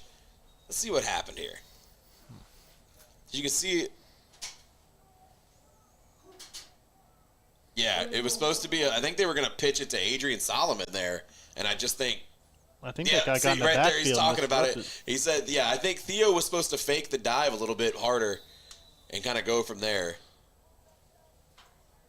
You know, We got a timeout, Queen City Crush. I hate to commentate on the play calling, but, you know, big QB. Yeah. Let's run it in there. I don't think it needs to be more complicated than that. He's ran the ball very well. I bet they could get right into the end zone. I think they could too. Just right up the middle, especially if they've got a two-man rush going. I think if he goes right up the middle, man, I think he's going to end up finding pay dirt here sooner rather than later. Well, they're not in any rush either. I mean, just run down the clock on them. So as we wait for them to come back out of the timeout, we've got number 5, Wardell Brown Jr. coming in for Adrian Solomon. Dale Hathaway cooking up some magic here for the Crush, trying to get his boys into the end zone. Very well called football game. And props to Dale. You know when Dale's got those glasses on, man, it's time to cook, man. Oh, the lens crafter, thick lens glasses. It's time to cook, man. Shout out to Dale Hathaway, man. Love that guy. He's a good dude. He's a great guy. So Pennington and Smith in the backfield on this third and extremely short. Wardell Brown Jr. also in the backfield. Oh, gosh. Plays blown dead. Looks like it's going to be an encroachment on the defense. Sometimes some football, like when there's a lot of penalties, is just so frustrating. You know, because you see these little mistakes, and you're like, man.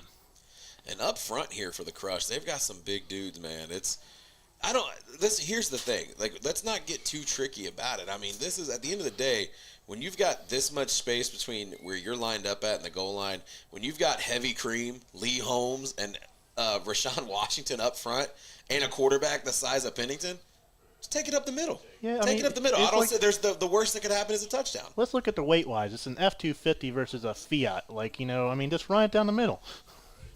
They've got guys up front, but none of those guys are big enough to really do anything. I mean, he's in there. That's going to be a touchdown.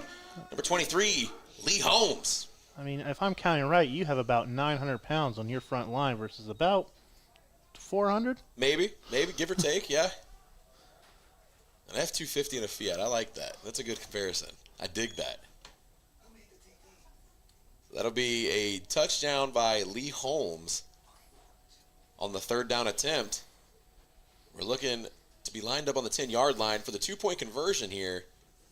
Pending the two-point conversion, though, your score is 18 Queen City Crush, 0 Volcanoes. It has been a gritty game.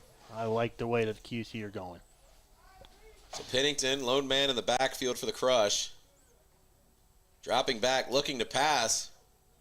Keeps it for himself around the right side, but he throws. That's number 13, Eddie Strouder, there on the deflection. And that is no good on the two-point conversion, bringing your score, like I had said, Queen City Crush 18, Volcanoes 0, with 57 seconds left here in the first half.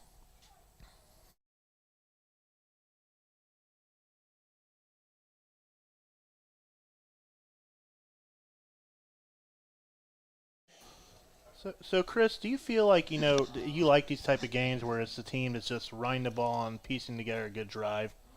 Or are you the big play guy? It depends, man. I mean, I think when it comes to, like, my views on football, man, I really enjoy a good competitive game. I think a good competitive game, what we had the first game, those are the kind of games I like to watch. But also, at the same time, though, but even in that first game, it was a lot of just run, and then just big play down the field. Run, big play down the field. So I'm a little bit of both. I mean, a blowout's always fun to watch, especially after watching a bunch of games that are really competitive. But at the end of the day, man, a competitive game is just, I mean, that's money right there. So stat tracking. I wonder how many flags we've had this game, because it seems like a significant lot. There've been a lot of flags. That run by Kalen Anderson for the Volcanoes on that 3-on-1. It's going to bring up a 1st and 10 for the Volcanoes. They got pretty decent field position here. I hate to say it, but I think at the point the Volcanoes, I wonder how much penalty yardage has been handed out this game, because I guarantee you it's over 100 yards. Yeah, I would say if it's not, it's definitely getting close. If not, it is definitely getting close. I've counted at least 7.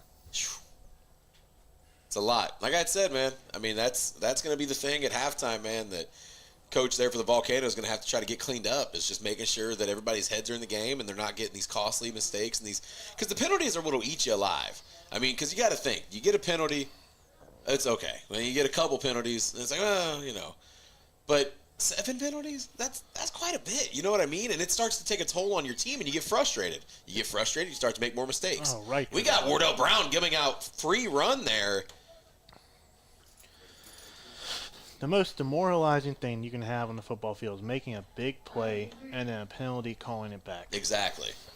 Because there's just nothing besides that is the team's fault that you did not execute, and that's frustrating. That's a 5-yard gain there for the Volcanoes. Strouder throws it at the feet there of number 1, Russell. That'll bring up 2nd and 5, or 3rd and 5.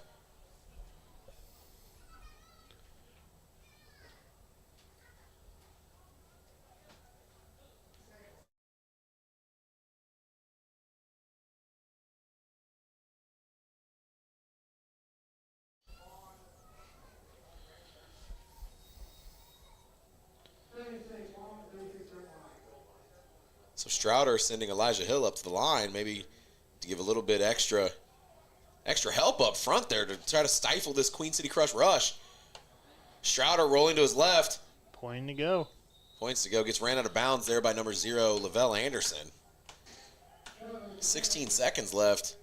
It's going to bring up 4th and short here for the Volcanoes. Does it feel like, I feel like they need to score here. Again, a score here would really help their confidence going back into halftime. I think it would. I agree with that. I think getting some points on the board here to end the half would for sure bring a lot of just confidence. But at the same time, that confidence is only good if you can keep your head in the game. You know what I mean? So we got an empty backfield here for the Volcanoes. We got another flag on the play. Oh, my goodness. It's going to be a false start on the Volcanoes. Like I said, yeah, you just got to keep your head in the game, and these costly penalties. The penalties are what's hurting them. If you run that ball and you run it and you get a negative gain, that at least says, okay, we didn't perform that time, but we can go get him next time. Yeah. When you have a penalty like that, that just kills you. You never know. I mean, you never know what could have been because the play gets blown dead. And that's demoralizing. It demoralizes the team. It demoralizes the effort. And I feel like that's the key factor here right now for the Volcanoes. Well, especially when you maybe start to get a little bit of extra just oomph about you, some little motivation, you know what I mean? A penalty just automatically just, okay, now we got to stop. Okay, now we got to stop. Okay, now we got to stop. And it's like you just can't keep doing that to yourself. You're just shooting yourself in the foot at that point. Well, if a guy gets sacked, let's say Hunter Miller gets sacked on 4th down, I can pick him up and we got next time. But if he false starts, I have nothing to say to him. All right, so they're going to go ahead and run the clock here, and that'll take us to halftime here at Woodward High School in Cincinnati, Ohio. Your score, Queen City Crush 18, Olentangy Volcanoes 0. We'll be right back after the half. Experience the thrill of the road like never before. At 7th Gear Exotics, you're not just renting a car, you're stepping into a world of luxury with a wide range of exotic cars to choose from, and each one meticulously maintained. We're ready to deliver an unforgettable experience, whether it's a special occasion or just because you want to feel the sheer power of a roaring bull V10 under your control. We're here to make it reality, so why wait? Book your dream car today with 7th Gear Exotics.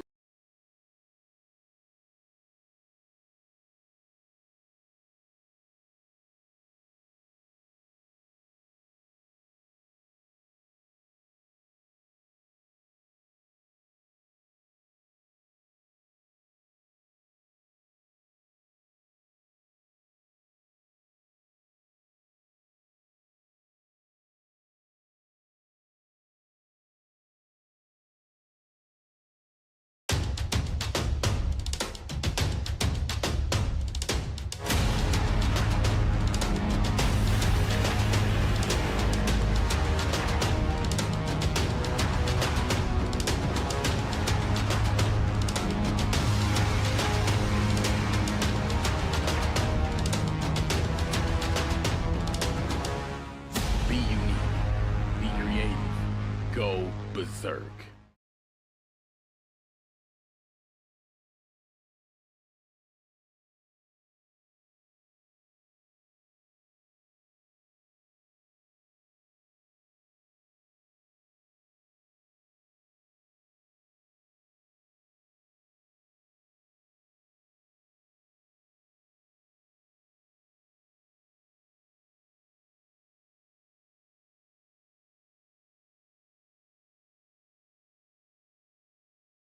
Experience the thrill of the road like never before. At 7th Gear Exotics, you're not just renting a car, you're stepping into a world of luxury with a wide range of exotic cars to choose from, and each one meticulously maintained. We're ready to deliver an unforgettable experience. Whether it's a special occasion or just because you want to feel the sheer power of a roaring bull V10 under your control, we're here to make it reality. So why wait? Book your dream car today with 7th Gear Exotics.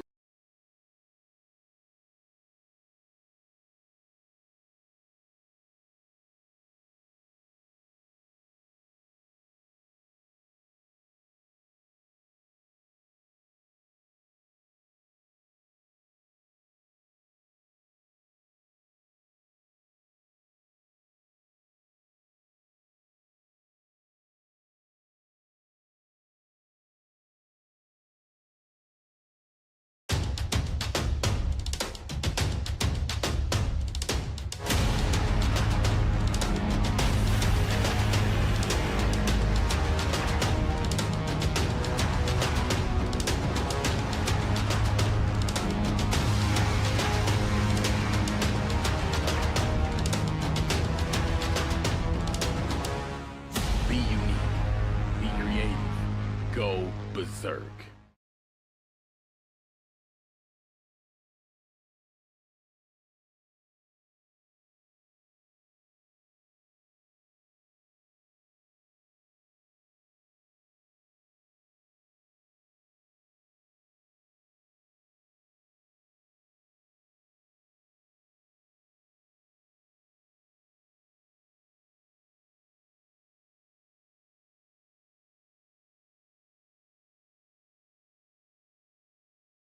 Experience the thrill of the road like never before. At 7th Gear Exotics, you're not just renting a car, you're stepping into a world of luxury with a wide range of exotic cars to choose from, and each one meticulously maintained. We're ready to deliver an unforgettable experience. Whether it's a special occasion or just because you want to feel the sheer power of a roaring bull V10 under your control, we're here to make it reality. So why wait? Book your dream car today with 7th Gear Exotics.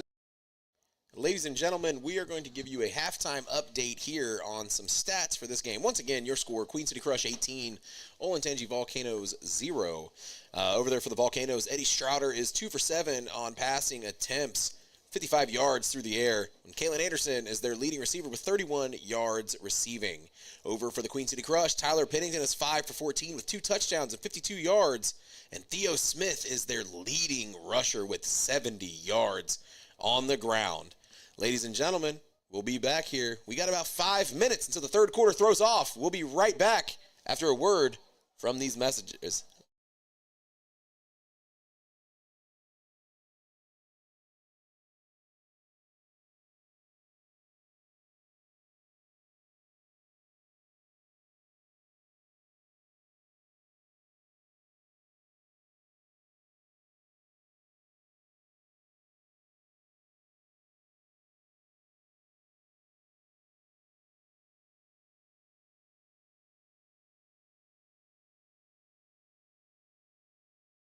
Experience the thrill of the road like never before. At 7th Gear Exotics, you're not just renting a car, you're stepping into a world of luxury with a wide range of exotic cars to choose from, and each one meticulously maintained. We're ready to deliver an unforgettable experience. Whether it's a special occasion or just because you want to feel the sheer power of a roaring bull V10 under your control, we're here to make it reality. So why wait? Book your dream car today with 7th Gear Exotics.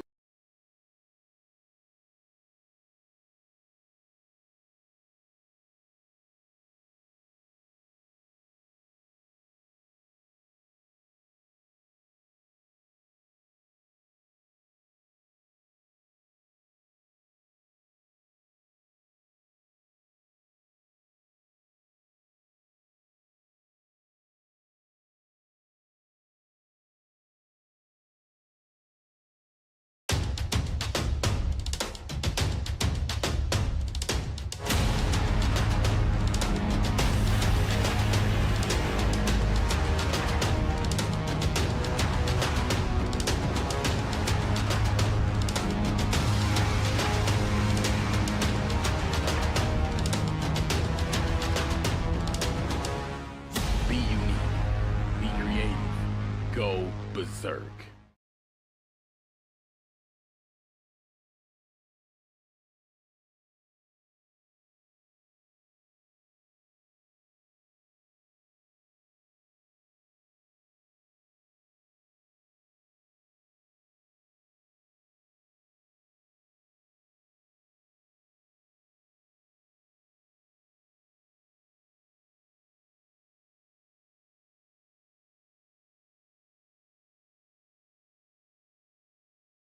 Experience the thrill of the road like never before. At 7th Gear Exotics, you're not just renting a car, you're stepping into a world of luxury with a wide range of exotic cars to choose from, and each one meticulously maintained. We're ready to deliver an unforgettable experience. Whether it's a special occasion or just because you want to feel the sheer power of a roaring bull V10 under your control, we're here to make it reality. So why wait? Book your dream car today with 7th Gear Exotics.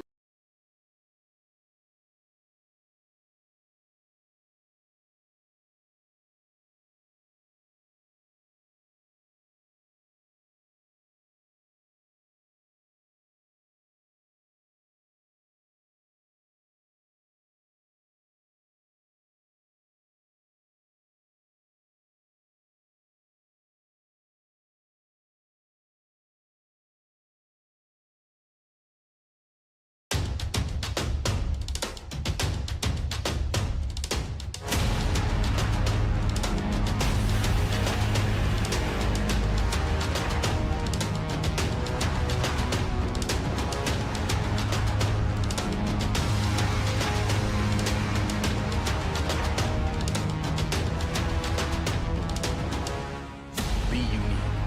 Be creative. Go berserk.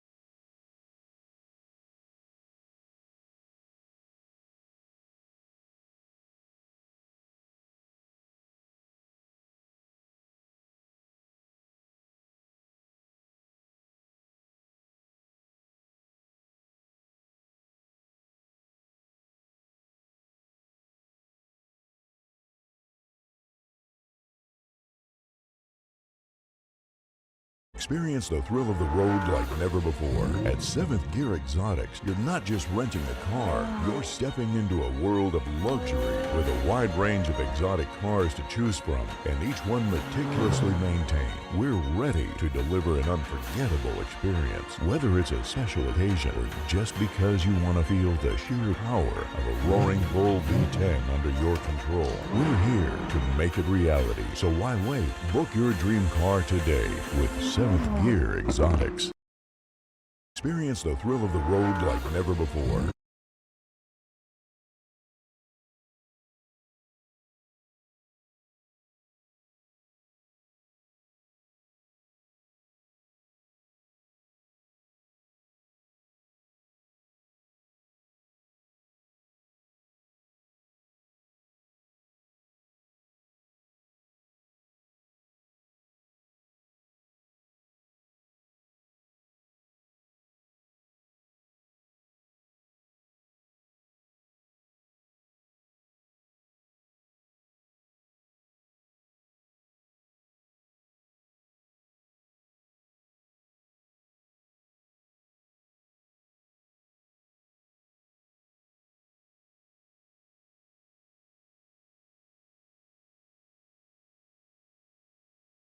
All right, ladies and gentlemen, and we are back here to start off the third quarter.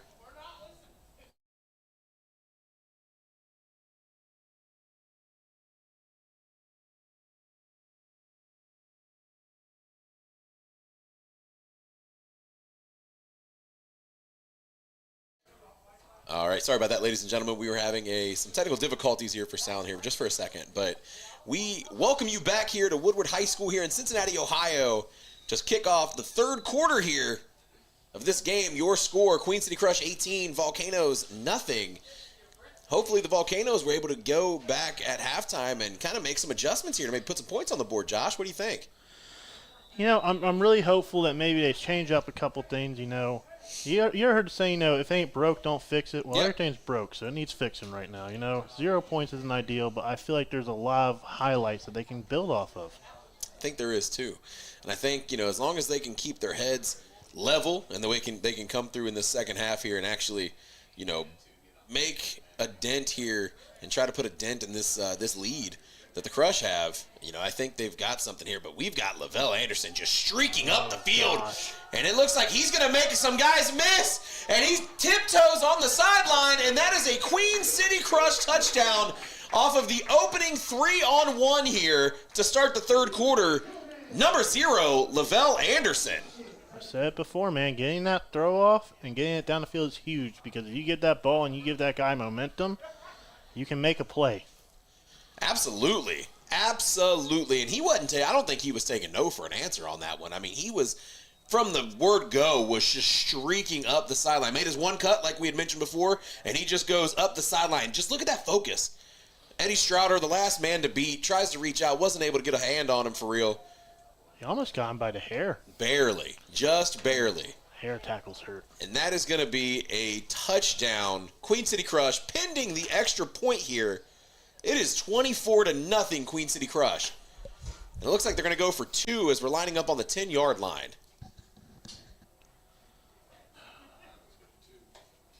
Tell you one thing about Lavelle Anderson. He's always good for at least 1 in a game. He's good for at least 1 long touchdown a game. If I was a betting man on QC scoring a touchdown, I think it's going to be Bell or Lavelle. That's Pennington looking to pass. That's an interception. I believe that's number 1, Levante Russell.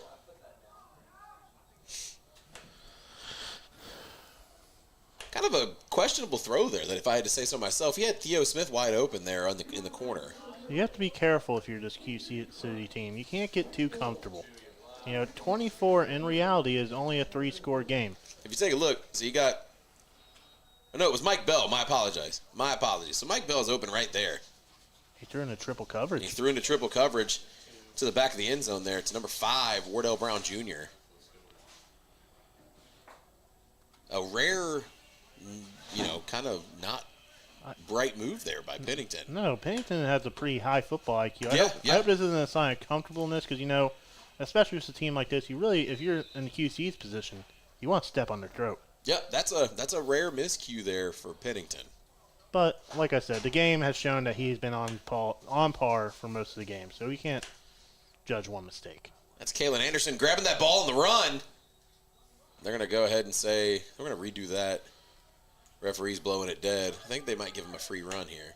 I wonder if there's some wind in the air today or something. A lot of these balls and these throw-offs in the games haven't been getting to the mark.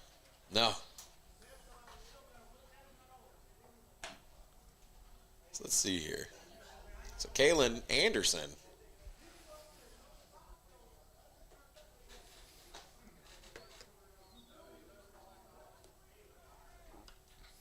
Going across the left side. Oh, great Slips move. between 2 players, and he loses his balance as he crosses the 40. God, if he wouldn't have lost his balance, where do you think that one was going? I think that one's going to the house. He had speed there. So another great field position here for the Volcanoes. Can they take advantage of it? I mean, look at that. Right there between Kennedy and Smith, which is rare too, man. Kennedy usually gets his paws on you, and it's a wrap. Yeah, Kennedy's a pretty good tackler. He worked a lot in that last season, too. You saw a lot of him diving and missing a lot of tackles. He's been a great tackler this year. Oh, yeah, he's definitely learned how to put his body into it instead of a lot of his arms. He had a lot of arm tackles. Well, it's the hips, man. Like you always like I said, the famous hip drop tackle is how most people are learning how to tackle. Yeah.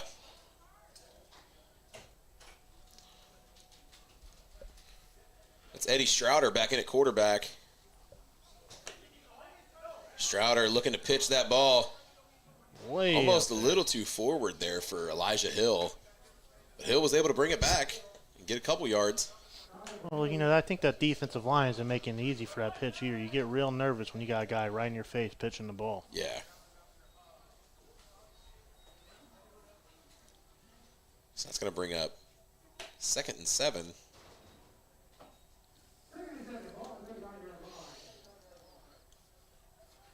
Well, the good news is there's been no penalties yet. Don't jinx us, Josh.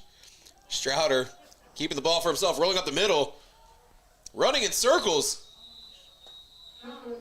That was number 1, Rashawn Washington Jr. on the tackle there. Oh, never mind.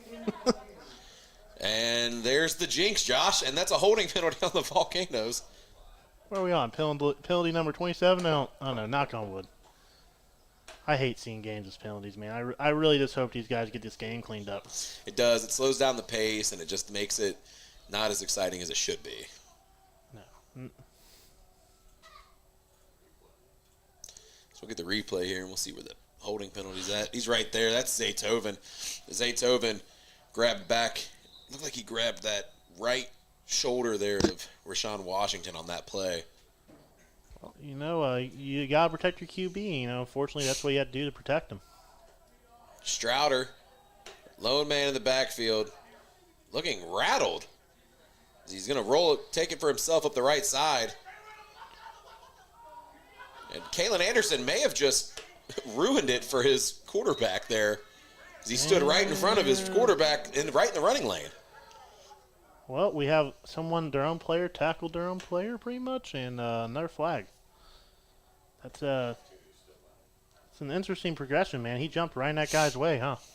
Oh, yeah, he just stopped right in the middle of the play. What was the flag on the field? We're going to find out here in just a second. Looks like it was on the crush.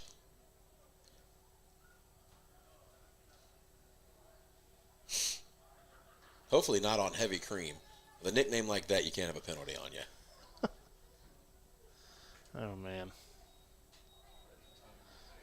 I hope he listens to this and hears it, because I'm probably going to steal that nickname, and I hope I get his blessing. If he's Heavy Cream, what am I, 2%? 2% is pretty solid.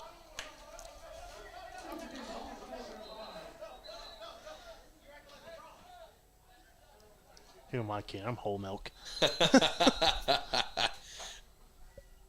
So Eddie Strouder and Elijah Hill in the backfield for the Volcanoes.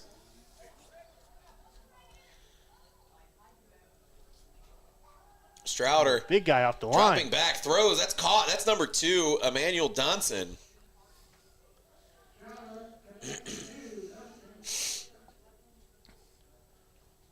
Gives the ball to the ref there, and that ball's going to be spotted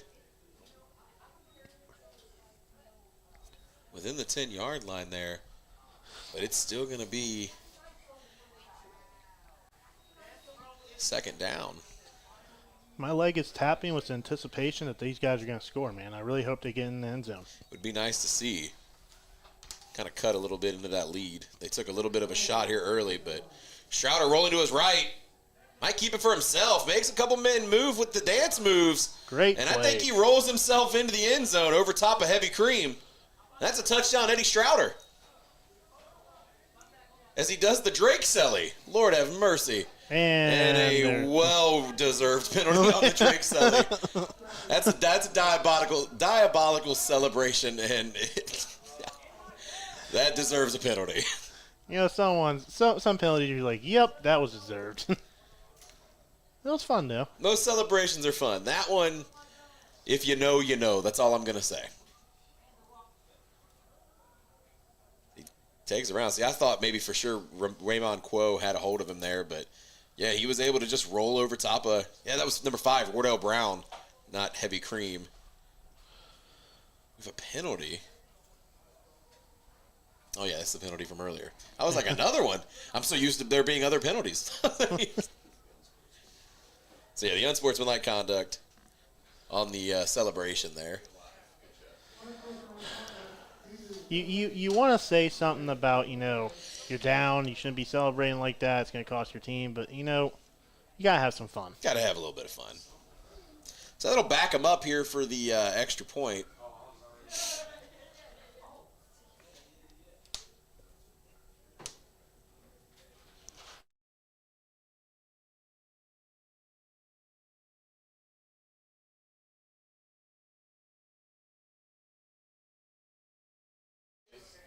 So we got a long 2-point conversion here coming up for the Volcanoes.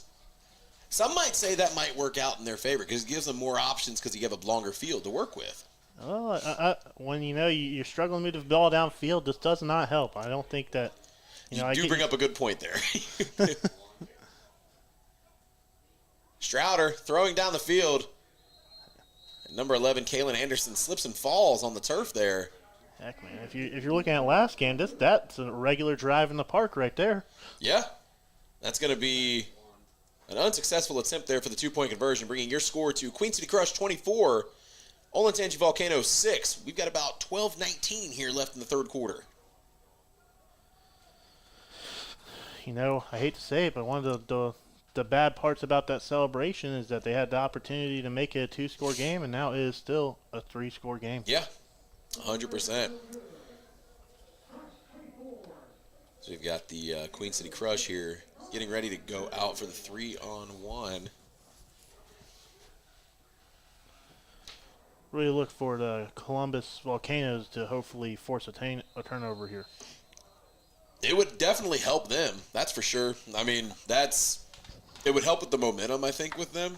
I just don't know. I mean, it's hard to tell. I mean, everything just seems to not be going their way today, unfortunately, other than that last touchdown. Well, And you hate to see it, you know what I mean? No, you always want to see any team compete. Oh, gosh. It's going to take a lofty bounce there as Lavelle Anderson awaited it. I think they're going to give Anderson a free go here. Well, also, I mean, we sort of talked about this last game with Columbus and such, and, not having as much guys with them, and, it wears them down as they go into the game. Look at that sideline. There's not a lot of players there, You have to imagine, get the fourth quarter, it's going to be rough for them. Oh, yeah, 100%. And it's a game of just making sure your conditioning's good and making sure everything's all right. But, yeah, I mean, everybody needs a blow every once in a while, you know what I mean? Oh, yeah. Especially playing both ways the full game. It's going to be a free run. Lavelle Anderson trying to gain a head of steam here. Cuts back across the field, spins, makes one guy miss as he finds a seam, and he's going up the right sideline. That's 0, Lavelle Anderson, as he slows down and just casually strolls into the end zone. That is a Queen City Crush touchdown, the second 3-on-1 touchdown here for Lavelle Anderson today. I hate to say it, man, but, those guys were walking to the sideline before he even got to the end zone. That's a look at the feet right there, man. That's a killer. So that's the thing about Lavelle Anderson. When he gets to running like that, I mean, he absolutely is moving. But look, the cuts here, the spin. And he saw that seam and said, not today, guys. I'm out. I'm going. No, I mean, just a beautiful play. Then he stops, puts the dogs on a leash, walks them into the end zone. You know what I mean? Just a casual stroll to the park there for Lavelle Anderson.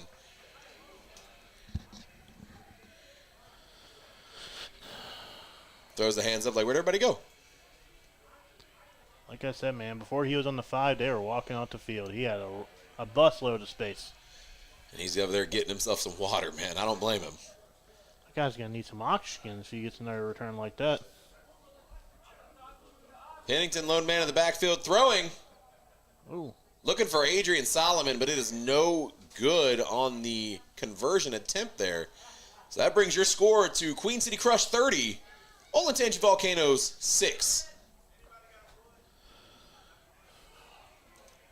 I mean, that's a dagger right there. No, that's what you call a demoralizer. Yeah. You can't. Like I said, man, special teams is one of the hardest things in this league for some reason. And it seems like Lavelle Anderson's figured it out. Oh yeah, especially this game. I mean, not one but two. 2 special teams touchdowns in one game. Yeah. And we've got Kalen Anderson back deep to return for the Volcanoes. Anderson flying up the middle of the field there, and he's wrapped up and brought down. That's number 4, Raymond Quo. I will say this, the QC Crush has been really good at tackling today. Oh, yeah. A lot of these guys are trying to make moves. A lot of shit-tier guys are trying to make moves, and they are just tackling them in open space. That's going to bring up a 1st and 10 on the 45-yard line for the Volcanoes. Let's see if the Volcanoes can find the end zone again. Yeah, I mean, it's going to be hard. I mean, look at that big defensive line they got in front of them. And that's the thing. They are just – those dudes on that defensive line for the Crush, they are all gas, no brakes. Well, not to highlight, I mean, the QB for Columbus has been very good in the pocket presence today, and he's doing what he can with the ball, but eventually this passing game's got to be better. There you go. And that is none other than number 90, Shane Kennedy, getting the serious pressure on number 13, Eddie Strouder. Unfortunately for Shane Kennedy, that is, Strouder was able to get the ball out before the ultimate demise there of a sack. Well, it's unfortunate for both players because Kennedy's going to want that one back. Oh, yeah, and Strouder, I mean, good job at getting rid of the ball, but there's just nothing there for him. That line's got to step up.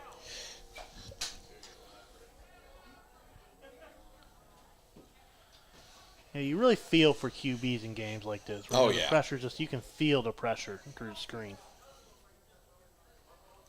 Elijah Hill in the backfield with Strouder. Strouder pitching it back to Hill. Ooh. Hill trying to make a move there, but he's ran down in the backfield by number 90, Shane Kennedy. He missed a big hit from number 10. Yeah. I think if Solomon would have been able to get some paws on him, I think that would have been pretty bad.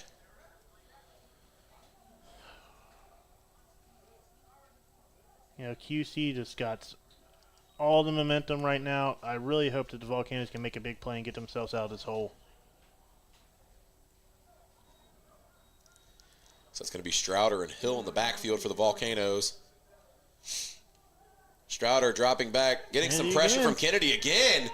Kennedy's finally looking to get one, and he gets the ball out again. I know Kennedy's foaming at the mouth right now to get a sack. He just brushed off his sub. Yeah, he did. He had a guy coming in, and he said, no. He wants that sack. Kennedy wants that sack. Oh, it looks like we have a Columbus player hobbling off the field. We might have an injury timeout here for the Olentangy Volcanoes. We'll be right back after this injury timeout. Oh, gosh.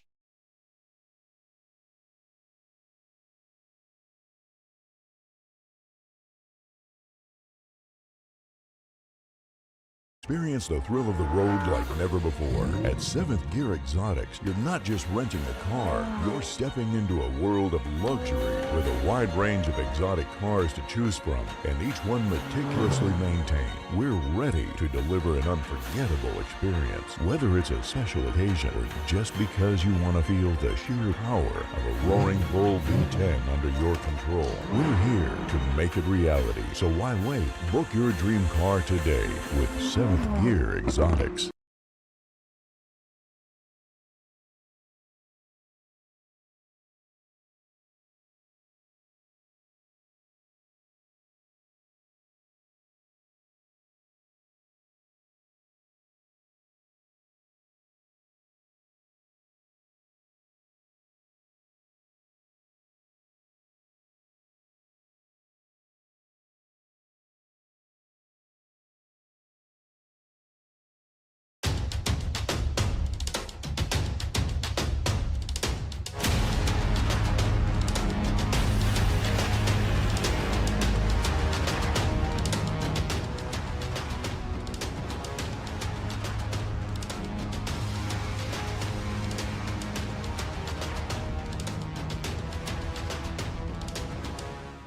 Be unique.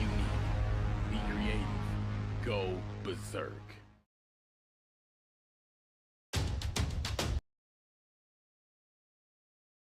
All right, ladies and gentlemen, we are back after the injury timeout. I believe that was quarterback number 13, Eddie Strouder, who was down on the field. He was able to hop up, and they were able to kind of carry him off the field there. He's getting some looks there on the sideline, but, hopefully he's standing up on his feet, so I'm hoping maybe it was just a cramp, nothing too serious. Everybody knows how bad those cramps can get. As we got the throw off here back deep for the Crush is number 2, Keyshawn Mitchell, my apologies. Great plan to throw it out of bounds, especially with the way they've been dominating, especially lately. Without a doubt. And that's going to bring up 1st and 10, deep in their own territory for the Crush.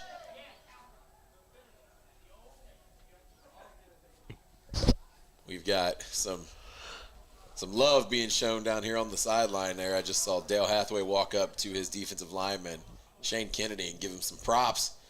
I think Hathaway was rooting for Kennedy the same way Kennedy was rooting for himself. You know what I mean?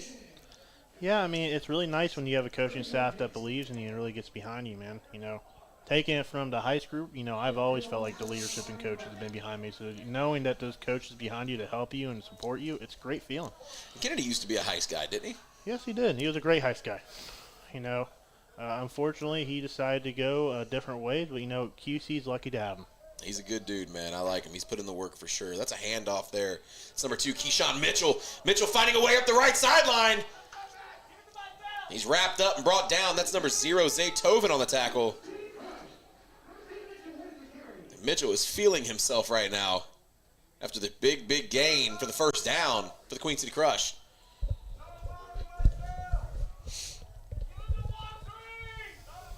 And what a way to cut, you know. You're going up the left sideline, you cut inside, and then find a running lane up the right.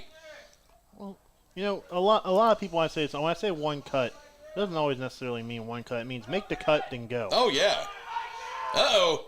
And we have a sack here on the play. Tyler Pennington being sacked. That's number 0, Big Zaytoven on the tackle, or on the sack. I believe that's their first sack of the day. I think it is. We were just talking about that, too, pregame, man. If they can really get some pressure on the quarterback, it might rattle him a little bit. You know, I've seen a lot of success off their blitz packages. I hope that they go more towards the blitz and 3-man fronts. So that's going to bring up a second long here for the Crush. Tyler Pennington and company looking to keep guys out of the backfield and give Pennington a little bit of time here to throw the ball. In the backfield with Pennington is number 2, Keyshawn Mitchell. Looks like they're going to be set to run the ball here. Mitchell pitches back, or Pennington pitches back to Mitchell, excuse me. Mitchell throws a man down. We're going to have a penalty flag on the play here. Let's find out what we got. Not a big gain at all, maybe a loss, but man, oh man, he threw that guy. And I know he probably doesn't look like it on the broadcast, ladies and gentlemen. Mitchell's a stout dude, man. He's the kind of guy that, you know, he really wanted to put you into the dirty wood. No, I mean there's a lot of physicality to their runners. I feel like, you know, just like a lot of teams, man, the offensive line is at the premium. You know, Chaos has the best offensive line right now in our division. I think it shows. So that penalty was on the Volcanoes. That's going to move the sticks there for the Crush. Crush with a 1st and 10 here after the penalty. Mitchell in the backfield with Pennington. Pennington, quick throw there to Mike Bell. My apologies, that was not a thought. Since somebody got in front of the numbers there, I thought it was a 1-3, and it wasn't. They just split the 8. So that's number 8, Theo Smith. I think we're starting to see the cycling of a couple guys that don't play too much here on the QC side, too. Yeah, trying to get some guys some good work in here.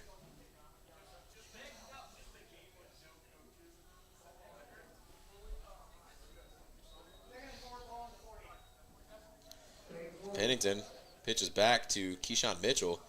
Mitchell rolling up the right side. He ran out of bounds there by number 3, Elijah Hill.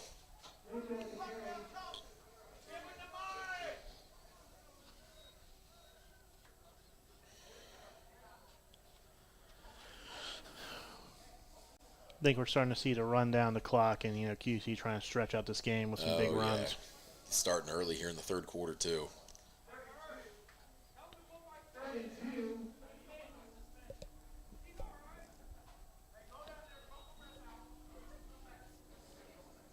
So that'll bring up 3rd and short here for the Crush.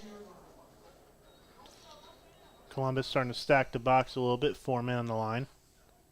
Pennington dropping back, looking to pass. Got a rusher coming down his face there. Oh. And that's a big catch there, number 7, Eric Hamilton. Hamilton finds his little seam up the sideline there, and that is a touchdown, Queen City Crush. Offensive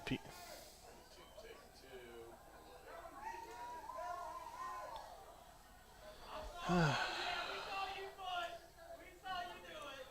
I know Hamilton wants that one back. Oh, man. So you take a look. You've got Pennington. He's got a free rusher there. That's Zaytoven about to smack him. just right over the fingertips there of Kalen Anderson, and they're going to definitely call that. They're going to call that PI on Hamilton. Definitely a clear push off, unfortunately. But I mean, the guys up here are definitely, the guys in the crowd are definitely letting them hear it too. Looked like they were going to go for the screen pass there. For that play is over.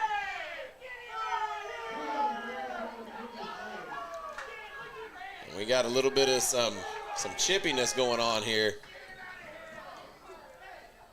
Play was blown dead, and I guess the Volcanoes didn't get the memo. They need to get Washington out of that scuffle right now. Losing him for the season would be detrimental to QC's health. Washington's one guy who he's got a temper on him, and you definitely don't want him. You don't want to lose him over something stupid like a fighting or something.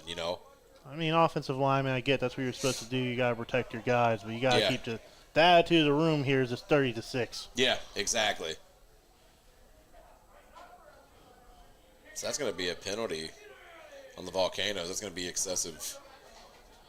Well, I mean, and the wide receiver isn't innocent there. If you keep running, you're a defender, and you can't hear things, or you get that game vision. Yep. That's your best option is to tackle him. They also give a personal foul to the Crush there, too. He kept running. So they're going to be offsetting penalties.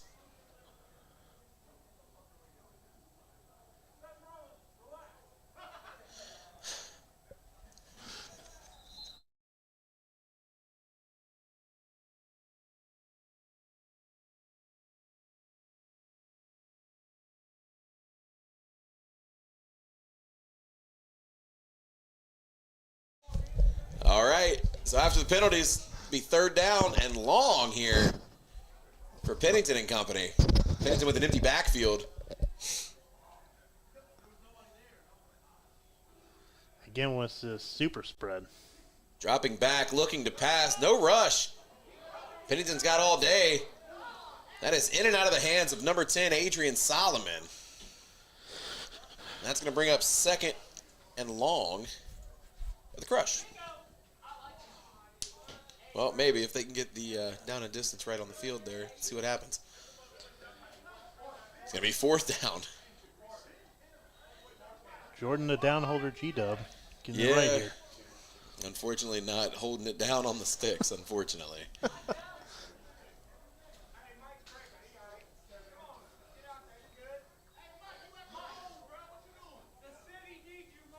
All right, so on this fourth down attempt, they're going to elect to throw it off here. Back deep to return for the Volcanoes is number 11, Kalen Anderson.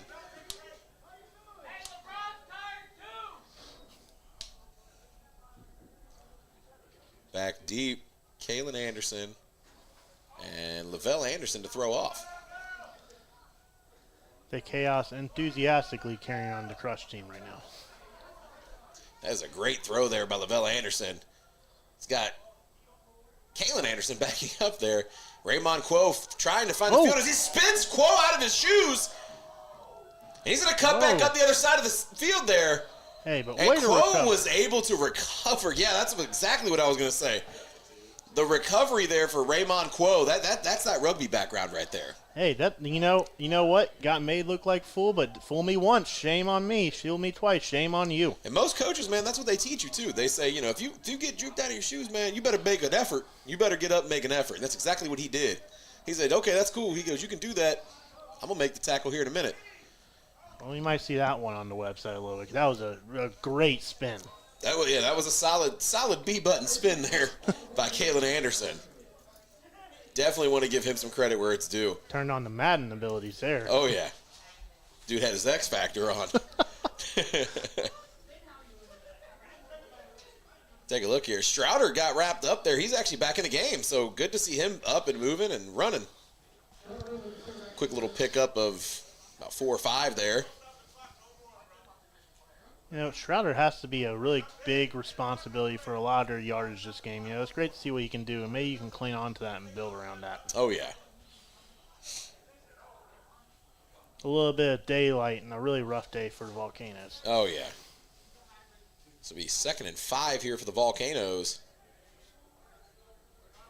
Strouder with Hill in the backfield with him. Schroeder dropping back, going to roll to his left, trying to find a way out of bounds there as he's ran out by number 41. That's Remy Render.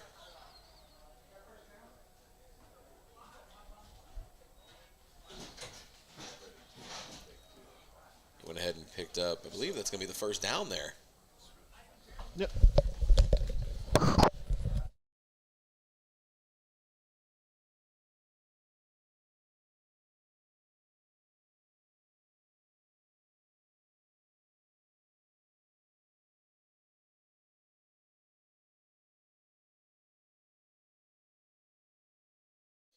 All right, as we get ready for this first attempt here by the Volcanoes, I'm joined up here in the booth by Covington Heist head coach Eric Weiler. Eric, how you doing? Doing pretty good. How you doing today, Chris? Doing all right, man. We've got some exciting football going on, and even more exciting here coming up at this next game, man. Little undefeated, battle of the undefeated. They're calling it the Battle of the Natty right now. So 2 undefeated teams, man. 2 Midwest powerhouses going after each other, man. What are your thoughts going into this game? I mean, my thoughts going into this game are just trying to come back in here and play hard and win a game. Try to stay undefeated. 100%. I totally understand that. You know, there's got to be a little bit of buzz, you know, amongst some of the players and things like that. You know, obviously it's a big game. You know what I mean? How do you keep your players level-headed and focused throughout the week of practices and things like that? I mean, how I'm trying to keep them level-headed and everything else is a big play. I don't mean to interrupt you, but that's a big play. Huge touchdown there for the Olentangy Volcanoes. That is number 2, Emmanuel Dunson. On the catch and run. That was a beautiful pass. That's the first good pass I've seen from the Olentangy. No offense. Hey, but totally. If we can get a replay on that, that'd be awesome.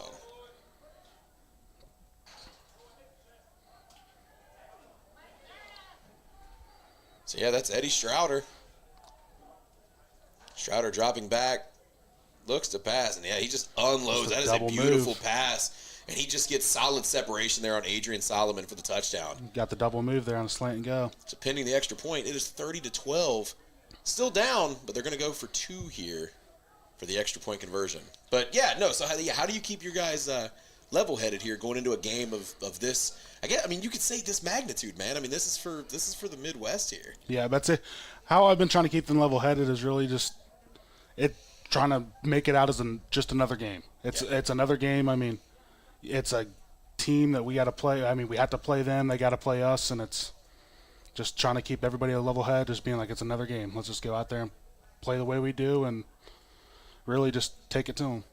So do you guys listen to any of the noise and stuff, the chatter? I mean, I know we got a lot of things out there. You know, you get the inside of the lines guys, stuff like that. I mean, there's a lot of chatter of, you know, obviously there's players who have swapped sides, there's coaches that have swapped sides, things like that. I mean, do you guys try to not feed into any of that, or is there anything that's been said that maybe you guys are like, well, we might use that as some bulletin board material in the locker room, you know? There's been some stuff said, and I mean, really, I try to tell guys, keep your head out of the media, but I mean, there's only so much I can do. I mean, I can't control what guys are going to do on their own time. Like, it is what it is, and I just tell them to try to keep composure, and the team that has the most composure in this game is going to win it, I feel like. I agree with that.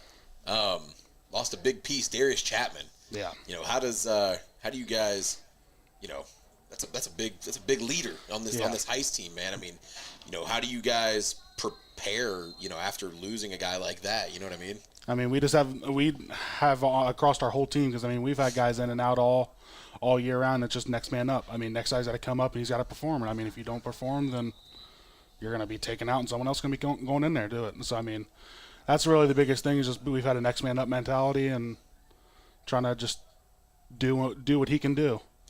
And I'll tell you what, one of those next men up, we got a preview of that guy last week. His name's Nuke Presswood. Mm-hmm. So tell me a little bit about Nuke. How'd you guys find him, and what's the coaching staff feeling about old Nuke? I'm about to say, we love Nuke. It was actually at the end of, it wasn't last game, but it was the game at the end of the game against the Crush. He actually come up to me because he's cousins with one of the guys on our team, and he was like, I want to play for you guys. He was like, what do I got to do to be able to play for you guys?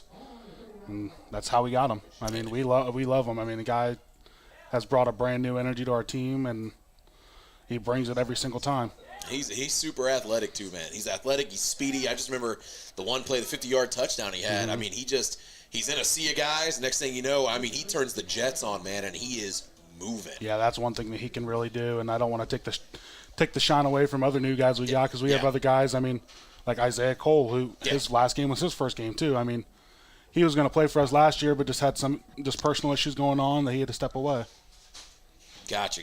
Well, hey, man, I don't want to keep you up here too long, man. I know you got a game to prepare for here very shortly here. Got a quarter left of this football game here in front of us, but I want to thank you for coming up here and talking football with us, man, and good luck against the chaos, Well, man. Thank you, Betsy. I appreciate it. Yep, thank you.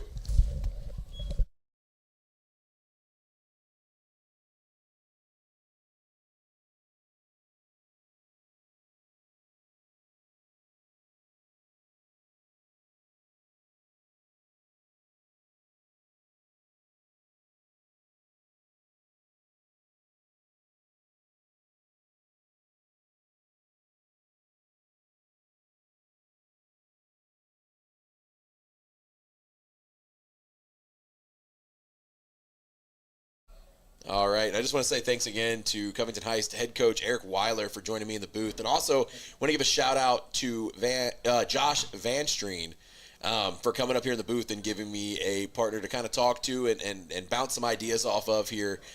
Just a huge thank you. But he had to go and get ready for his game next here after this Crush a Volcano game. So we're going to go ahead here. We have 13 minutes, 26 seconds here left in the fourth quarter. Your score, Queen City Crush 30, Olentangy Volcanoes 12. The Crush, they're back. That's a first and real long here. So it'll be second and 15 actually. They just haven't adjusted the thing down there.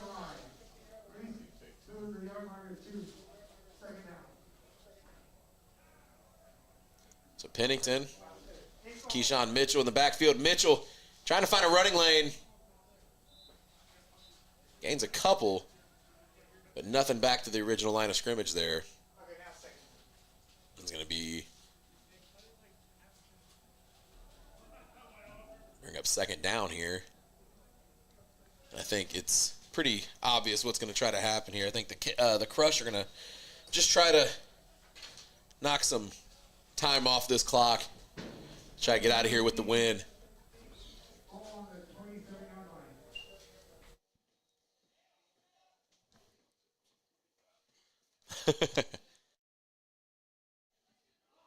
Pennington dropped back to pass, and he is sacked. That's number 0, Zay Tovin. That's the second sack of the day there for Zay. That's the second time they've gotten a hold of Pennington. It's going to back them up even farther on third down. Third and extremely long.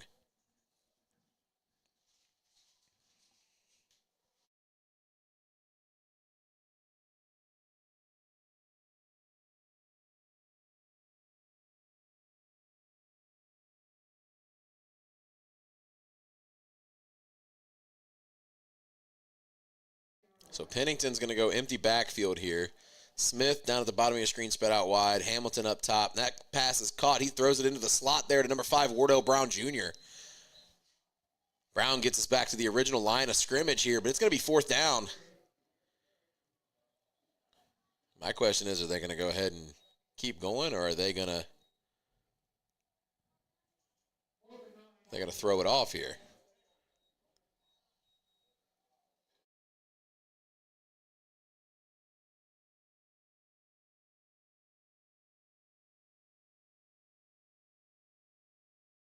It looks like they're going to go ahead and go for the fourth down 3-on-1 here.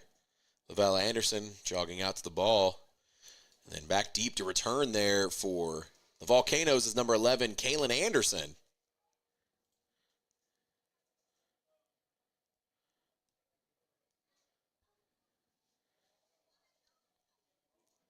Lavelle Anderson throws the ball. It's a beautiful throw there. Anderson grabs it.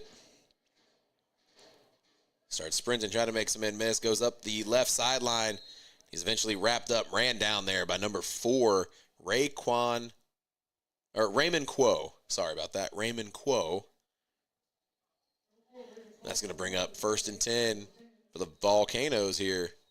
It's about 10 minutes left here in the fourth. So we've just got, it's a, competitive game-ish. I think the Volcanoes here, as the game has progressed, have started to find their footing a little bit. Not as many penalties here in the second half for the Volcanoes as there were in the first. But I think ultimately that might be what, stifled a little bit of the Volcanoes here early in this game.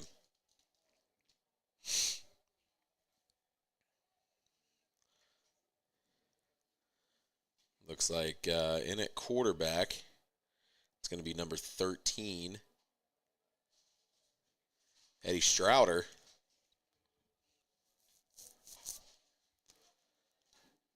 Strouder rolling to his right, trying to find a running lane, steps out of bounds right before Wardell Brown Jr. runs him out. It's going to bring up 2nd and 4, I mean.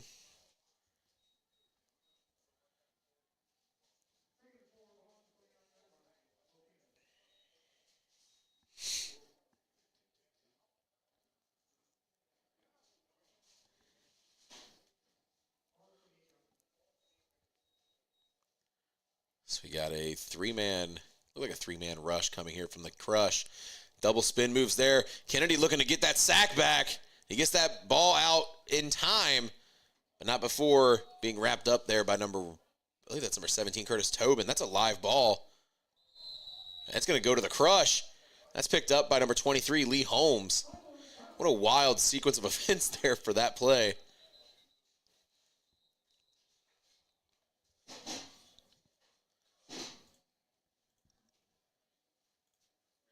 So he's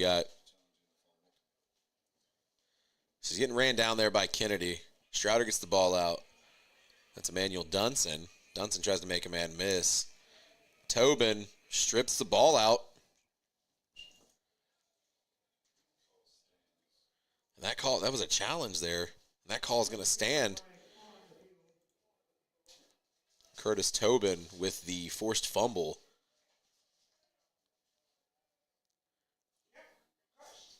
Take a look at it right there. Right there's where the ball pops out.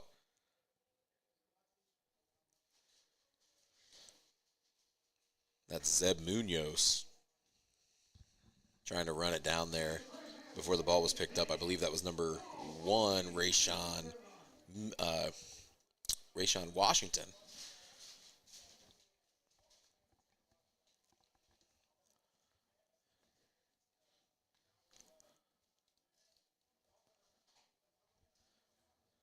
So with just under 8 minutes to go here in the fourth quarter, Pennington and company scan the field one more time. That's a handoff to number 8, Theo Smith, the Don Dada, as he crosses over the sticks, picking up a first down for the Crush.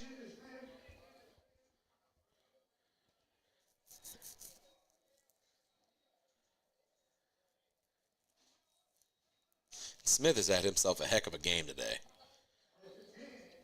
He had told me pregame he was really looking forward to getting out here and really making a name for himself today and really putting some points up on the board and really just having himself a full game. And he's done just that, especially in the absence of Ryan Walriven getting stuck and coming out, early in this game with the ankle. Hamilton in motion. Fakes the pitch to Hamilton. Hands off to Theo Smith. Smith finds a running lane. He's ran down, wrapped up. That's number 0, Zay Tovin. But there's a couple penalty flags on the field here. And I wanted to give an update here. We had talked about Ryan Walriven just a second ago here when we were talking about the running backs. I did get an update from Ryan himself. He's going to have to, I believe it is broke, and he needs to have plates and pins put in his ankle. So a speedy recovery to Ryan as he has to undergo surgery. Hopefully all is well for him in the future. That's going to bring up, after the penalty there, long set of downs here for the Crush.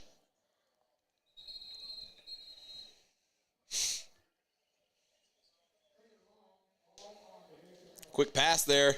It's number 7, Eric Hamilton. Hamilton spins out and he finds his way up the sideline. Trying to make some men miss. Got a good blocker downfield in Zeb Munoz. Ultimately, though, after the huge gain, he is brought down by number 1, Levante Russell. Hamilton itching to get back into the end zone there after the penalty got him called back earlier in the game. So to bring up 1st and 10 here for the Crush. You see Hamilton at the top of your screen there. And what an effort, though. I mean, honest to God, what an effort there. Like we had mentioned earlier, just you get beat and then you want to make the play. That's exactly what happened there with Levante Russell. He got beat originally and then still was able to run down Hamilton. Then Pennington's pass just now there to Keyshawn Mitchell for a short gain, bringing up 2nd down for the Crush. Just under 5:50 here left in the game.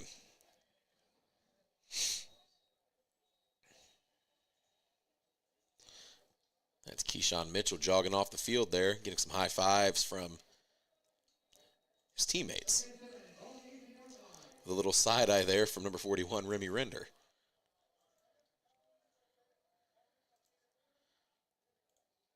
Pennington with an empty backfield, or a handoff there to number 8, Theo Smith, as he breaks free. And he actually fumbled the ball. And it was picked up. That's number 27, Zeb Munoz. After the Theo Smith fumble,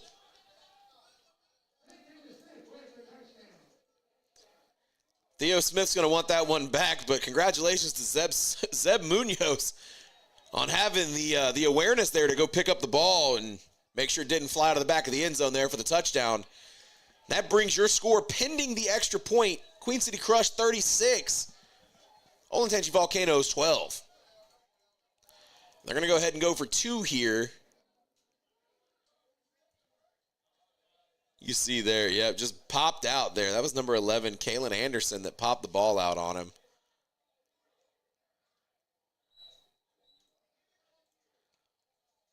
Heard somebody down in the stands call Zeb Munoz Seth Rollins. So if you're a fan of wrestling, you already know what we're talking about.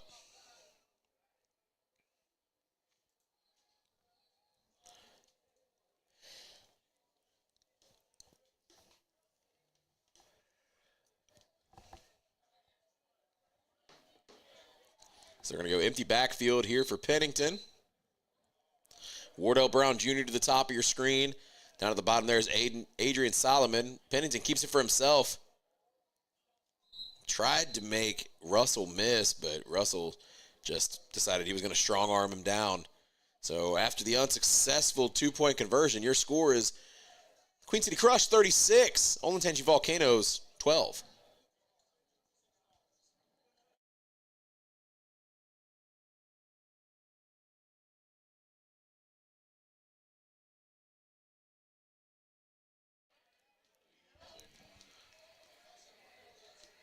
All right, so now we're going to get ready for this 3-on-1 here. Lavella Anderson with the ball in his hands, back deep to return for the Volcanoes is number 11, Kalen Anderson. I think Kalen Anderson's looking to take one to the house here eventually. He's gotten pretty close on some good runs here all day. But I think the end zone might be calling his name here soon. Let's see if it's on this play. Great throw there by Lavella Anderson as Kalen Anderson takes the ball. He is wrapped up and thrown to the ground. That's number 17, Curtis Tobin.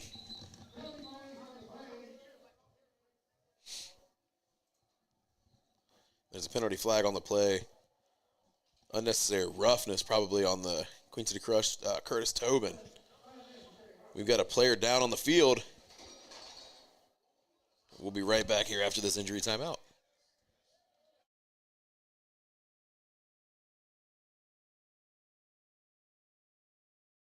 the thrill of the road like never before. At 7th Gear Exotics, you're not just renting a car, you're stepping into a world of luxury with a wide range of exotic cars to choose from, and each one meticulously maintained. We're ready to deliver an unforgettable experience, whether it's a special occasion or just because you want to feel the sheer power of a roaring bull V10 under your control. We're here to make it reality, so why wait? Book your dream car today with 7th Gear Exotics.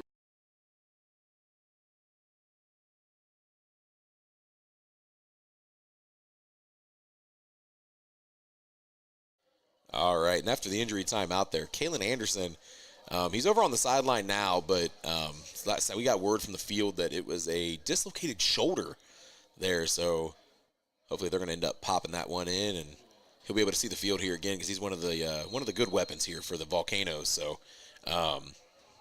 hopefully nothing too serious, and he's able to get back in here and play the game. Actually, as I say that, their camera picks it up. He's running back onto the field. So we got that shoulder popped in. He's moving it around, getting some movement going back in it, and we're going to get ready for this 1st and 10 attempt. Just under 5 minutes here left to play in the game. You got to think at this point, the Volcanoes, they're just looking for just padding, just trying to, put some more points on the board, but at this point, man, it's just moral victories.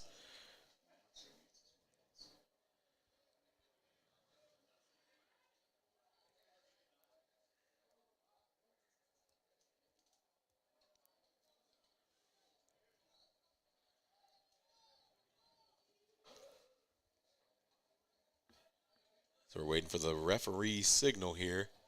Got the coach's jaw on here.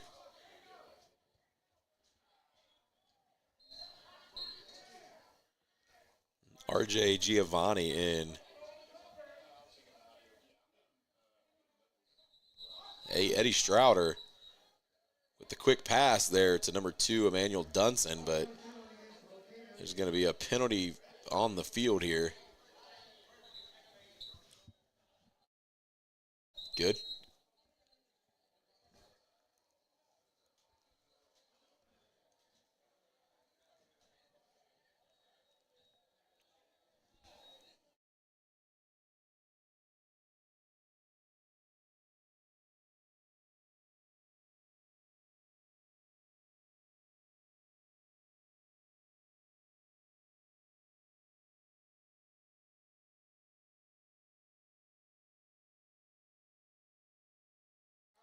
So Strouder dropping back, looking at pass, and just a little too quick on the quick pass there to number 1, Levante Russell.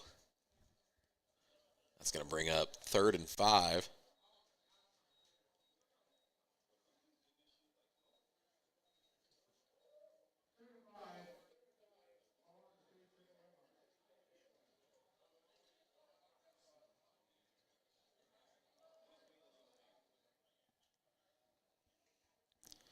Strouder looking to pass, throws. That is a broken up pass intended for number 11, Kalen Anderson. That was Zeb Munoz on the coverage.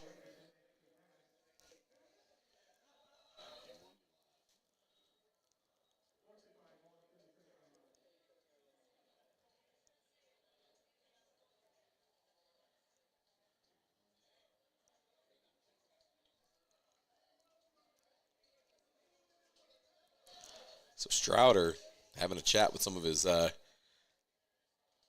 teammates here, but they're going to go empty backfield for the Volcanoes. Strouder dropping back, looking to pass, throws down the field.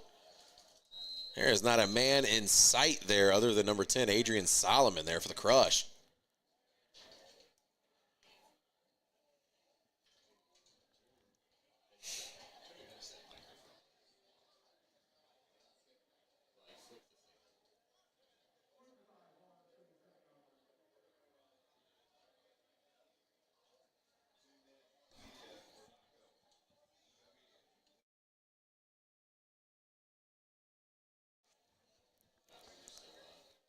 All right, and that's going to bring up 4th down.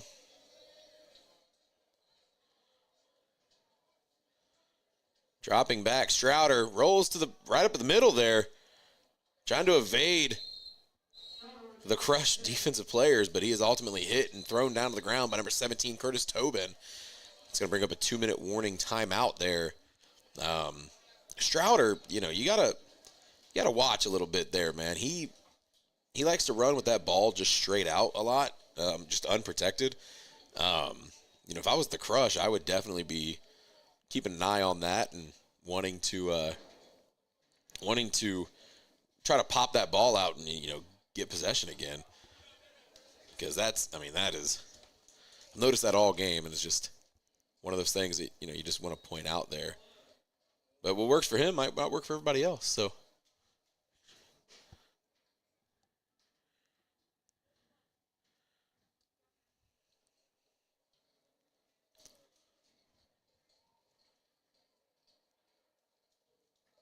So, ladies and gentlemen, as we're closing down on these last couple minutes here of this game,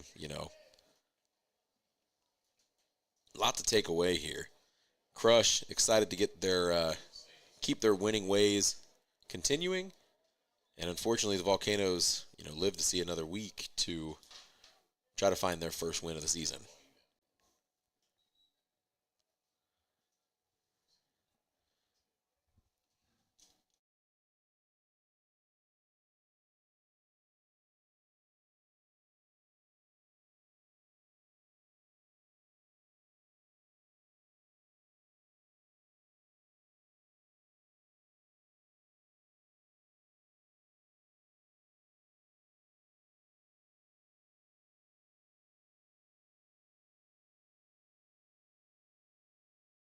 All right, so after the 2-minute warning here, you got Eddie Strouder dropping back, looking to pass, rolls up the middle of the field there, thrown down by number 23, Lee Holmes.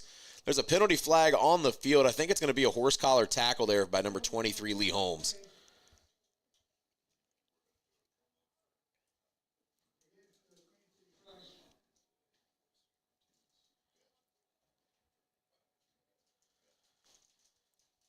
That clock's still ticking. They're going to move that ball forward after the penalty.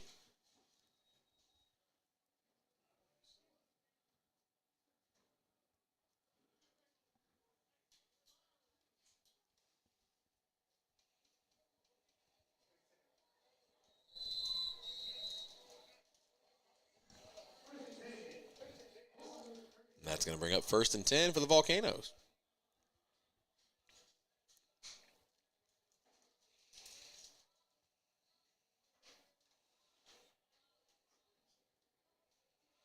Strouder, quick throw there. That bounces off the chest, but he's ultimately able to catch it there. That's number 1, Levante Russell.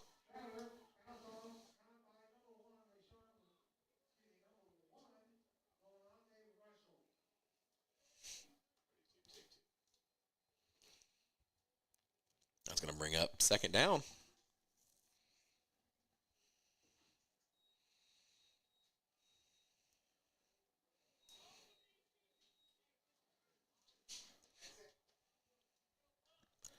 And ladies and gentlemen, they're going to let that clock tick. And that's going to bring us to the end of this contest, where your score was the Queen City Crush 36.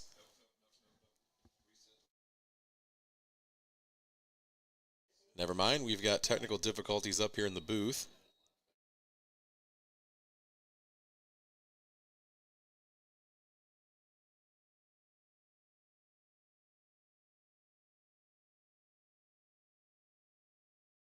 So my apologies. I thought we were wrapping this game up early. They some technical difficulties going on up here. You have to apologize, or I'll have to apologize for that.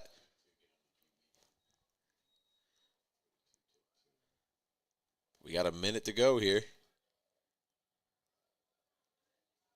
We're waiting for the snap here by Eddie Strouder. Strouder dropping back, rolling to his right. And he is evading sacks like crazy when it comes to Shane Kennedy. Shane Kennedy gets his arms around him so many times today, and he just tosses the ball up to get rid of it to avoid the sack. So that's going to bring up 2nd down. Third down, my apologies.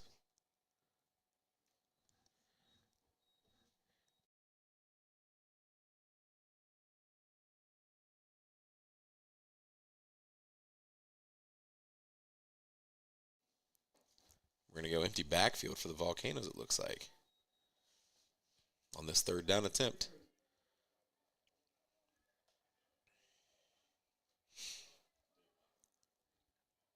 Strouder, kind of slow there to get going.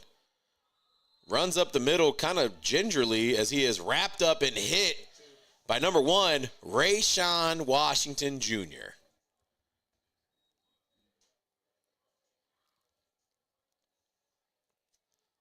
I'm not entirely sure if there was a miscommunication between the offensive line and the rest of the team and the quarterback, or what was going. Well, I'm not entirely sure what was happening there. I don't think Strouder was ready for that, for everybody to get going, and everybody started moving. And I mean, there was at least a second and a half there where Strouder just didn't move. But looks like we're going to go ahead and let that clock run as both these teams line up. Ladies and gentlemen, your score for this second contest of the day was 36, Queen City Crush. Olentangy Volcanoes, 12. And we thank you so much for tuning in to this broadcast of the A7FL Midwest Division. And we hope you stay tuned for a banger that we have planned for this next game between the Covington Heist and the Sin City Chaos. Both teams undefeated. Battle of the Natty. Stay tuned.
Ladies and gentlemen, welcome back to another broadcast here of the A7FL Midwest Division. My name is Chris Schreiber, and I thank you so much for tuning in to what is sure to be a fantastic game as we have two undefeated teams taking each other on here. But before we get into the rest of this Chaos versus Heist game, I want to go ahead and touch on some stats from the last game between the Queen City Crush and the Olentangy Volcanoes. For the Crush, Tyler Piddington went 9 for 20, 2 touchdowns and an interception.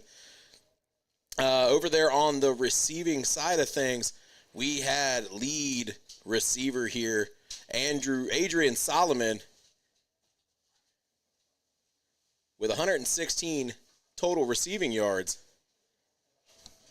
And then on the rushing side of things, we did have Ryan Walwiven. He got pulled out there, but leading the charge here was number 8, Theo Smith, with 107 total rushing yards here for the Crush. Over on the defensive side of things here for that, there is Theo Smith had 2 tackles. Curtis Tobin had 2 tackles.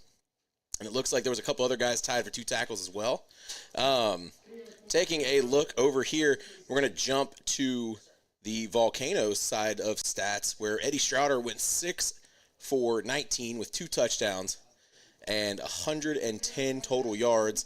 On the receiving end of things, the leading receiver for the day was Emmanuel Dunson with 17 yards and a touchdown. And over on the rushing side of things, we had a grand total of 61 yards for number 13, quarterback Eddie Strouder. Over on the defensive side of things here for the Volcanoes, your leading tackler was number 13, Eddie Strouder.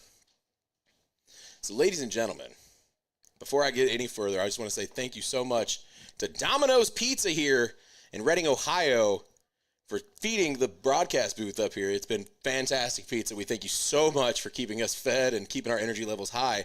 You want to go ahead and text, you want some pizza? You're going to text pizza to 366-466 to get 20% off your next order. Once again, you take your phone, you text pizza, P-I-Z-Z-A, to 366-466 to get 20% off your next Domino's Pizza order. Thank you so much, Domino's Pizza, for keeping us fed up here in the box. So, ladies and gentlemen, we have got a game for you right now. There is a lot to touch on. I mean, it is a game. The Cincinnati Showdown, the Ohio River Rumble. Ultimately, they're calling it the Battle of the Natty. Both teams undefeated. Chaos currently ranked number 1 in net points in the entire A7FL, outscoring their opponents 165-12 this year, averaging 55 points per game, and they are firing on all cylinders. Offensively, Keno Thomas and company are explosive, but defensively, the Chaos are looking to smother you. No cap there to Coach Brent Smothers, but they're looking to smother you with guys like Javi Grace and Jeremy Dunn. Jeremy Dunn a couple weeks ago with a scoop and score fumble, as we all saw on the A7FL broadcast. Heist currently averaging 43.5 points per game, outscoring their opponents 126-55. Most notably for the Heist currently, Darius Chapman out with injuries, torn ligaments costing him his 2024 campaign. Stepping up in his place is Nuke Presswood. Had a huge 50-yard touchdown last week, and I mean, he absolutely turned on the afterburners and was nuking the competition. Chaos and Heist shaping up to be an incredible rivalry for years to come, especially when players like Seth Chambers head over to the Chaos, and the offensive coordinator for the Heist, Skylar Hurd, moving to the Heist from the Chaos from last year. So this game is getting set here to throw off here very shortly. But ladies and gentlemen, I'm telling you right now, this is one game you're not going to want to tune away from. You're going to want to stay glued to your screens here, a7fl.tv, for this fantastic football game we have coming your way.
You take a look right there, number 36, that's Lester Robinson.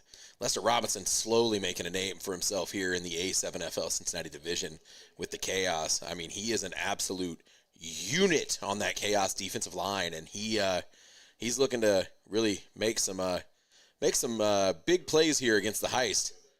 And I mean, overall, I mean, this team, if you're looking at them right now, they have got their icy white uniforms on here.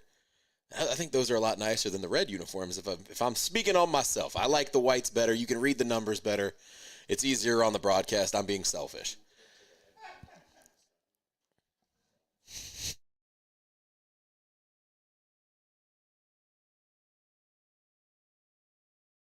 That right there is backup quarterback Seth Kosak. Seth Kosak. When they get when the Chaos get up, man, you see a lot of Seth Kosak. He comes in and he is an absolute beast of a quarterback. It's like a two-headed monster when you're playing the Chaos, especially if they get up by a lot early. You're going to see some of number 15, and number 15 is going to make his presence felt. Even though he's the backup quarterback, he's still got a bunch of solid stats there behind Keno Thomas. There next to him is number 21, Dre Pope.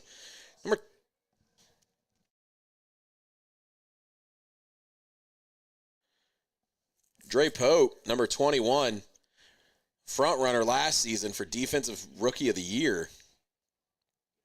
He was an absolute monster, and I still say it. I'll take it to the grave right now. He is a guy you definitely don't want to throw in his direction. And right now, we've got some guys on this Covington Heist team, like most notably number 11 right there, right smack in the middle of the screen, DJ Larson. DJ Larson making a name for himself as an up-and-coming rookie here for the Heist. The guy is a dynamic pass catcher. He can run the ball. He's speedy when he gets into space. I mean, he is a solid player, and he can play real good defense. If you take a look right there, center of the screen, green cleats, number 59, that is Josh Van Strain.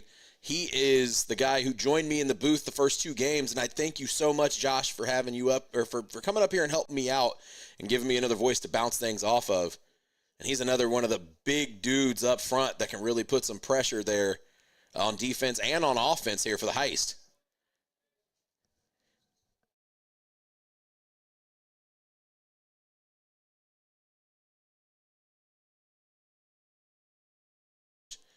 Number 21 right there next to Josh is Nuke Presswood. He'll be stepping up for Darius Chapman, who is injured, had some torn ligaments. And ladies and gentlemen, if you watched anything with Nuke last game, you know that he has got explosive ball running abilities. And I am looking forward to seeing how he handles playing against this just chaos defense that is insane. Especially right there with number 97, Jacob May. Jacob May is an absolute unit of a human being. And right next to him, and here's the deal. If you look at Jacob May right now, and then the guy next to him, 33, the guy number 33 right next to him is Quentin Vaughn. Let me tell you a secret about Vaughn. Jacob makes Vaughn look small. Vaughn is not a small guy. So if that tells you anything about Jacob May, that should do it right there.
All right, ladies and gentlemen, we're about to throw this game off.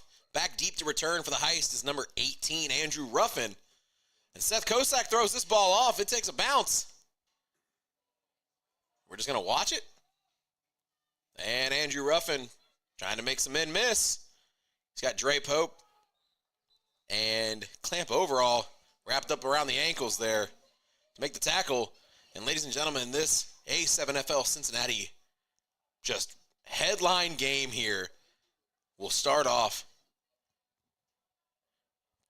just behind the 25-yard line with a Covington Heights ball.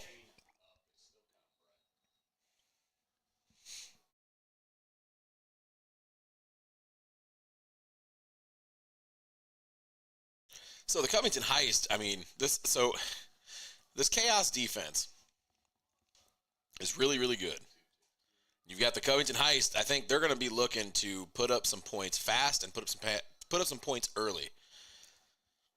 So you've got Hunter Miller starting at quarterback, and in the backfield with him is newcomer Nuke Presswood.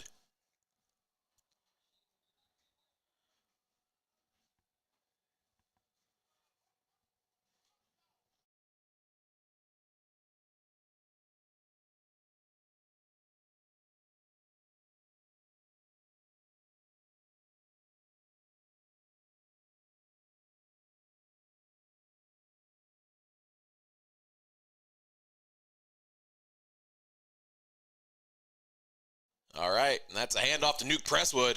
Presswood going up the left side. Steps out of bounds. Just a gain of a couple there. That's one guy, man. You need to make sure, as if you're on the Chaos defense, you got to make sure that you are keeping an eye on him, because if he gets into open space, he will turn on the burners and he will absolutely drill you down the field, because he's good. He's a solid dude. Got a jersey malfunction down there on number 21, Dre Pope.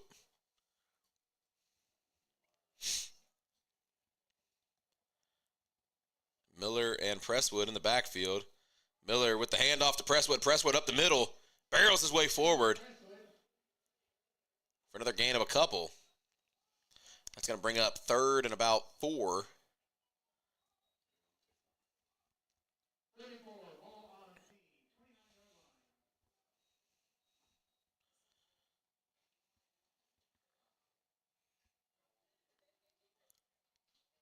So far, 2 handoffs here for Hunter Miller and company.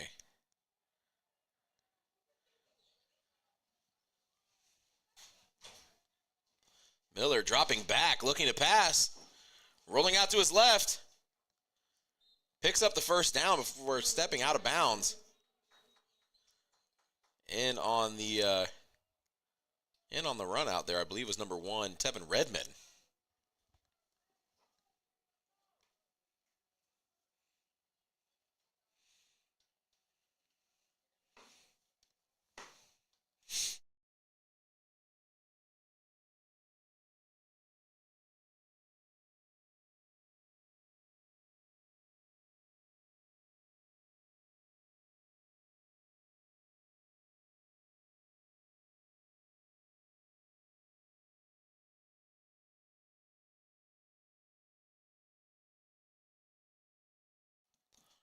Miller, Presswood in the backfield with the pitch to Presswood. That's number 4, Clamp Overall. Just all over Nuke Presswood.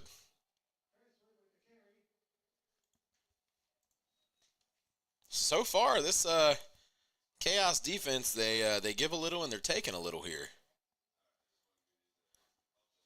That front rush there for the Chaos is huge, man. You've got number 90, Javi Grace, number 75, JT Daniels Warren, and then you've got the absolute pit bull of a man, number 1, Tevin Redmond.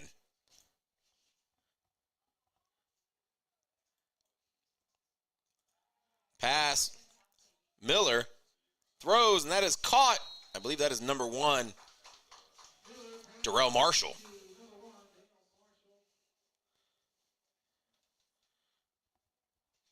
First complete pass here of the day for Hunter Miller. That's going to move the sticks, and it's going to be a first down.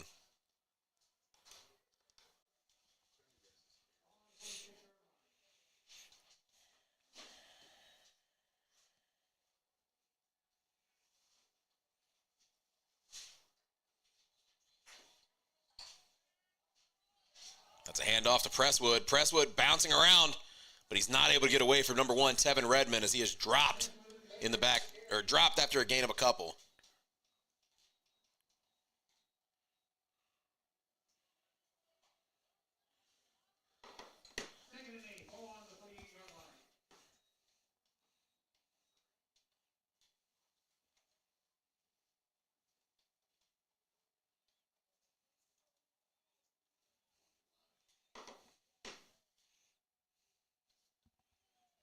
That's going to bring up 2nd and about 8. Miller and Presswood. Fakes the handoff to Presswood. Trying to bounce around, but he is sacked. And ladies and gentlemen, I believe that is the first sack that the Covington Heist have given up all season. The one thing that has been talked about is how well the offensive line has been playing for the Heist this year. And that is the first sack of the season given up by the Covington Heist.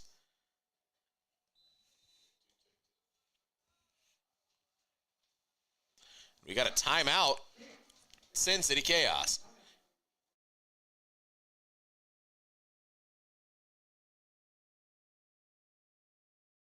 So maybe if we can maybe get a replay on the first sack of the Covington Heist, get a better look here at who it was. I believe it was Tevin Redmond, if I'm not mistaken.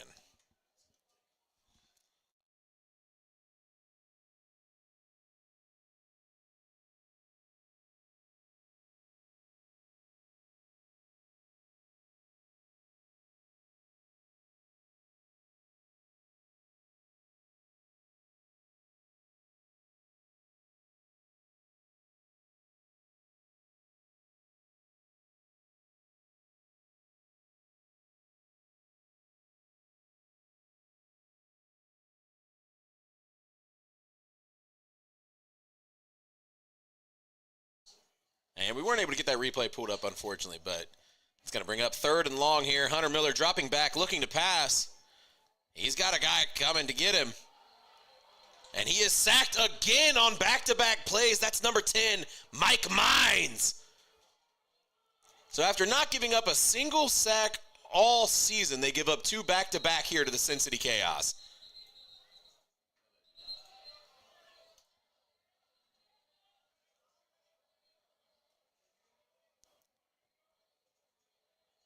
So you got Miller just with dudes all in his face there.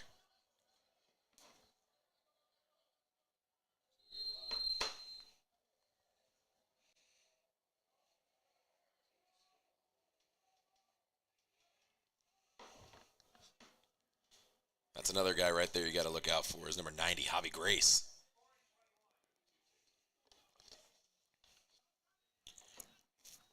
So that's going to bring up 4th down and a lot here for the Covington Heist.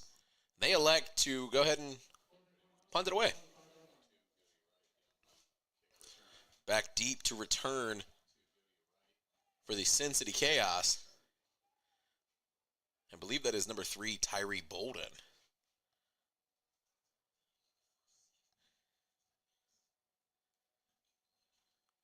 Throw is off.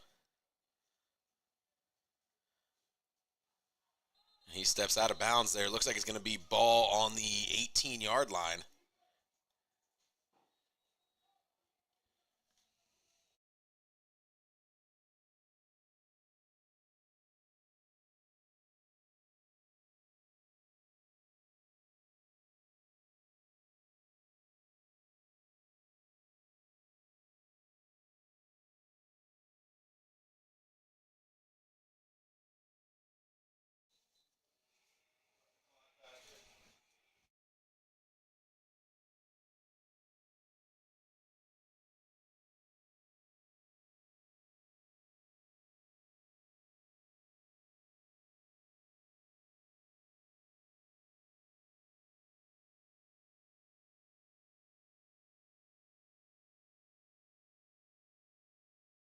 All right, and the Chaos offense get the ball here, the 18-yard line for the first time today. That's Keno Thomas with the keeper going up the right side. Slides out of a tackle there, but not before being brought down. There's a flag on the play.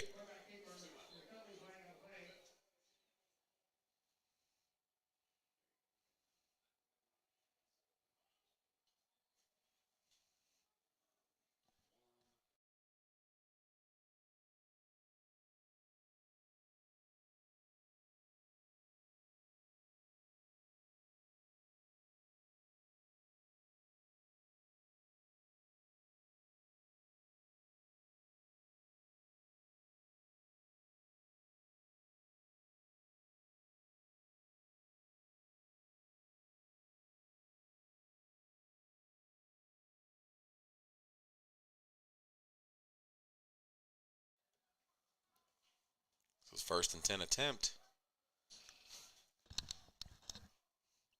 Keno Thomas dropping back, looking at pass, throws, that's caught.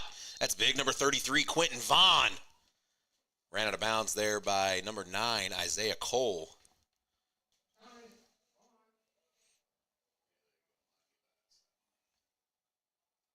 Quentin Vaughn is definitely a guy, when he gets the ball in his hands, you don't want to be a man in front of him, I can tell you that. He doesn't know any other move other than run you over.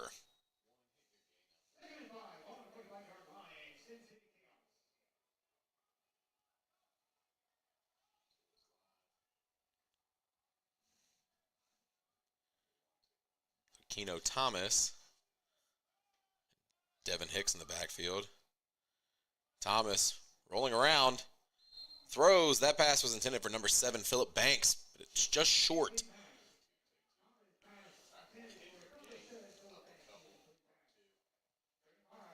And that's going to bring up 3rd and 5 here for the Sin City Chaos.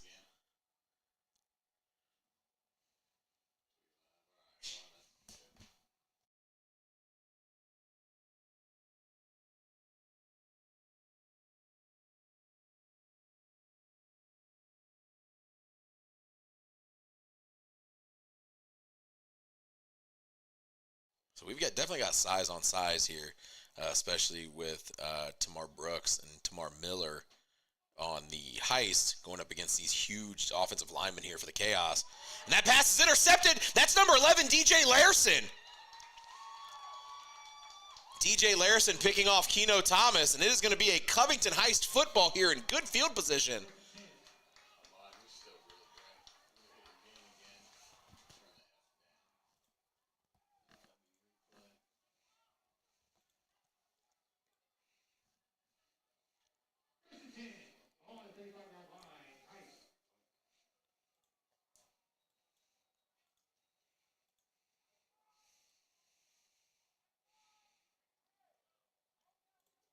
So that's going to be, let's take a look at this replay here. Larson's floating around the middle there, and he just jumps the route there on Devin Hicks.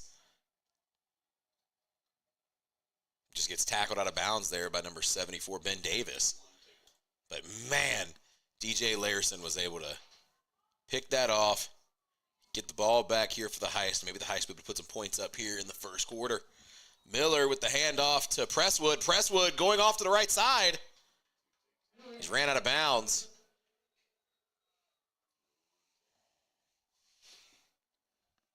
Pickup of about 5. Folks, we told you this might be a bit of a back and forth game here.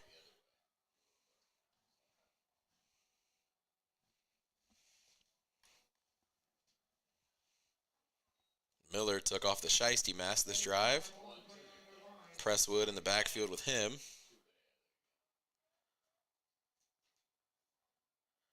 Hand off to Presswood. Presswood up the middle. Barrows his way forward, but not before being wrapped up by big number 10, Mike Mines.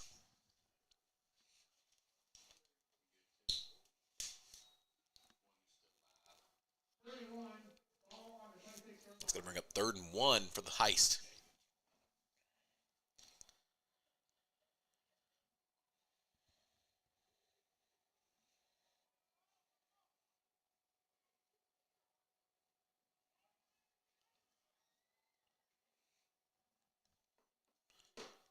Miller dropping back, looking to pass, dumps it off to Nuke Presswood, but I think the lights might have gotten his eyes there as he drops that pass.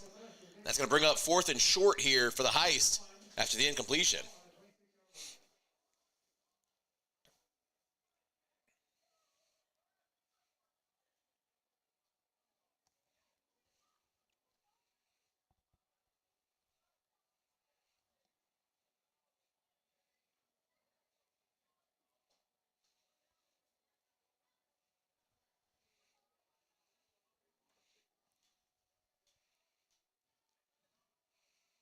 So 4th and short here. You got to expect the Chaos. Chaos are going to want to, definitely keep a guy on the outside just in case they want to go deep, but they're going to load that box there to try to keep the run from going. And Hunter Miller keeps it for himself, but not before getting ran down, and that is a 3rd sack of the day. This one courtesy of number 1, Tevin Redmond. And that's going to be a turnover on downs there for the Covington Heist. The Cincinnati Chaos trot back out after a costly interception there by Keno Thomas to try to right the wrongs there from that last drive.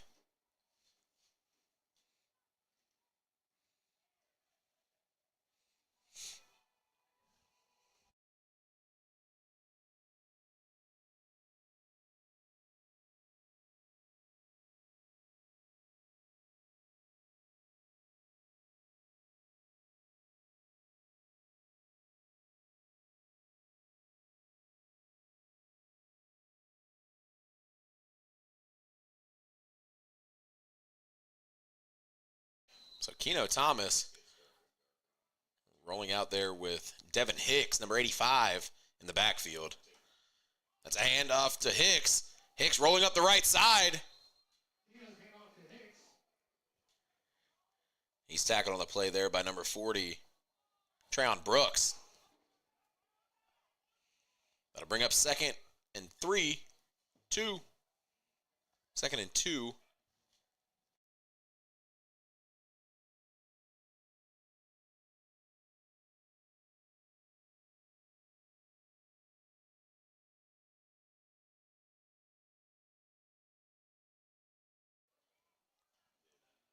Second and 2 here for the Chaos.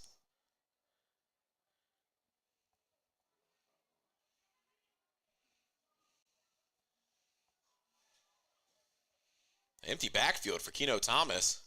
Thomas dropping back, scanning the field, unloads down the field. And that is off the chest of number 85, Devin Brooks. Coincidentally, the sun was also out on that play. Maybe that's why it was dropped. That's going to bring up 3rd and 2 here for this Chaos team, who don't usually see a ton of 3rd down attempts.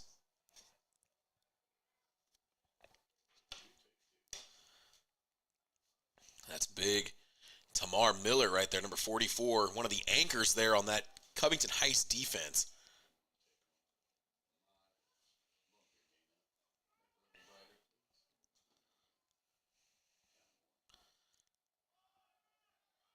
And that's a keeper for the quarterback there. And he is wrapped up on the keeper. And who is that? That's number 44, Tay Moose Miller on the tackle there.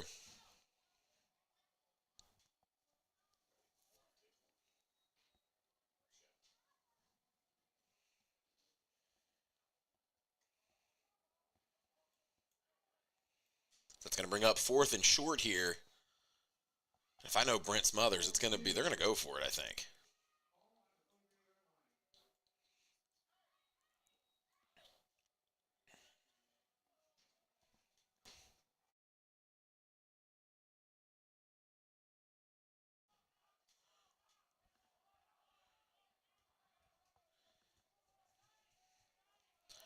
Dante Jackson in the backfield with Thomas. That's a handoff to Jackson. Jackson finding a way up the right sideline, and he is gone. Ladies and gentlemen, it is a track meet. I said it once again, and I'll say it now. Dante Jackson, when he gets into open space, you better have some speed on it, because it ain't going to happen. You ain't going to catch him. And what are we doing here? Are they hiding in the Woodwood hurdles there? That is a huge touchdown by Dante Jackson.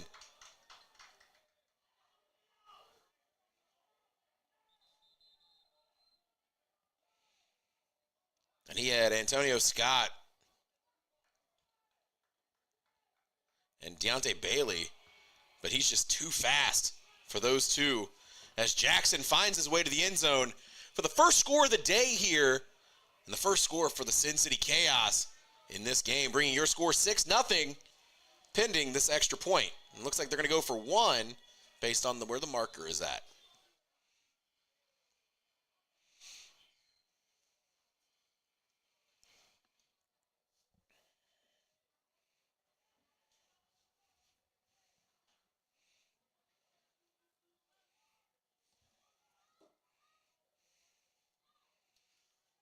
Keno Thomas and Ben Kershaw in the backfield for the Chaos. Keno running behind Kershaw, bounces his way into the end zone, and that is good, but it looks like there's a penalty flag on the field. Let's see what we get here. Could be a holding call there on the, be a holding on the Chaos. This is going to back them up. They're going to go ahead and retry this.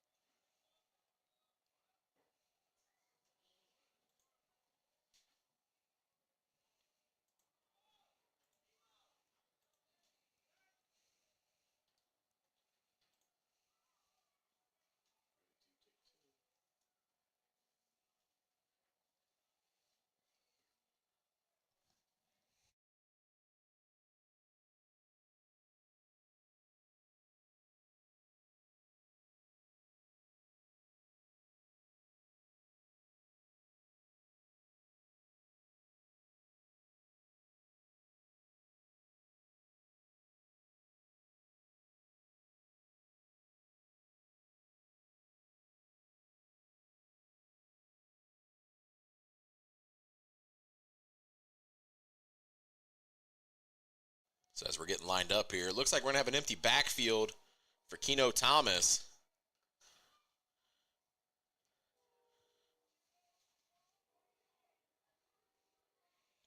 You got Jackson offset there. Thomas getting some pressure, rolling to his right. That throws. That pass is caught. That's number 85, Devin Hicks, but I don't think he was able to cross the goal line there. And that extra point is no good. Bringing your score, Sin City Chaos 6, Covington Heist 0.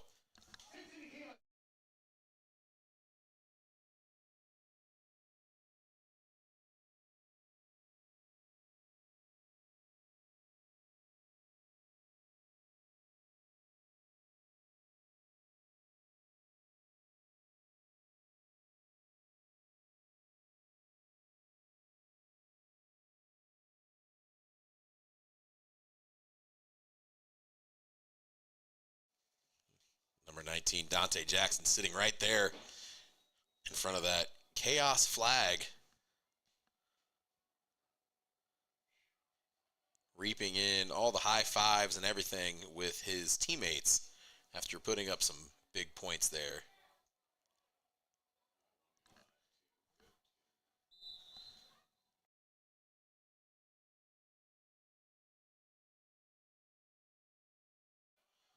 The throw off is good. That was number 21, Nuke Presswood, back to return for the Covington Heist.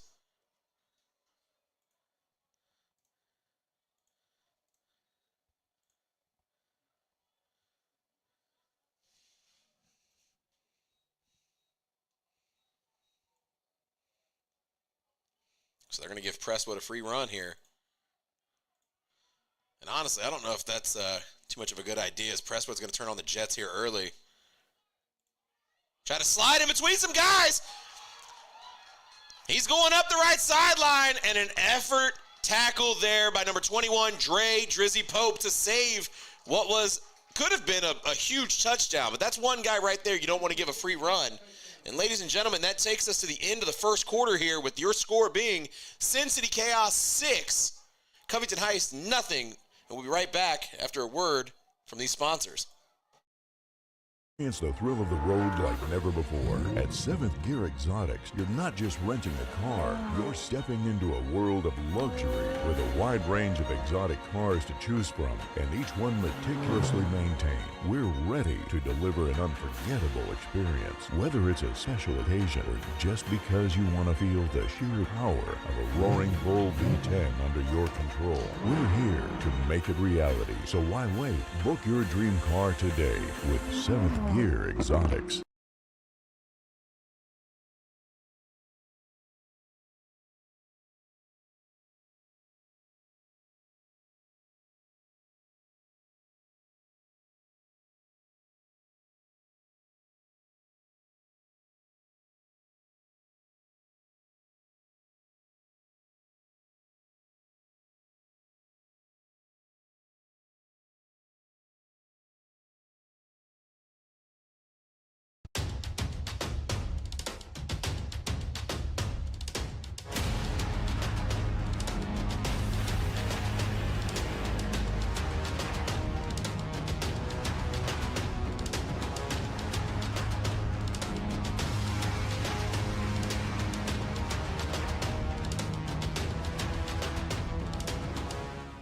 Be unique. Be creative. Go berserk.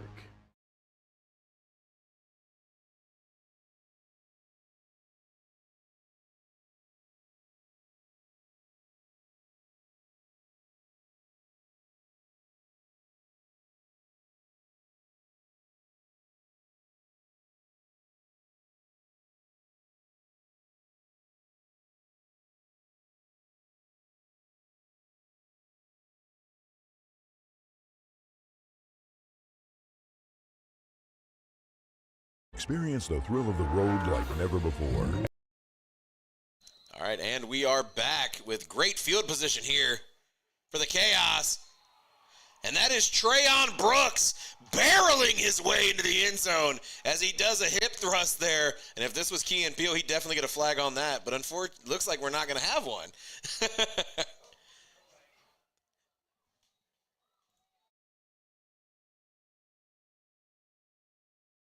That's big number 40, Trayon Brooks. That was a keeper for him. They had him in at quarterback. He's just said, "Nuh-uh, I'm too big and too strong. You're not going to grab me in the backfield. I'm getting in there." So we're all knotted up here at the beginning of the second quarter.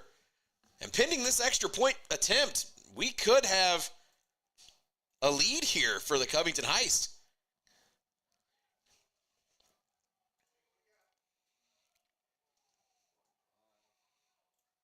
It's Hunter Miller dropping back, looking to pass, throws across his body, and he comes down with it. That's number 15, Amatrice Hall, as he head taps the defenders. Literally. And ladies and gentlemen, your score, Covington Heist 7, Sin City Chaos 6. Now, I will go and say this. I will say this right now. There's been a moment in this season where the Sin City Chaos were down early. It was against the Explorers. The Explorers put up some points and then didn't put up points the rest of the game. So, it'll be interesting to see how the Chaos decide to answer this, whether or not they decide to pump the brakes a little bit for the Covington Heist. We got this replay here as Hunter Miller rolls to his right and just throws back across his body into double coverage. And Amatrice Hall is able to come down with it.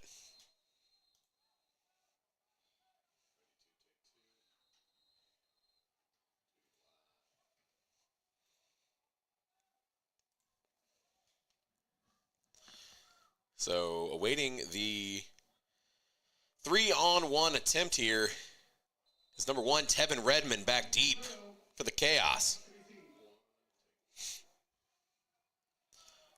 Andrew Ruffin throws the ball. It takes a lofty bounce. They're going to whistle it dead, which means that number 1, Tevin Redmond, gets a free run.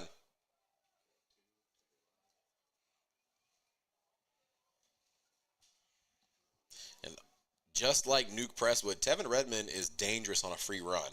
I've I've seen this guy take a couple of them to the house before. So let's see what happens here. We're awaiting the referee's whistle. And Tevin Redmond is off. And he gets wrapped up and hit. That is number 31, Austin Maham, on the tackle. Maham was able to get real low there and just throw his shoulder. That was good form tackle there by Austin.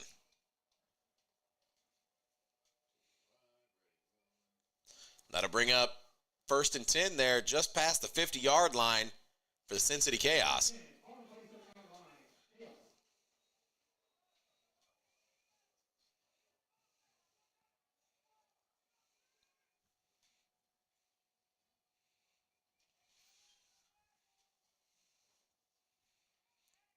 And folks, if you like what you see and you want to get yourself some Chaos or Heist merch, you definitely want to check out shop.a7flcincinnati.com. Keno Thomas, low man in the backfield, drops back, throws over to his right where Phillip Banks was wide open. Barrels his way forward, but he is brought down there by number 2, Jaquan Jackson II. There's a penalty flag on the field.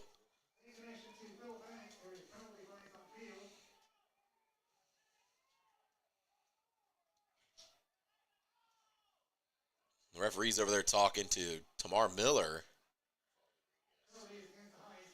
It's going to be against the Heist, but trying to find out what exactly that penalty is.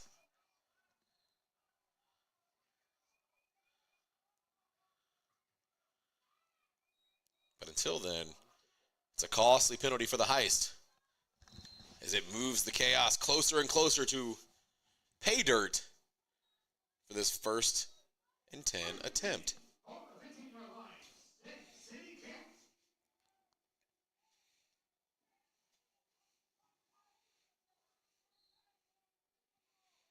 Empty backfield for Keno Thomas. Pump fakes, drops back, passes.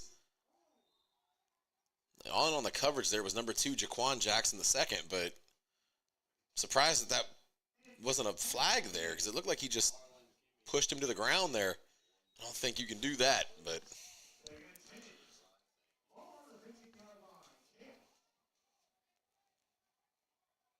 I think Dante Jackson thinks he should have got a flag on that one too.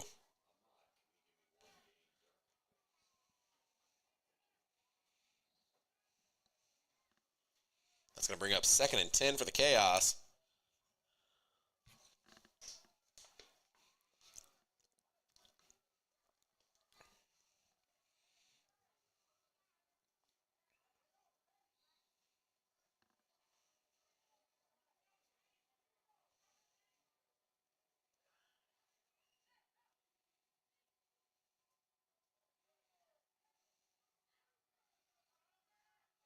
Empty backfield. Keno Thomas keeps it for himself, goes up the middle, but not before being wrapped up by number 44, Tamar Miller, and number 9, Isaiah Cole.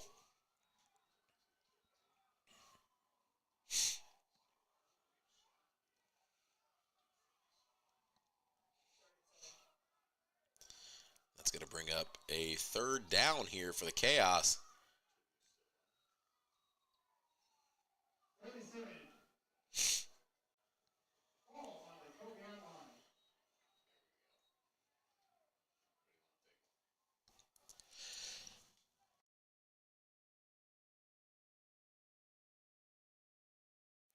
Another empty backfield here for number 9, Keno Thomas. Thomas with a quick pass there. Number 13, Zay Buddha. As he tries to fight his way forward to find the end zone. But he's tackled by number 85, Deontay Bailey.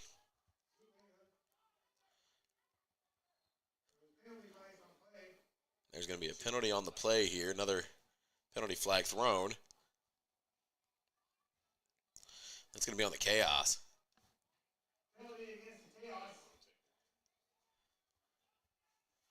That's going to back him up here.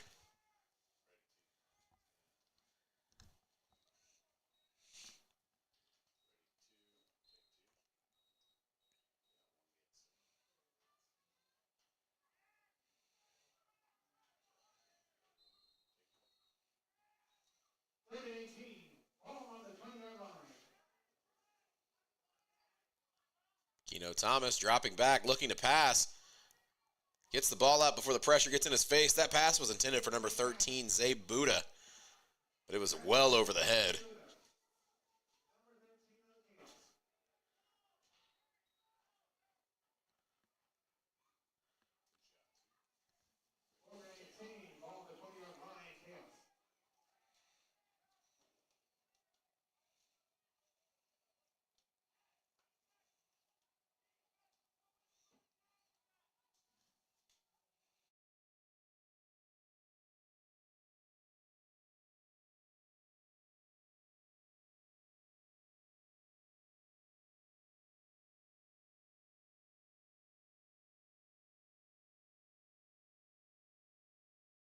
So on this 4th down attempt, Chaos are going to go for it. Empty backfield for Keno Thomas. Thomas dropping back, looking to pass. He's getting some pressure as he flies up the middle there, but he is wrapped up and ran down. That is number 5, Antonio Tone Scott. And that is going to be a turnover on downs. And a Covington Heist 1st down and 10.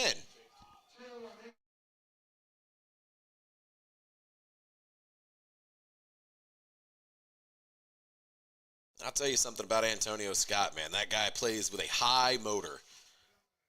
He is moving and shaking, and he is ready to make tackles.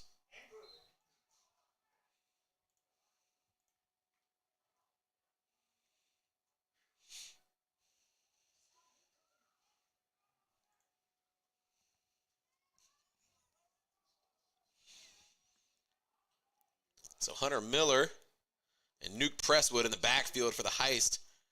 They got a long way to go for this drive here. That's a handoff to Presswood. Presswood trying to find his way up the left sideline. He's ran out of bounds, but not before picking up the 1st down.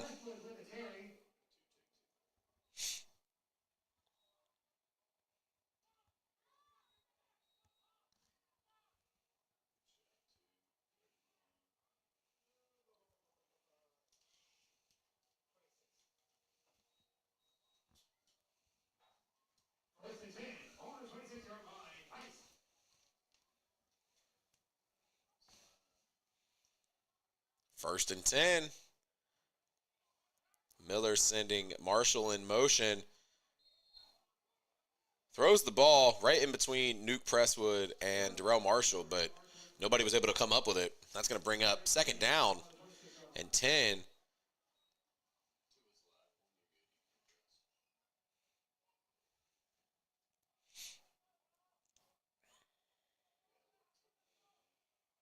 That's number 26. Or 28, my apologies. His numbers were rolled up there. Ed Hahn holding court there in the secondary for the Chaos.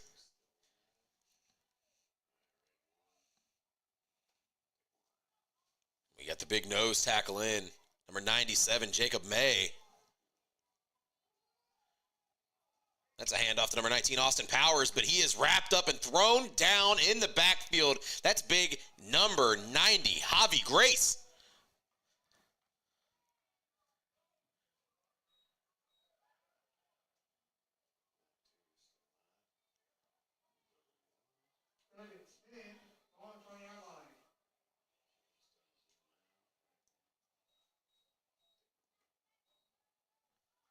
So we're going to 3rd and long here for the Covington Heist.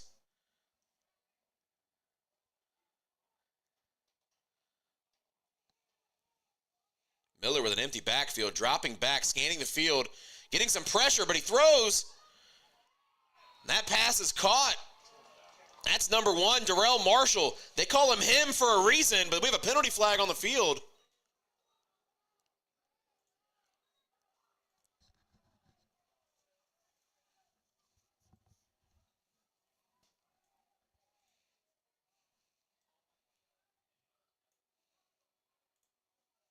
Find out what that penalty's on here. Could be on the celebration there from Darrell Marshall, but I'm not entirely sure. That's a beautiful pass there by Hunter Miller. And what a great way to just go up for it and get the catch there by Darrell Marshall.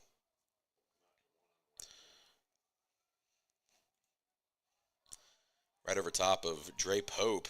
Doesn't happen often against Dre either. Dre's a tough guy to throw at.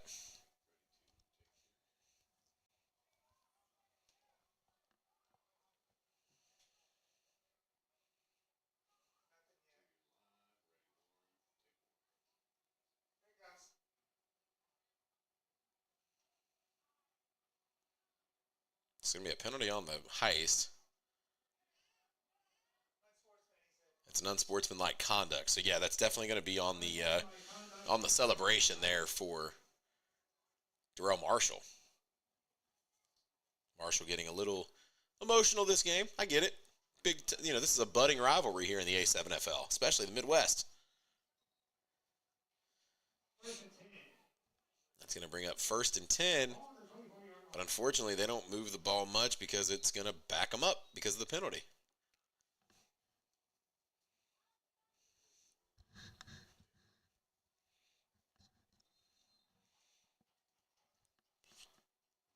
You've got Austin Powers in the backfield there with Hunter Miller.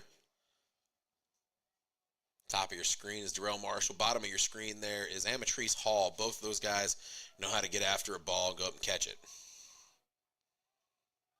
It's a handoff. Fake the handoff to Powers. Hunter Miller keeps it for himself, goes up the inside. He's ran down and tackled there. That's number 28.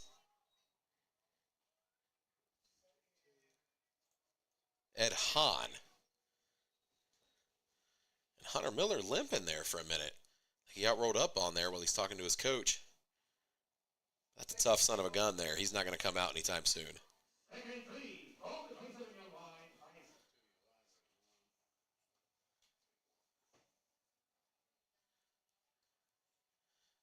Miller stretching it out in the backfield. Got Austin Powers back there with him. Sends Amatrice Hall in motion. Drops back. Scans the field. Looks to pass. Getting some pressure from Jacob May as he has to roll up the right sideline. He's ran out of bounds once again by number 28, Ed Hahn.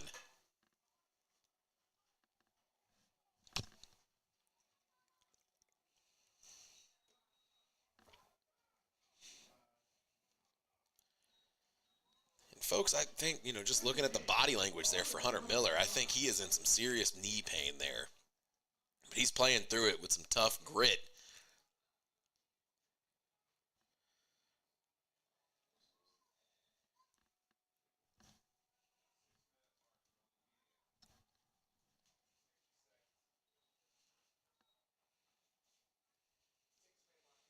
So Miller and Nuke Presswood in the backfield. Presswood gets the handoff. We got a penalty flag on the field. It's going to be a false start on the heist. So a couple penalties here in this drive, really just kind of keeping the heist at bay, really.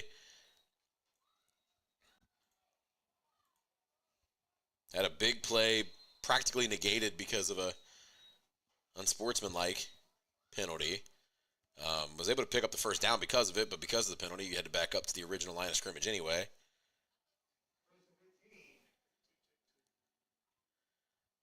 So now it's going to be 1st and 15 here for the Covington Heist with 6 minutes, 20 seconds here left in the first half. Where your score is 7-6. Chaos down early. Presswood in the backfield with Miller. Miller dropping back, throws the screen there to Amatrice Hall. And Hall is ran out of bounds there by number 4, Clamp Overall. And ladies and gentlemen, we will be right back after a word from these sponsors. Experience the thrill of the road like never before. At 7th Gear Exotics, you're not just renting a car, you're stepping into a world of luxury with a wide range of exotic cars to choose from, and each one meticulously maintained. We're ready to deliver an unforgettable experience, whether it's a special occasion or just because you want to feel the sheer power of a roaring bull V10 under your control. We're here to make it reality, so why wait? Book your dream car today with 7th Gear Exotics.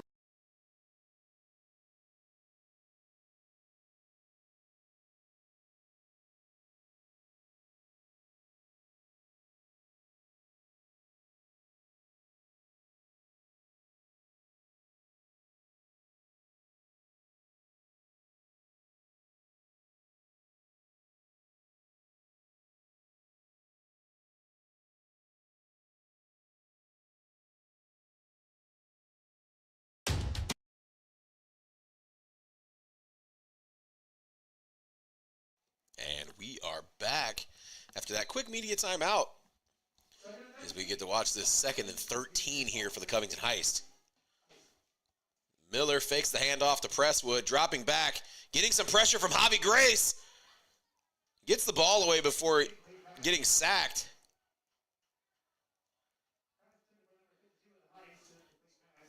And Miller's slow to get up.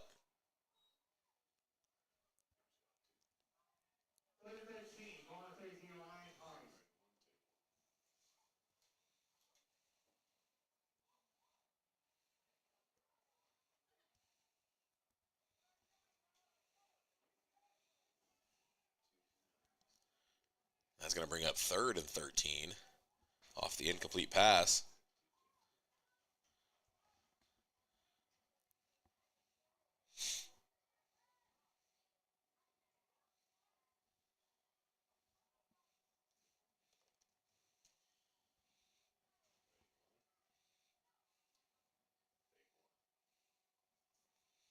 Miller going empty.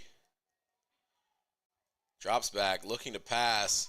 Getting some pressure from Mike Mines, and Mike Mines is able to grab him by the shoulders and throw him down, but not before he fumbles the ball, and that ball is picked up, and that is a fumble recovery by number 1, Tevin Redmond, but looks like we got another penalty on the field here, and Hunter Miller is just taking some absolute damage in this game.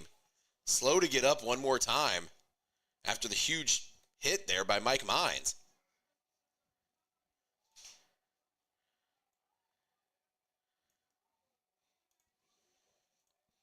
So take a look here. Mines down there at the bottom of the defensive line there. Gets around the offensive lineman, finds him. Threw him down. Wasn't anything, I don't think it was anything illegal. But he fumbled the ball, and it was picked up by Tevin Redmond. And Lester Robinson throws a forearm shiver into Tamar Miller. I'm not exactly sure what the penalty was on.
So here on the 4th down, the Heist are going to go ahead and give the ball away here. Back deep to return for the Chaos.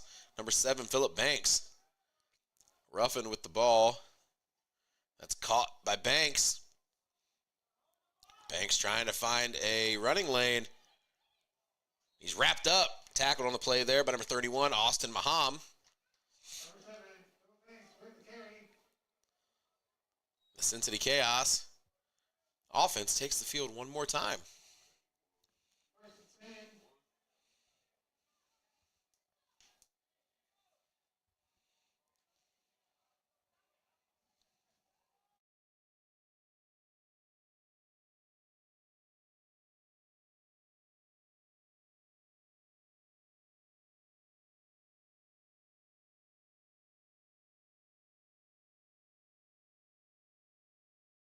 So Keno Thomas and Devin Hicks in the backfield for the Chaos on this 1st and 10 attempt. 49-yard line. Thomas, hand off to Hicks. And Hicks is wrapped up and brought down. That is number 5, Antonio Scott. Scott's been disrupting plays for the past couple weeks now. He is in his zone right now.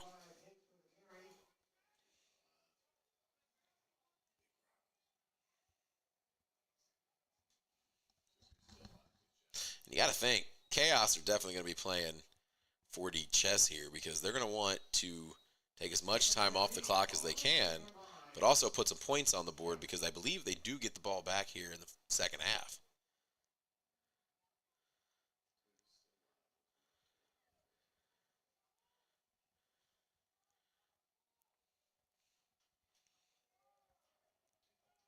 So we're going to go empty backfield for Keno Thomas. Thomas getting some pressure, so he has to roll up the middle. He's dangerous on his feet, but he's ran out of bounds there by number 9, Isaiah Cole. Bringing up a second and short here.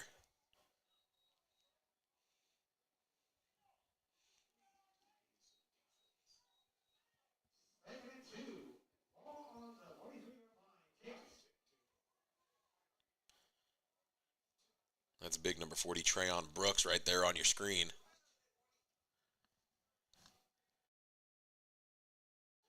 But ladies and gentlemen, we're going to go to the 2-minute warning here.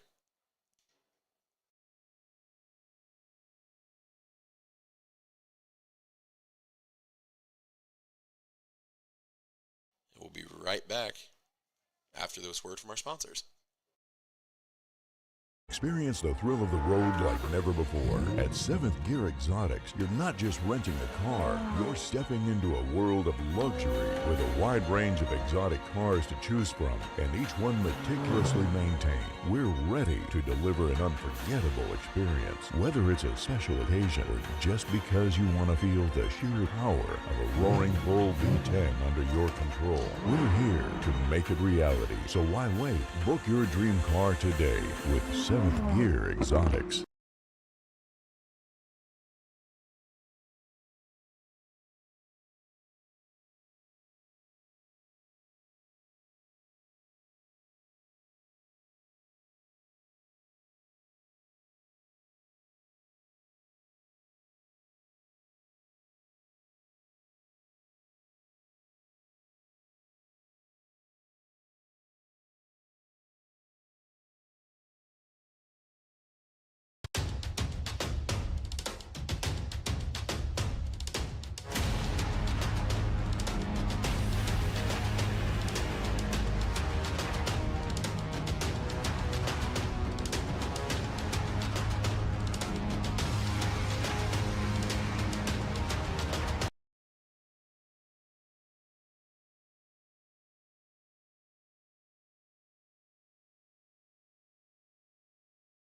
So after the big gain there, we had a little bit of a technical difficulty here up in our end. The first down chaos. That's a handoff to Dante Jackson as he fights his way forward. He's going to be just shy of the goal line.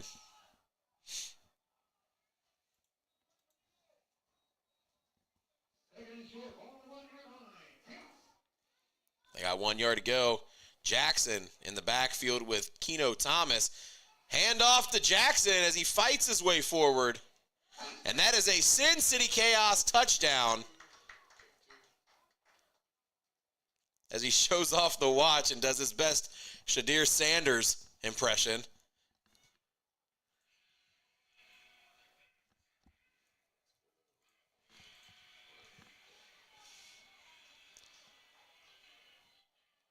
If you take a look at this replay here, Thomas just real quick fakes the throw there after he already handed it off.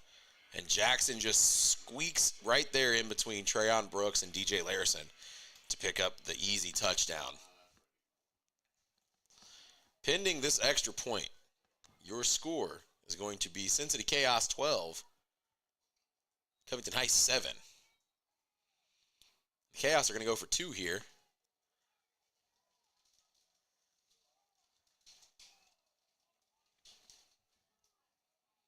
Empty backfield for Thomas. Thomas got all kinds of time. He's getting some pressure there by Tamar Miller. Rolls back around to his right side. He might be able to find his way in as he does.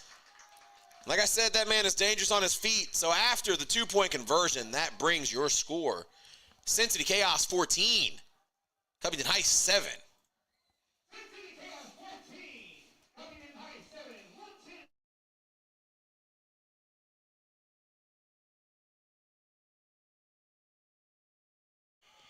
And this was just a heads-up play there. Thomas didn't like what he saw.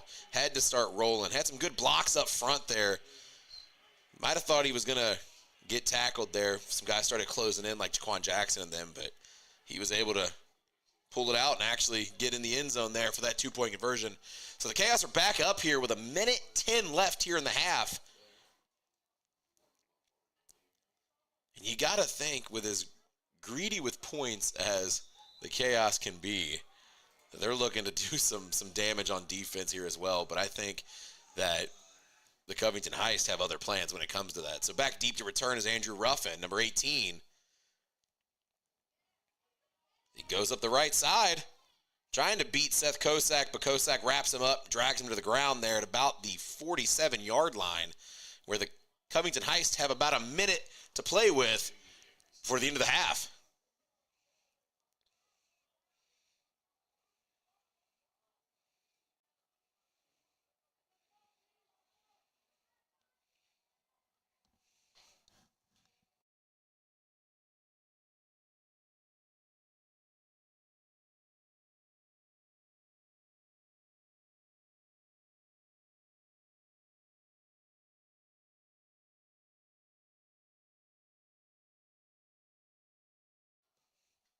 So Miller trotting back out. Glad to see he's not super hurt. But he could still be dealing with something there, so be something to keep an eye on, as he was slow to get up there on that last Covington Heist drive.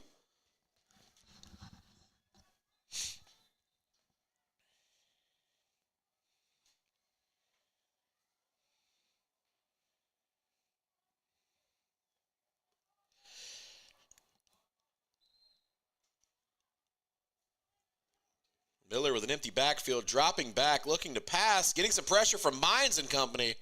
Throws it down the field. It's going to be an incomplete.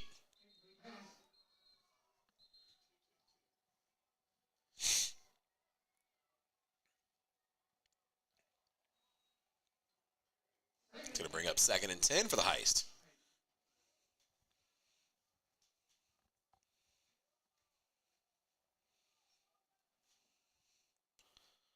We had talked about Hunter Miller earlier in the couple games, that we had earlier today, and he's one of those guys that he's making a claim for himself as a Rookie of the Year candidate for sure, and if he's able to put some damage up here on the Chaos, I think that solidifies that claim. Miller passing, it's a catch by Darrell Marshall. They're going to give it to him. Just shy of the sticks, though, so it's going to bring up 3rd down. 3rd and short.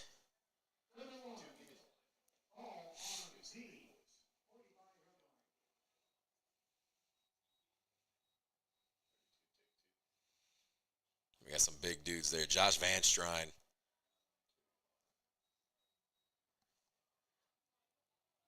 Courtney Cole. Some of the big fellas there for the Covington Heist. Also in on that was number 52, Hayden Hudson.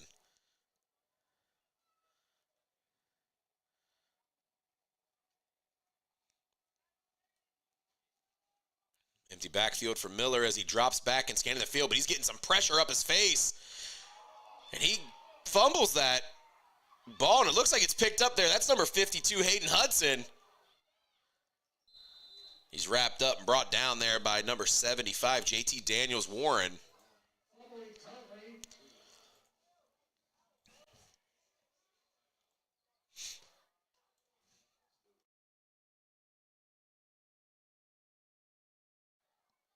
Take a look at this replay real quick. So he's just wrapped up, just fumbles that ball down there. The Chaos wanted to get that ball back, but heads up play there by lineman Hayden Hudson to be able to pick that up and get running. But ladies and gentlemen, we'll be right back here after a 60-second media timeout. Experience the thrill of the road like never before. At 7th Gear Exotics, you're not just renting a car, you're stepping into a world of luxury with a wide range of exotic cars to choose from, and each one meticulously maintained. We're ready to deliver an unforgettable experience, whether it's a special occasion or just because you want to feel the sheer power of a roaring bull V10 under your control. We're here to make it reality, so why wait? Book your dream car today with 7th Gear Exotics.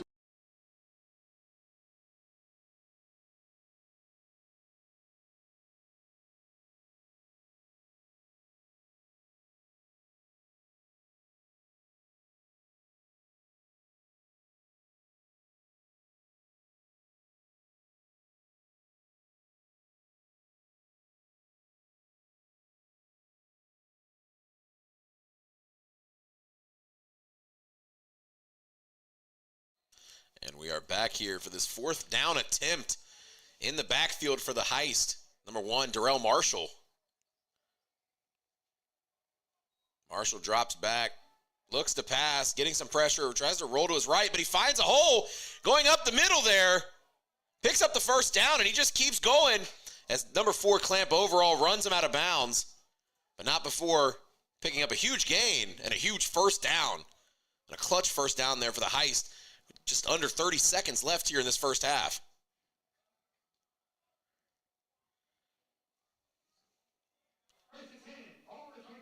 We got some limping here from Darrell Marshall, so something to kind of keep an eye on here as he hops off the field.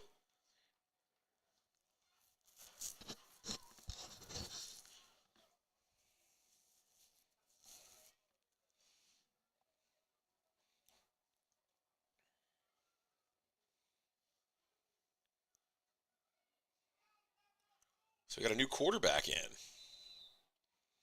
It's number 2, Jaquan Jackson II. We have a timeout, Chaos.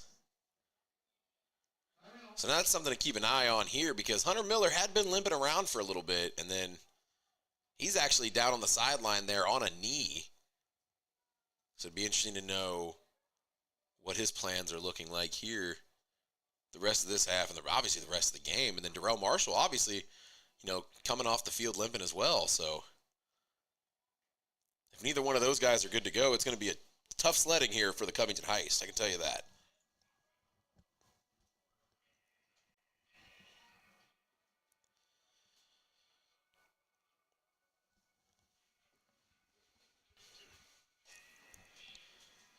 Big shout out to our officiating crew today, joining us here on this beautiful Sunday here at Woodward High School in Cincinnati, Ohio, to officiate the Battle of the Natty amongst the other 2 games here that we've covered today. Wonder if they're going to, whoever the winner of this game is, gets to hold up a big bowl of Skyline chili. In at quarterback is Jaquan Jackson II with Nuke Presswood in the backfield. Fakes the handoff to Nuke, dropping back, has all kinds of time, but he's getting some pressure now. Rolling to his left, finds a way out of bounds there before inevitably almost getting hit there by number 1, Tevin Redmond.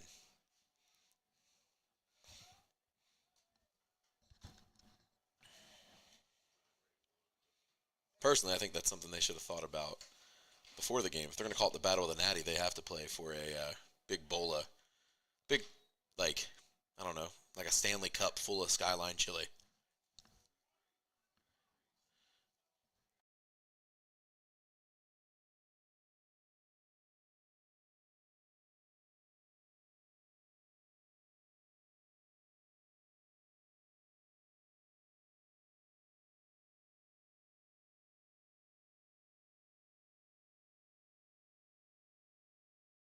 As we wait for the time clock to get fixed here. He's going to bring up a 2nd and 6. Covington Heist. Jackson, the 2nd, with Presswood in the backfield. Jackson dropping back, looking to pass. He's getting some pressure. Fell to his right as he rolls to his left. Steps back out of bounds after being chased out by number 41, Jeremy McCombs.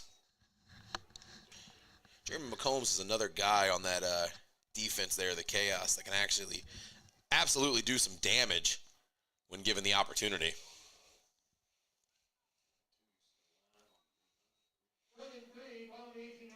Still no sign here from Marshall or Hunter Miller.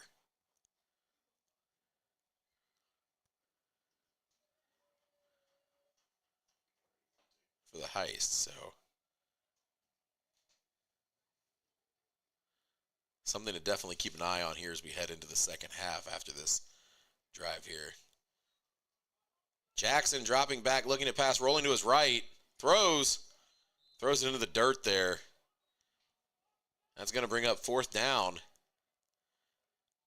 And folks, if my eyes don't deceive me, we do have Hunter Miller up and standing on the sideline. He was not before, but he is standing. He's not taking any warm-up throws, but he is up and walking around, or standing and walking around.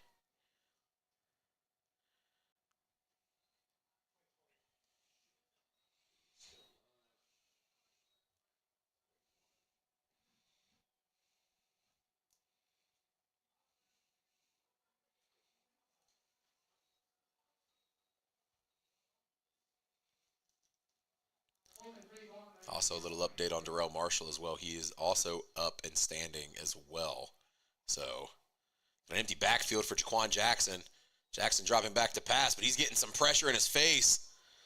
Throws across his body. That's caught. That's number 15, Amatrice Hall, as he shakes a tackler, trying to find the goal line. And he's going to be down at about the half-yard line.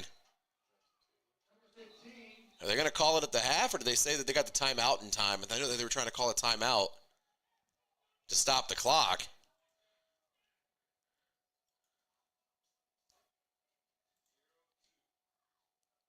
And we're getting word it's going to be 2 seconds on the clock there.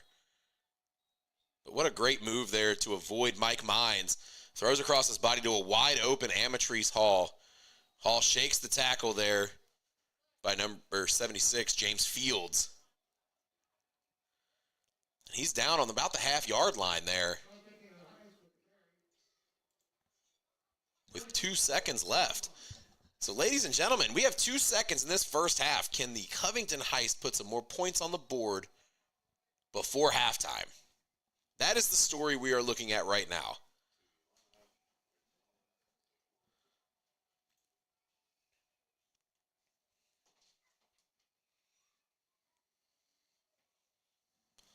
And then I guess the other story would be if they go up to 6.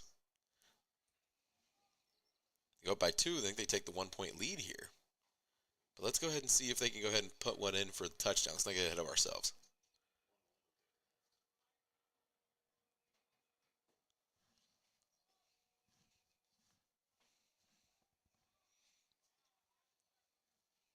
That's Trayon Brooks. Trayon Brooks in the backfield at quarterback with Nuke Presswood. And it's going to be a timeout chaos.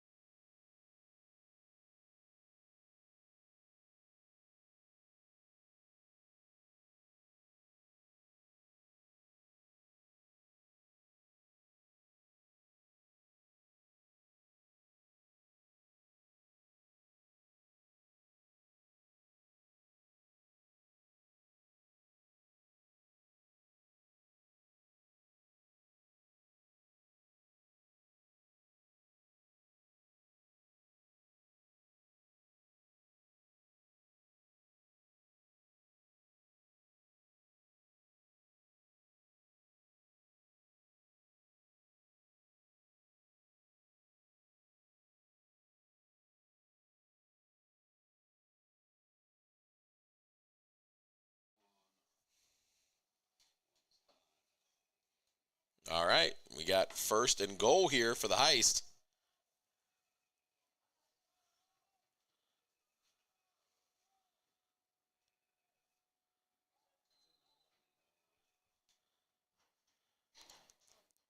Trayon Brooks, that's going to be another penalty here. It's going to be a false start on the Heist.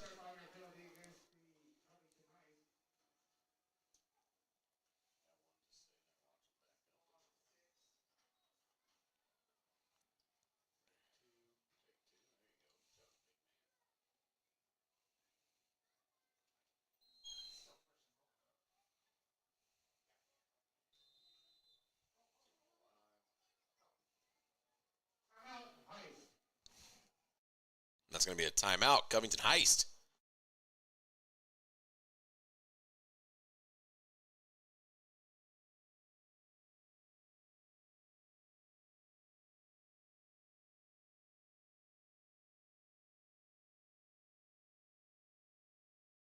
So let's take a look at some of these first half stats here while we're on a timeout here.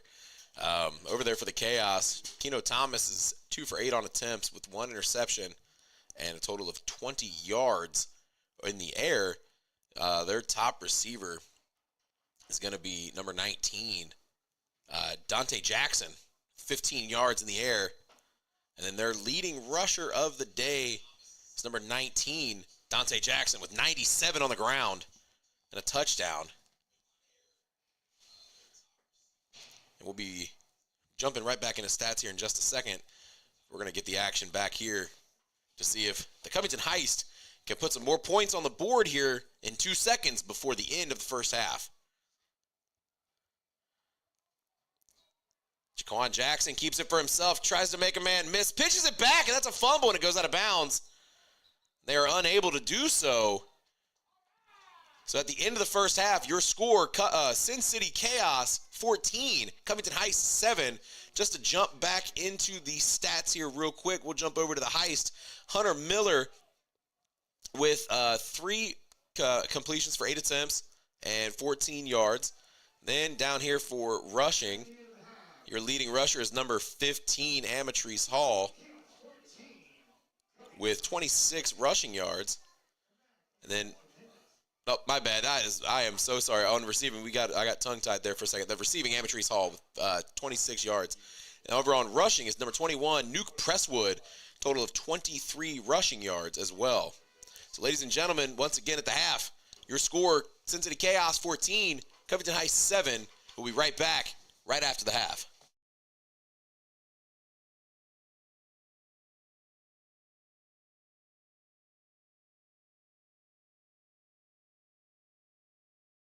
Experience the thrill of the road like never before. At 7th Gear Exotics, you're not just renting a car, you're stepping into a world of luxury with a wide range of exotic cars to choose from, and each one meticulously maintained. We're ready to deliver an unforgettable experience. Whether it's a special occasion or just because you want to feel the sheer power of a roaring bull V10 under your control, we're here to make it reality. So why wait? Book your dream car today with 7th Gear Exotics.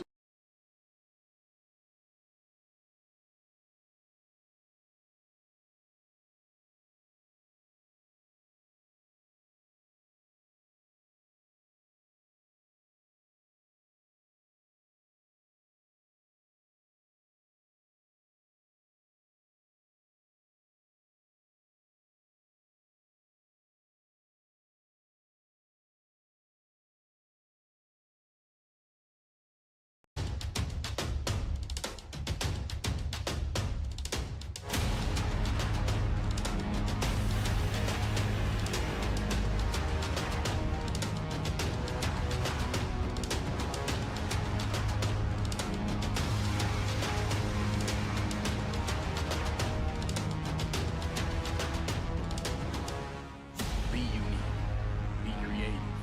Go berserk.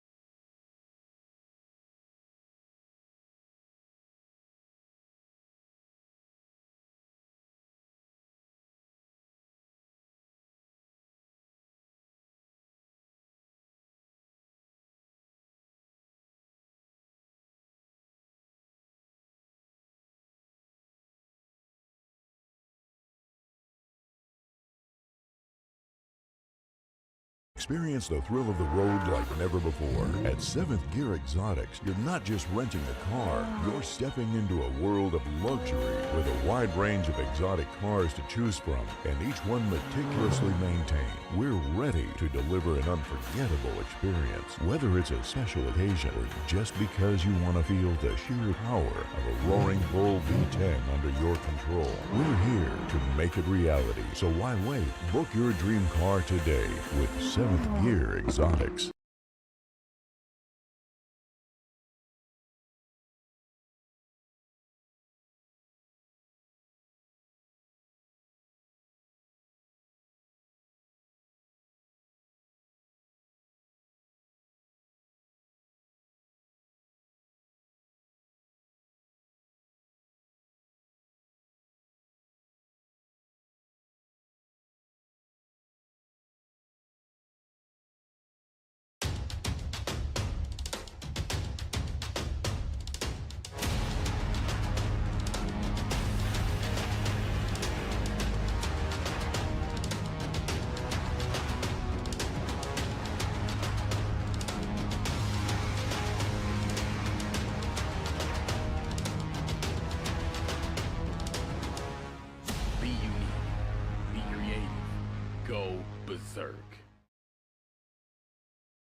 Experience the thrill of the road like never before. At 7th Gear Exotics, you're not just renting a car, you're stepping into a world of luxury with a wide range of exotic cars to choose from, and each one meticulously maintained. We're ready to deliver an unforgettable experience. Whether it's a special occasion or just because you want to feel the sheer power of a roaring Bull V10 under your control, we're here to make it reality. So why wait? Book your dream car today with 7th Gear Exotics.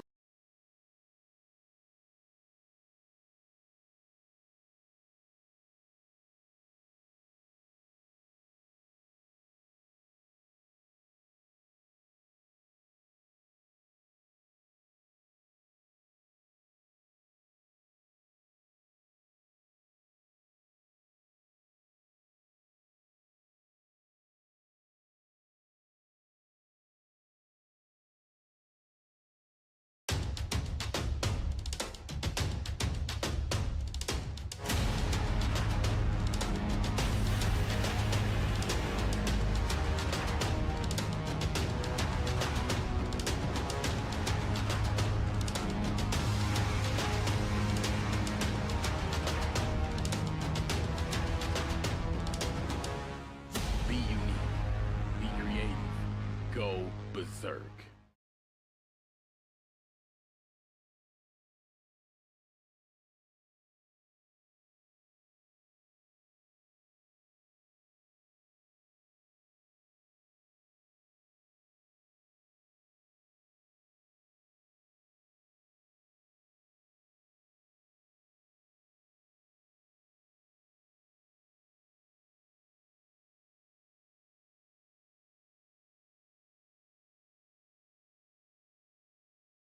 Experience the thrill of the road like never before. At 7th Gear Exotics, you're not just renting a car, you're stepping into a world of luxury with a wide range of exotic cars to choose from, and each one meticulously maintained. We're ready to deliver an unforgettable experience. Whether it's a special occasion or just because you want to feel the sheer power of a roaring Bull V10 under your control, we're here to make it reality. So why wait? Book your dream car today with 7th Gear Exotics.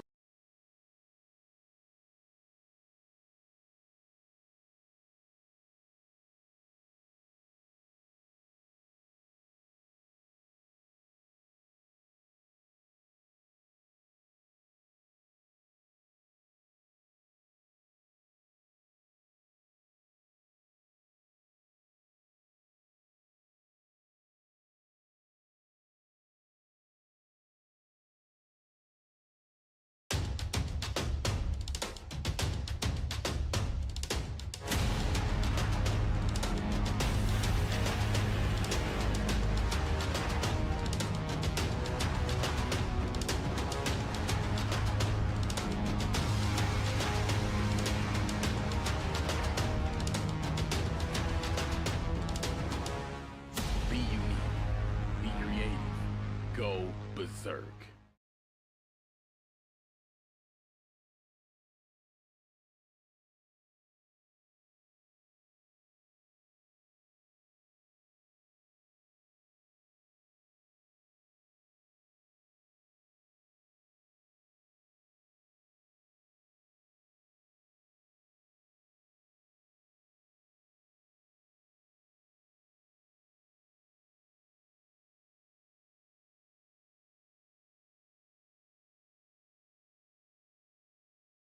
Experience the thrill of the road like never before. At 7th Gear Exotics, you're not just renting a car, you're stepping into a world of luxury with a wide range of exotic cars to choose from, and each one meticulously maintained. We're ready to deliver an unforgettable experience. Whether it's a special occasion or just because you want to feel the sheer power of a roaring Bull V10 under your control, we're here to make it reality. So why wait? Book your dream car today with 7th Gear Exotics.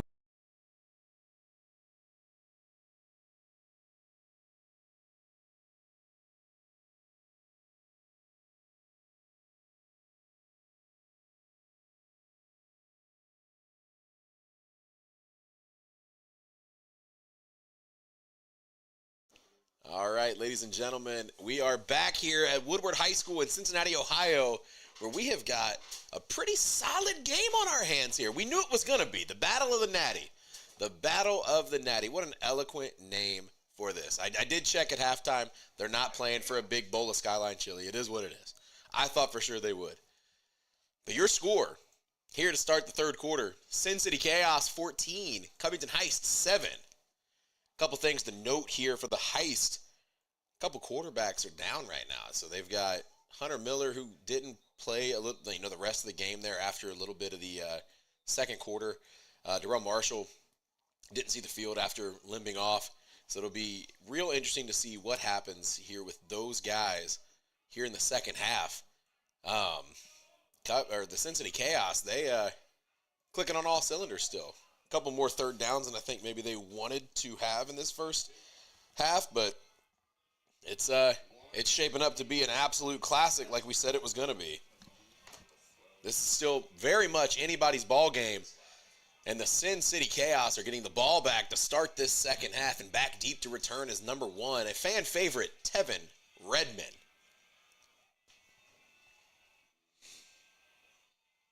Andrew Ruffin with the throw off. Redmond catches the ball, scanning the field to find out what he wants to do. Tries to circle back. He's losing a lot of ground right now. I don't think he stepped out of bounds. I don't know if he stepped out of bounds. Let's get a replay on that if we can.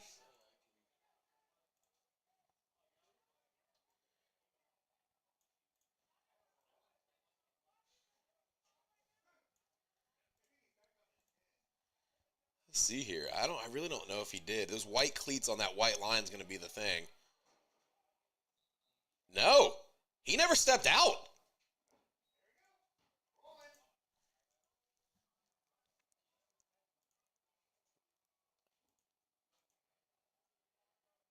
Yeah, there's green between those cleats. You can see that. A little bit, not much, but that's not our call up here in the booth, unfortunately. I don't think he ever stepped out of bounds, though. I guess that would be up to Brent to throw the challenge flag if he wanted to.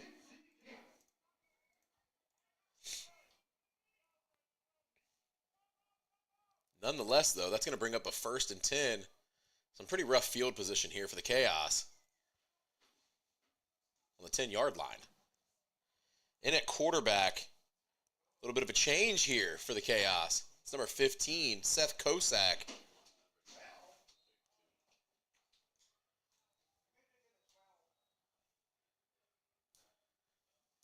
Next, it was number 19, Dante Jackson. Jackson going up the right sideline, or the left sideline, and he breaks one off. And like I said, absolute track meet when it comes to Dante Jackson. Don't slow up now.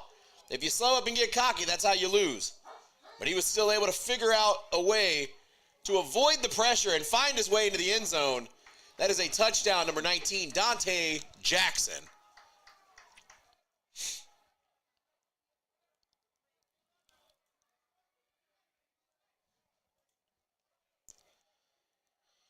So going up the left sideline there, he's got good blocking there by Zay Buddha.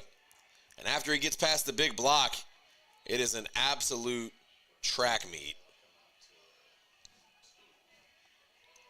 As he turns around and throws the peace sign to Jaquan Jackson and says, "Not today, big bro. We get in the end zone." As his teammates do CPR on him, because I'm sure he's out of breath after that long run. As he's shaking hands, and he's all smiles on the sideline there.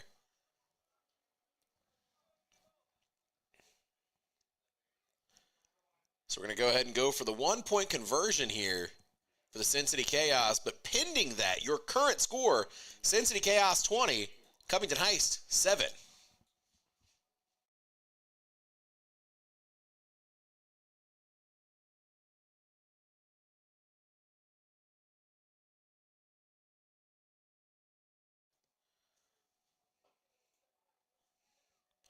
Kosak back in at quarterback. Lester Robinson in the backfield with Devin Hicks. Devin Hicks getting wrapped up, though, trying to fight out. but he's going to get wrapped up and brought down there. Initial hit by number 40, Trayon Brooks. That's no good on the conversion. That's going to bring your score to Cincinnati Chaos 20, Covington Heist 7. So now, after the huge play, the Covington Heist have their back against the wall a little bit. They're going to have to figure out a way to put some more points on the board and cut this lead the best way that they can. We'll be interested to see who trots out at quarterback here after this ensuing 3-on-1 throw-off.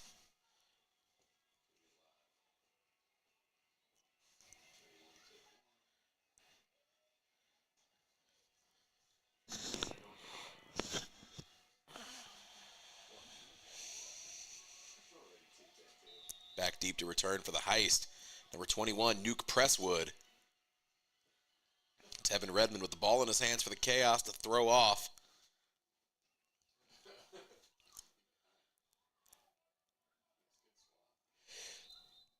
That takes a lofty bounce, but they're going to give Presswood another opportunity for a free run here.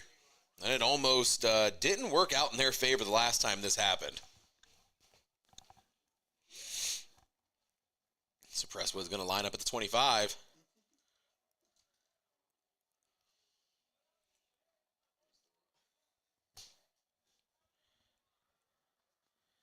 We're waiting on the whistle to blow. And Presswood takes off. Trying to cross the 50 and make some men miss. But he's wrapped up and gator roll tackled by number 4, Clamp Overall of the Cincinnati Chaos. The Covington Heist will take over 1st and 10.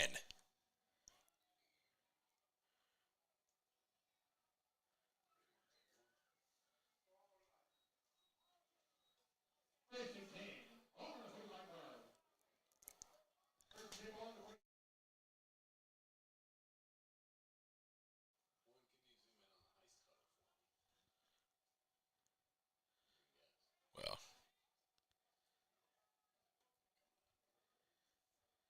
so back in at quarterback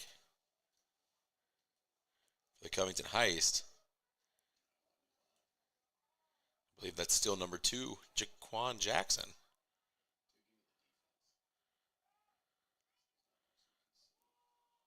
That throw, that's way overthrown there. Pass intended for number 15, Amatrice Hall.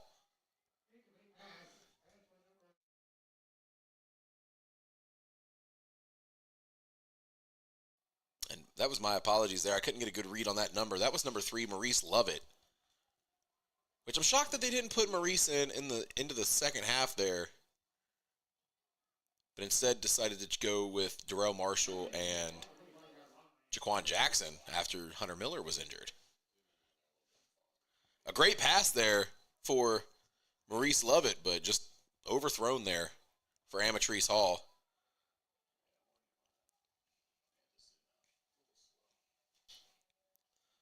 And yep, back in there is number 3, Maurice Lovett. Lovett sending Marshall back in motion. So Marshall's back in the game there. We got a penalty flag on the play. It's going to be a false start on the Heist. Let's hope that these penalties don't start adding up quick so we can see how much damage that actually does to a team when it does.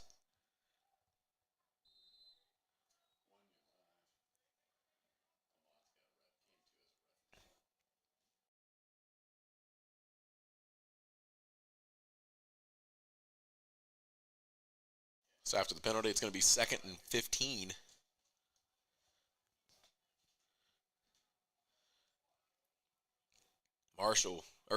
Nuke Presswood in the backfield with Maurice Lovett.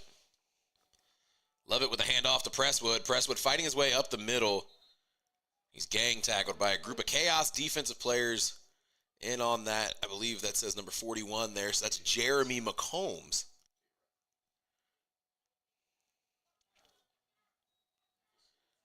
It's going to bring up 3rd down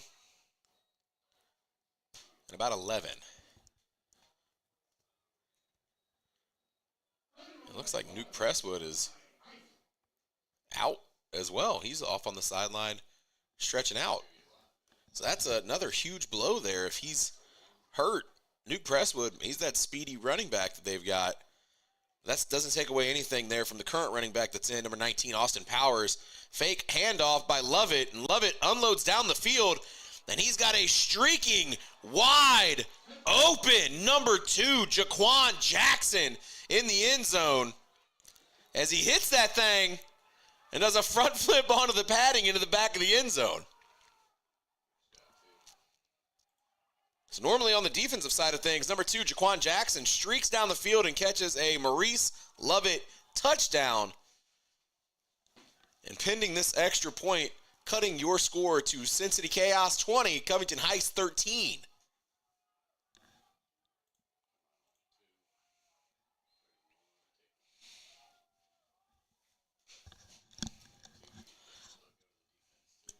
And Jackson's actually still in there as well. Excited to see what more we can get of Jackson on this extra point. But that defensive line there, they're ready to get after it. Jacob May, JT Daniels Warren, Jeremy McCombs, all ready to get after it on that Chaos defense. Mike Mine showing blitz. Maurice Lovett with the sidearm pass, and that is an incompletion. Pass intended, I believe that was number 52. Hayden Hudson. That could have been somebody else downfield. Maybe it wasn't the intended pass. But anyway, nonetheless, that is an unsuccessful conversion there. And that brings your score to Cincinnati Chaos 20, Covington Heights 13.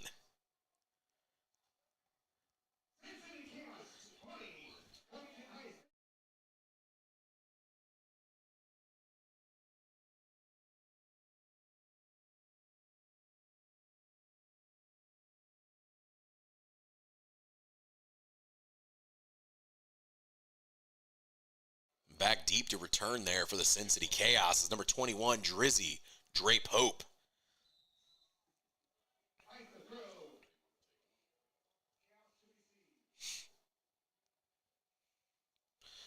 That's Maurice Lovett in for the 3-on-1 throw off. It's a high throw, takes a bounce. Dre's got to figure out how to get a hold of it. He might have one man to beat, and he slips and trips, and he's tackled and thrown down by quarterback number 3, Maurice Lovett, and it's all love after the get up there. But it's going to be hard for me to say that if he didn't trip up there, I think he was about to take one to the house. That'll bring up 1st and 10 for the Sin City Chaos. It looks like we got Keno Thomas back in the Chaos huddle there as well. But let's take a look at that. So, yeah, that took a lofty bounce. And that's exactly what you look for, I think, on these 3-on-1 throw-offs is like, you know, you get a real high one, that ball's going to come down right on the point, and it's going to take a wild bounce. And actually, Keno Thomas is in the game, but he's down playing outside at wide receiver. Seth Kosak's still in at quarterback. That's Devin Hicks on the carry, but it looked like he fumbled it. And they're going to say he was marked down before he fumbled it.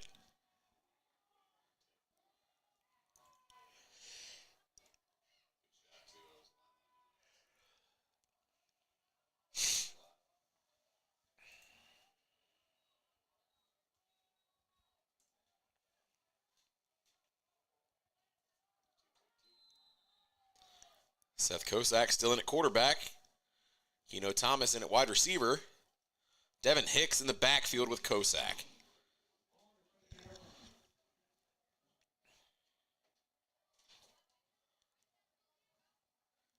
We got some chit-chatting going on down there on the field between the refs and some of the players. We're looking for a replay here. Just the handoff to Hicks.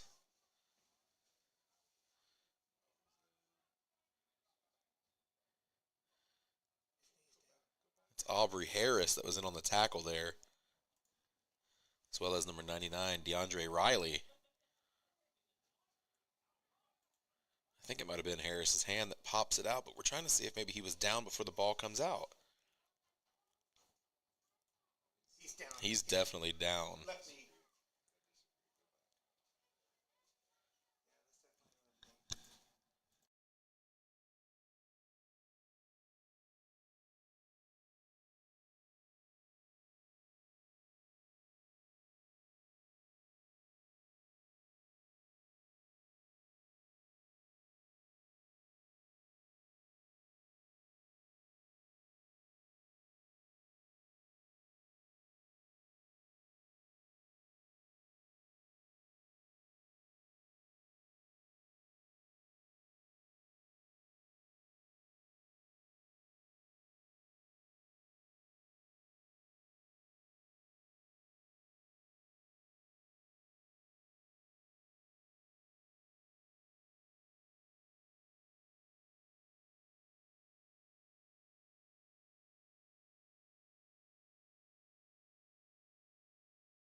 All right, so talking with the head official up here in the booth, looks like we are going to rule this play. We'll wait. We'll wait for the official here to call it, but we're getting word here that is as close of a fumble as we have ever seen. Aubrey Harris able to get in there and rip that ball out of Devin Hicks's arms, and then turn around and pick it up and have control through the roll there. And ladies and gentlemen, it's a Covington Heist ball.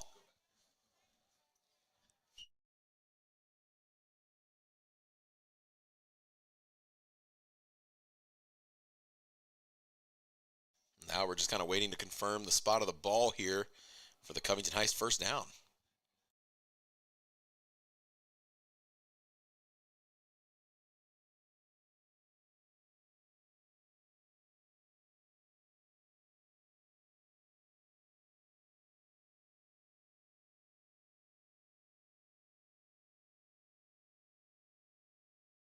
And that's going to be ball on the 17-yard line after the Aubrey Harris forced fumble and fumble recovery, giving the Covington Heist 1st and 10. Great field position here to really get after it and create some damage, create some, no pun intended, but create some chaos here in this game.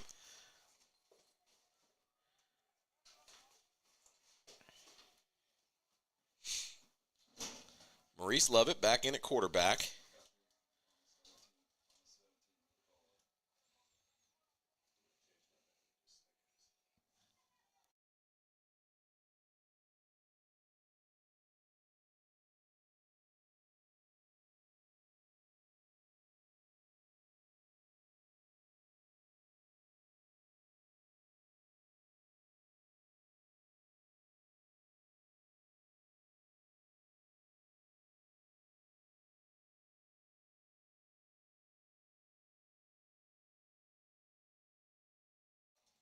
It's going to be a 1st and 10 from the 17. Empty backfield here for Maurice Lovett. Austin Powers stacked up behind Harris.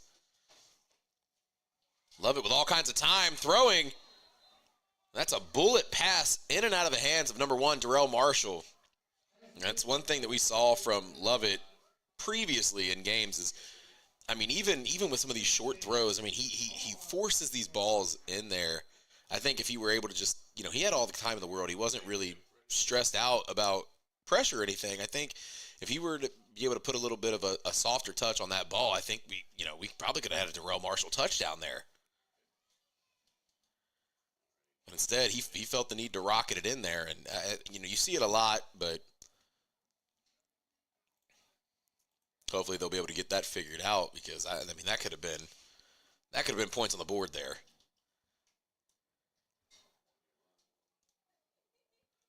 Lovett with Powers in the backfield, sending Marshall in motion. Lovett, pump fakes to his left, rolling around, trying to find an open man. And that is a wide open Darrell Marshall, but it goes in and out of his hands. He can't hold on to it on the way down. He wants that one back.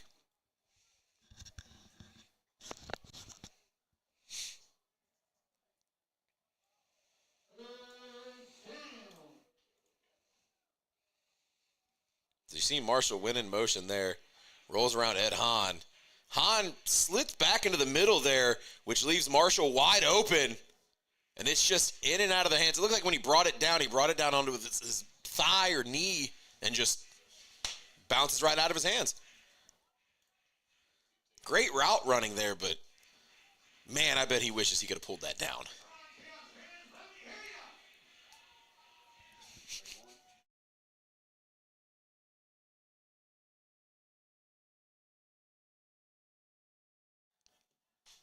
So bringing up 3rd down. Lovett with Powers in the backfield next to him. Fakes the handoff to Powers. Rolling around. Getting some pressure. Slips out of one sack. Still trying to find a way around. And he overthrows number 15, Amish Hall. What a great effort there by number 3, Maurice Lovett. But unfortunately unable to come down with anything in the backfield due to the overthrown pass.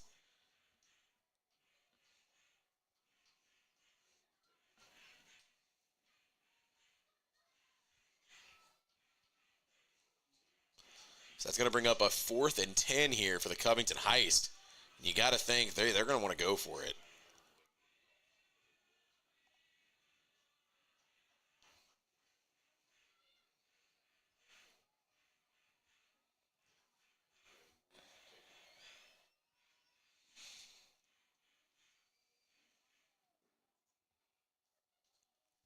Empty backfield for Maurice Lovett. Lovett dropping back to pass. Throws. That's up and over and just right out of the fingertips there of number 17, Aubrey Harris. And folks, that's going to be a turnover on downs for the Covington Heist. And we will also be taking a timeout up here in the booth after a word from these media sponsors. Experience the thrill of the road like never before. At 7th Gear Exotics, you're not just renting a car, you're stepping into a world of luxury with a wide range of exotic cars to choose from, and each one meticulously maintained. We're ready to deliver an unforgettable experience, whether it's a special occasion or just because you want to feel the sheer power of a roaring bull V10 under your control. We're here to make it reality, so why wait? Book your dream car today with 7th Gear Exotics.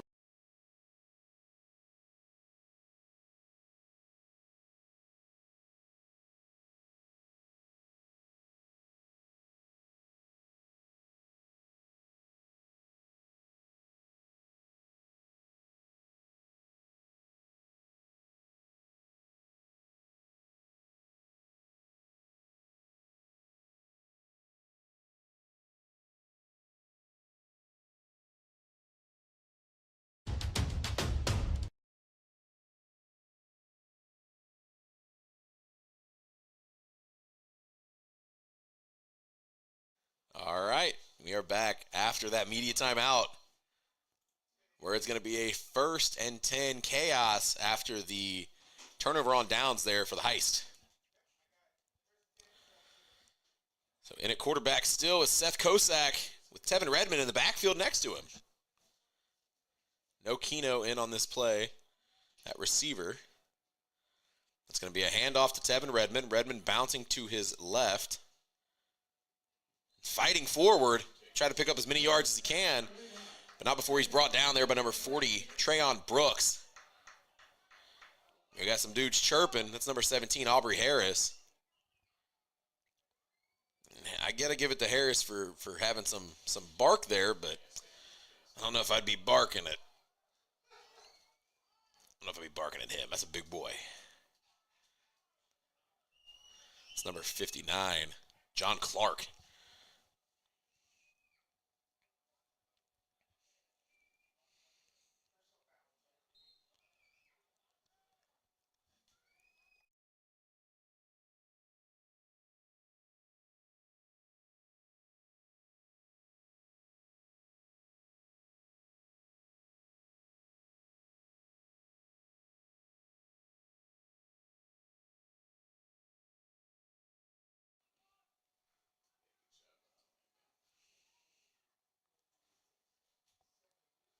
It's going to bring up 2nd and 5.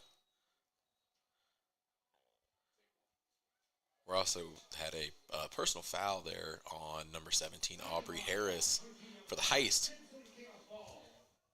So after that, Chaos are going to look to create some more momentum here. Kosak and Redmond in the backfield. Fakes the handoff to Redmond. Kosak dropping back, throws across the field. That's a catch by number 7, Uncle Phil, Phillip Banks. The high five to number 33, Quentin Vaughn. That brings up a Sin City Chaos 1st down.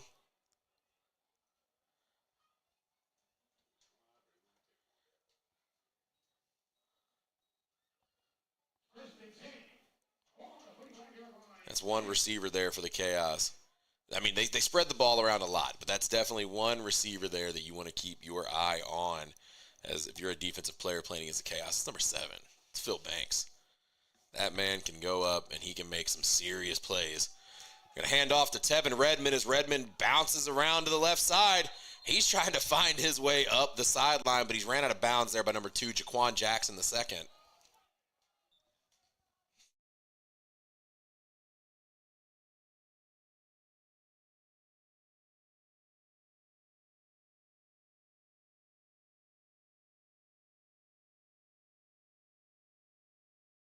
It looks like there's a holding penalty on the Chaos here, so that big run's going to be negated.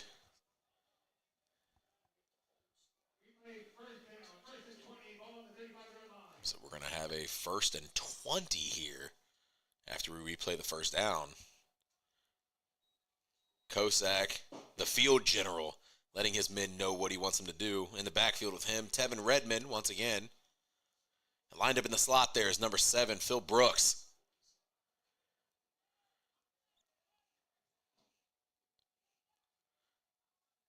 Fakes the handoff to Redmond, dropping back. He's got some time. He unloads down the field. That is an overthrown pass there. Looks like it was intended for number 13, Zay Buddha. You think Kosak's going to want that one back too. He's over there talking, trying to figure out where the miscommunication might have been at. Shaking his head in disapproval. Standing there with Coach Hogan, Kyle Hogan. Know Kyle Hogan pretty well. Kyle was played many years of football here in Cincinnati. Current athletic director at St. Bernard Elmwood Place. Formerly, I met him as the head coach of the Cincinnati Flex Arena football team many years ago. Great guy down there.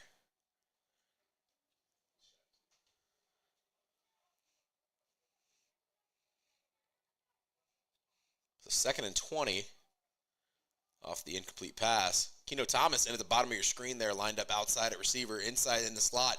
Number 3, Tyree Bolden. Fakes the handoff to Jackson, throws the ball down the field.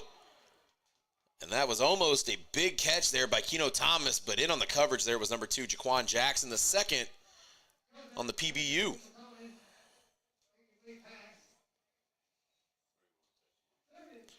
There's Coach Brent Smothers.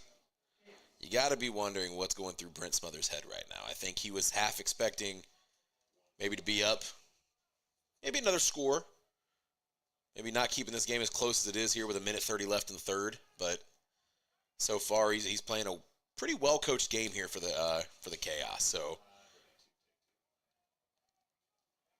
Kosak and Thomas in, Tyree Bolden as well, and Dante Jackson. Kosak is in at quarterback. They're going to go empty backfield. Dante Jackson or Tyree Bolden lined up in the slot. Keno Thomas and Dante Jackson out wide. That pass is going down the field there. That's number 3, Tyree Bolden. Are they going to give him that catch there? I think he might have been in. Remember, they only need 1 foot. There's a challenge flag on the field, so I'm assuming that they marked him as not in. We're going to have to take a look at the replay here in just a second.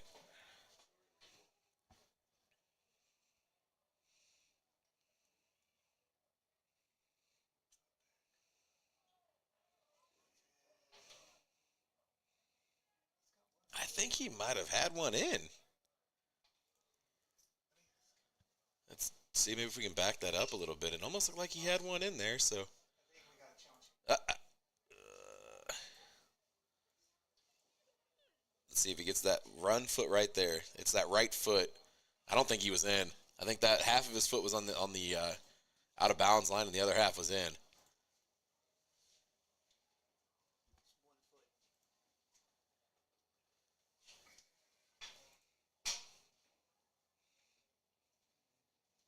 Let's take a look. So he's passing.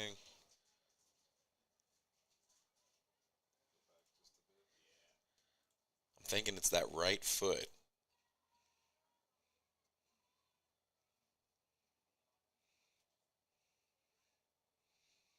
So we watched Bolden's right foot here. That's out. Caught it against his face.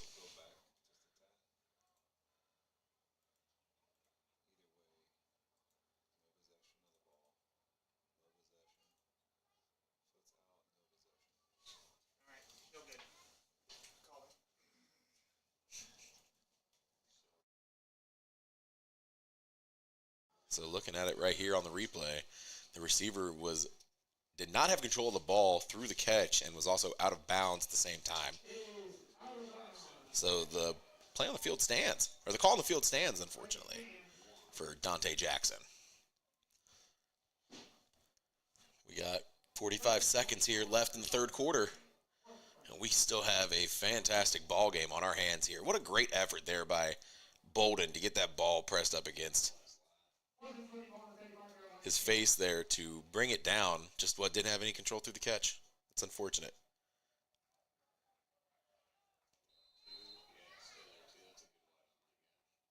I think Bolden shaking his head, thinking he might have had his foot in, but tape don't lie, man, unfortunately. Heck of an effort, though.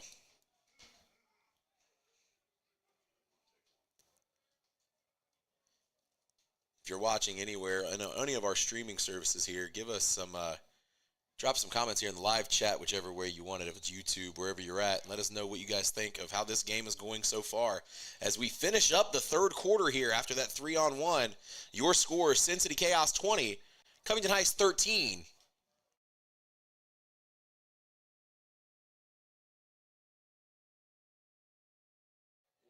I thought maybe we would cut to a commercial here after the third quarter, but I guess we are not.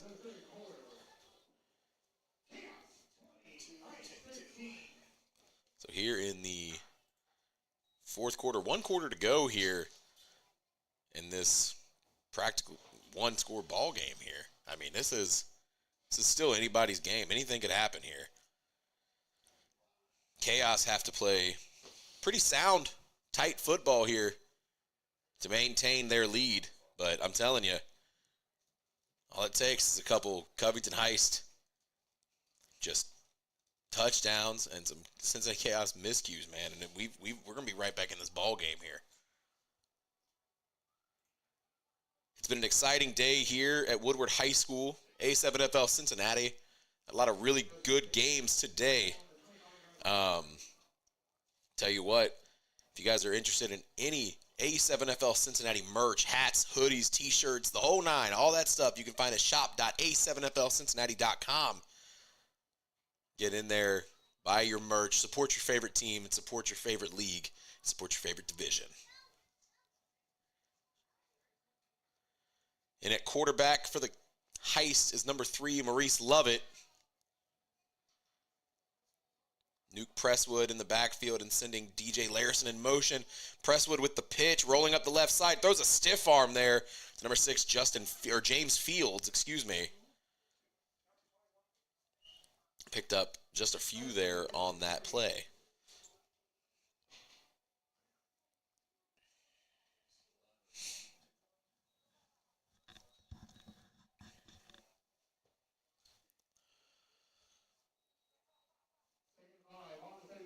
Going to be 2nd and 5 here as the Heist come to the line of scrimmage.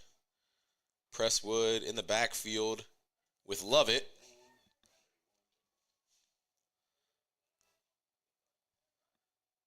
Lovett pitches to Presswood. Presswood going up the right sideline, trying to turn on those Jets, but he's wrapped up and brought down there.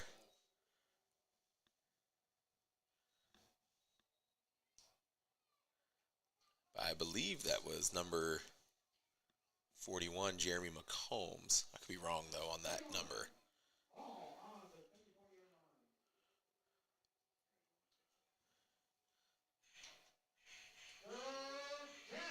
I lied. That is KT Thomas that was on the tackle there, number 71.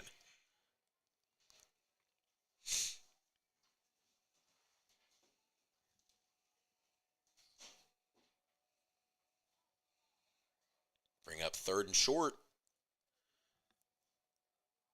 Lovett pitches again to Nuke Presswood. Squirms his way forward. I believe he picked up the first down there. They're going to move the chains.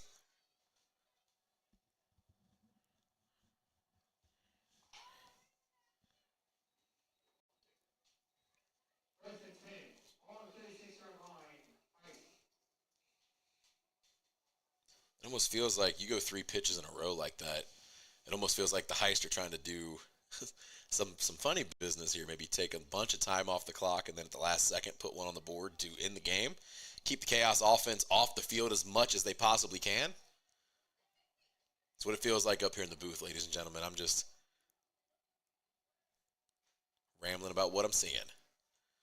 We're going to send Amatrice Hall in motion there as Lovett drops back to pass, throws. That's in and out of the hands.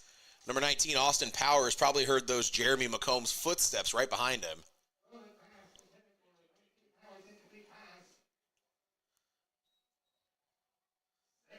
And that's going to bring up 2nd and 10 for the Heist.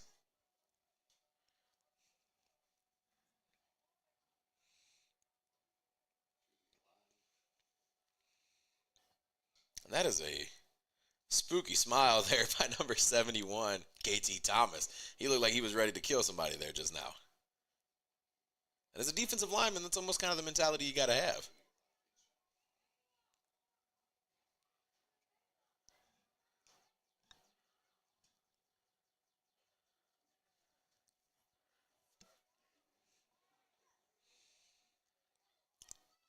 Fakes the pitch to Powers. Lovett dropping back, throws down the field.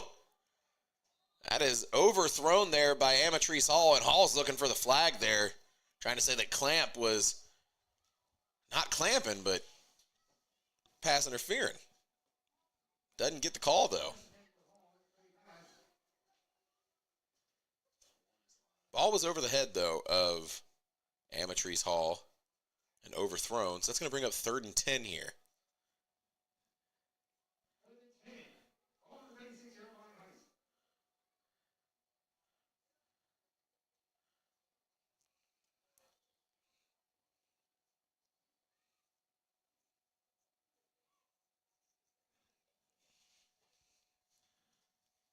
Hunter Miller walking around with a ball in his hand on the high sideline. He's got that shiesty mask back on. Be interesting to see what the plan is for him the rest of this game. Lovett getting some serious pressure, had to throw the ball away. It's an incomplete pass, bringing up 4th down, 4th and 10. So unable to move the ball at all on this drive so far.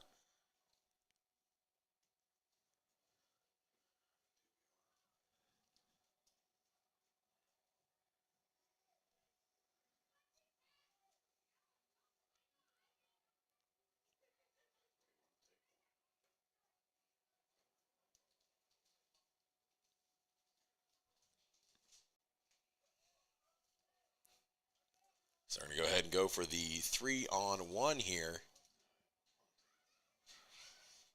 They're going to go ahead and throw it away. Maurice Lovett back to pass here. Back deep to return for the Chaos is number 19, Dante Jackson. And they don't want him having no part of that, and they throw it out of bounds.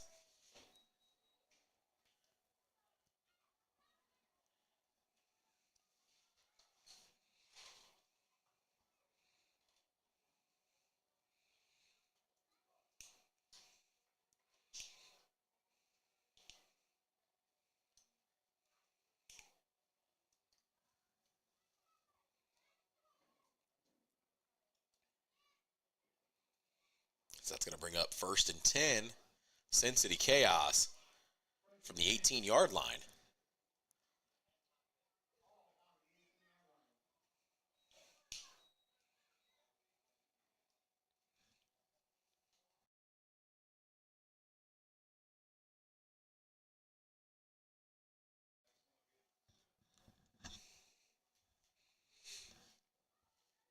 Kosak still in at quarterback. Next to him is Dante Jackson. Top of your screen there, number 13, Zay Buddha. Hand off to Jackson. Jackson just runs into a wall of Covington Heist players. In on the initial hit there, I believe, was number 5, Antonio Scott.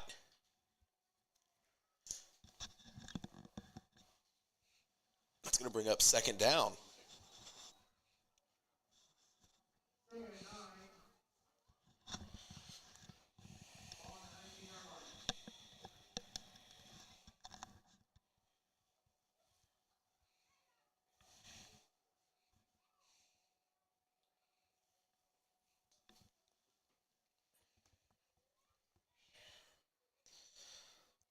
Keno Thomas in, spread out wide there for the Chaos. All the receivers lined up to the right side of the formation. Zay Buddha and Dante Jackson lined up. Jackson lined up in the slot. Kosak dropping back to pass, throws to Jackson. Jackson catches it. Trying to find a good block. Sneaks behind Keno Thomas. Picks up the first down.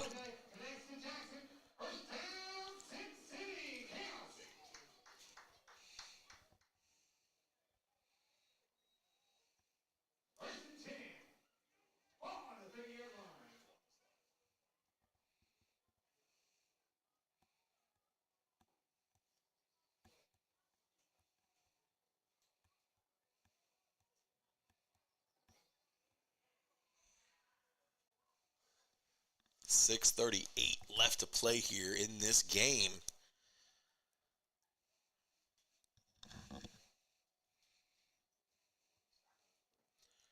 Kosak having some word with Keno Thomas. They're going to go empty backfield. Lined up in the slot there is Dante Jackson, number 19. Dropping back, Kosak scanning the field. That pass is caught. That's number 33, Quentin Vaughn. As he is attempted to be wrestled down there by number 9, Isaiah Cole, but that's a tough man to bring down, so I don't blame you, Isaiah. That's going to bring up first down, Chaos.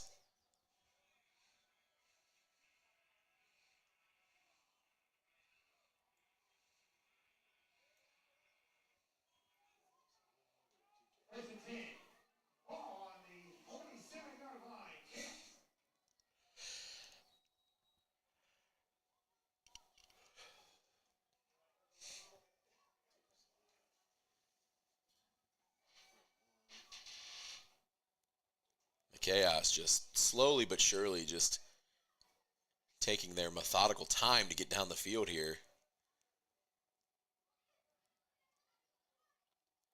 Kosak, handoff to Jackson. Jackson going up the left side, fighting through a bunch of Heist players as he picks up another first down.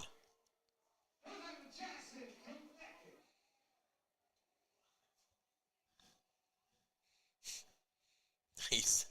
Jackson with the extended first down celebration there. Making sure everybody in the broadcast booth saw it.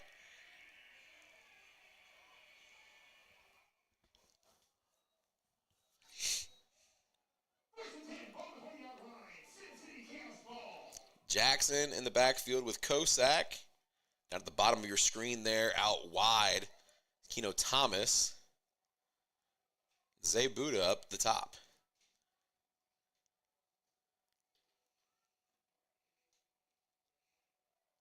Kosak, handoff to Jackson. Jackson wrapped up and grabbed and thrown down. That is number 99, DeAndre Riley. And I think we're going to get a flag on the play there, and I think that flag is going to be a horse collar tackle there. He grabbed him up around the neck of the jersey to throw him down. So that pickup goes for a few more for the Chaos after the penalty. Riley pleading his case, asking if he's actually allowed to do that or not. Said he didn't know.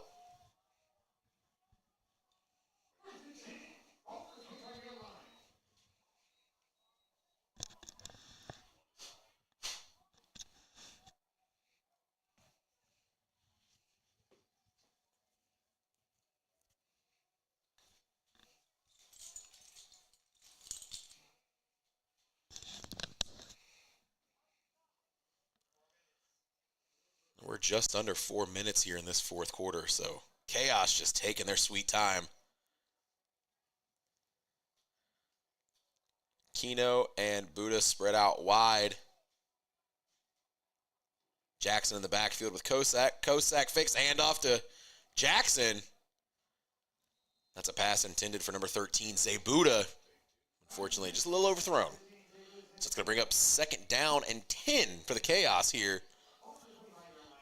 Looks like maybe Seth Kosak might have got something in his eye there on that last play. Hopefully not a finger or something.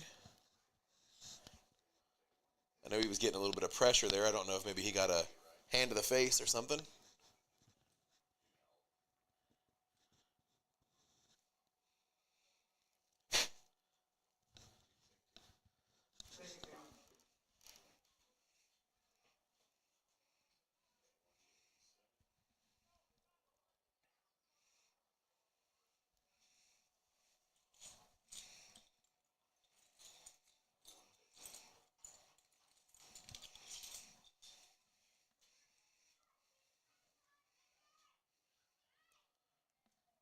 Kosak sending Phillip Banks in motion.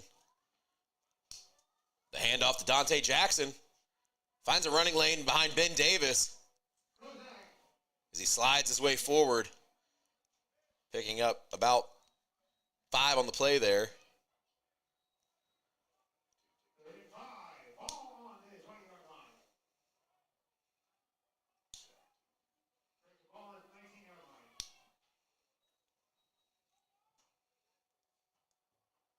Ladies and gentlemen, it looks like we're going to take our time here as we head in to the 2-minute warning here at Cincinnati, Ohio, where the Cincinnati Chaos lead 20-13 over the Covington Heist. We'll be right back after this timeout.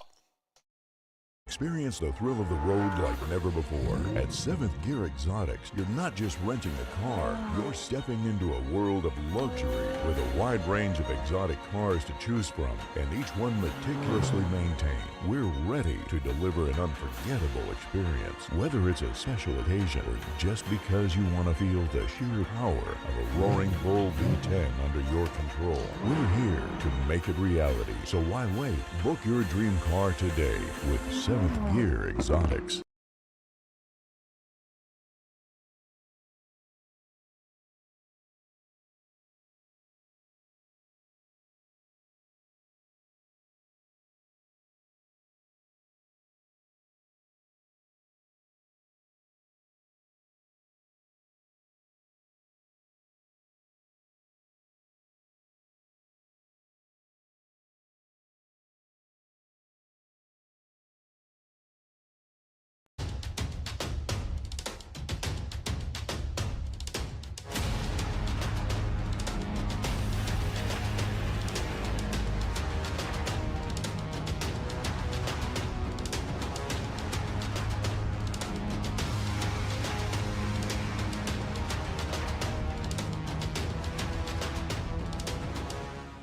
Be unique.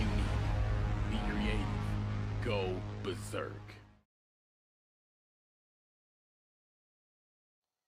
And we are back. 2 minutes left here in this game. Cincinnati, Ohio, your Cincinnati Chaos lead 20-13 over the Covington Heist. And if I'm the Chaos, I'm looking to just drain out this 2 minutes here and get out of here with the W.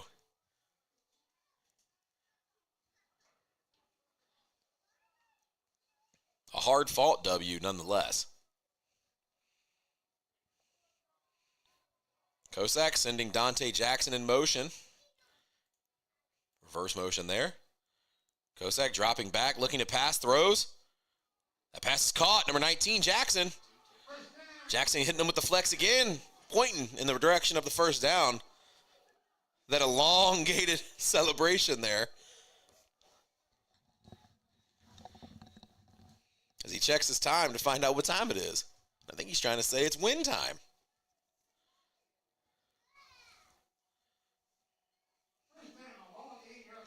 That's going to be 1st and goal, Chaos. Minute 30 left here in the game.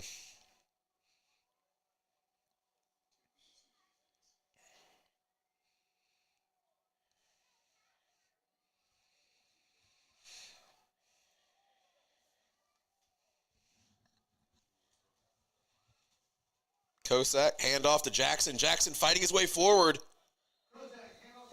Initial hit there on the play by, I believe that's number 9. Isaiah Cole. I'm going to take a timeout. Heist. So minute 3 left here in the game. It's 2nd and about 4.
So after the timeout, we had to get a couple things fixed up with the clock and everything else. It's going to be second and goal on the 4-yard line here for the Chaos.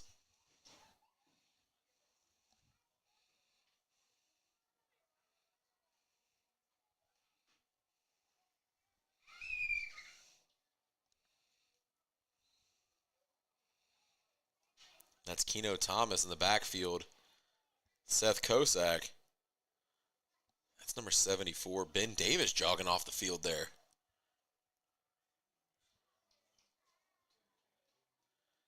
Not entirely sure what that's all about.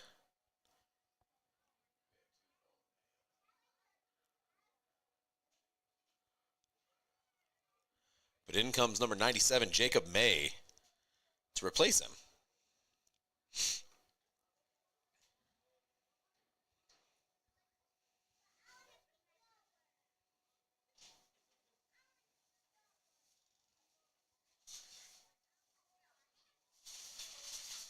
So it looks like in at tight end here is number 33, Quentin Vaughn. Lester Robinson in at fullback. Running back here is number 9, Keno Thomas. The handoff goes to Thomas. Thomas fights his way forward, and that's going to be a Sin City Chaos touchdown from Keno Thomas, bringing your score to Chaos 26, Heist 13.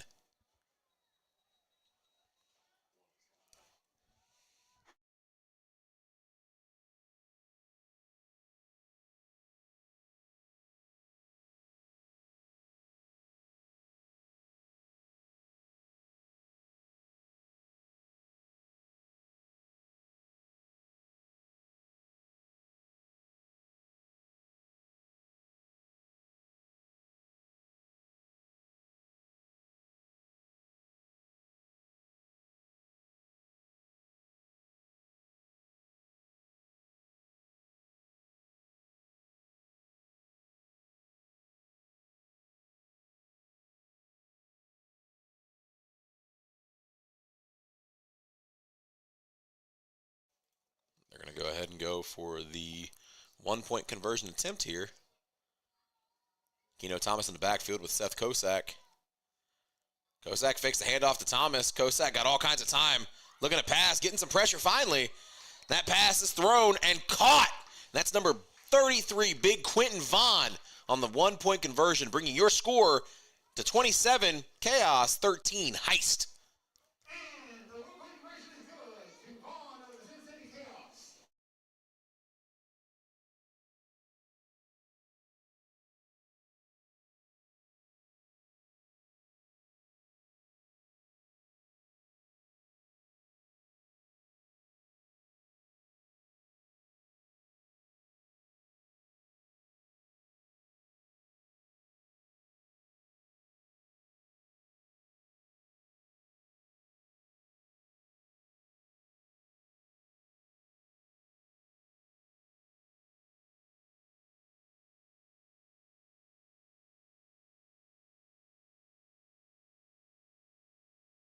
Back deep to return on this 3-on-1 is number 2, Jaquan Jackson for the Heist.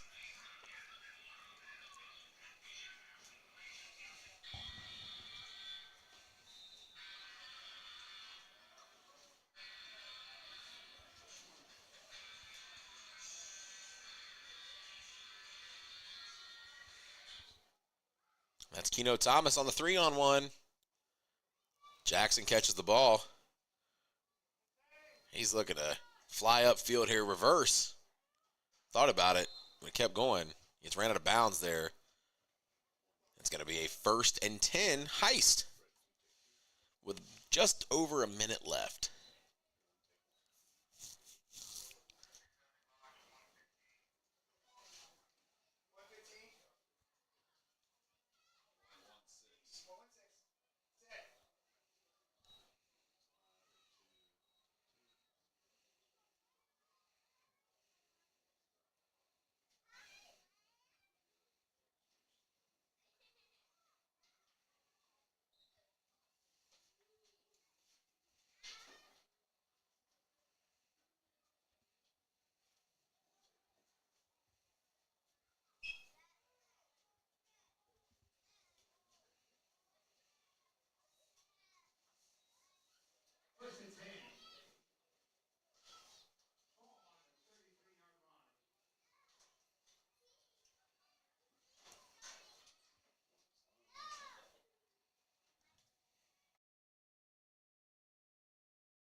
Maurice Lovett. Empty backfield, dropping back, looking to pass. That pass is caught by number 15, Amatrice Hall. Hall's wrestled down there. Tackle on the play by number 76, James Fields. They're going to go hurry up here. Not sure how much good that's going to do them in the long run here. It's the 2-score game currently.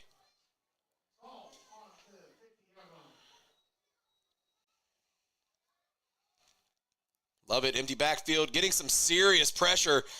And for the 4th time today, the Sin City Chaos have another sack on the quarterback. This time, number 10, Mike Mines.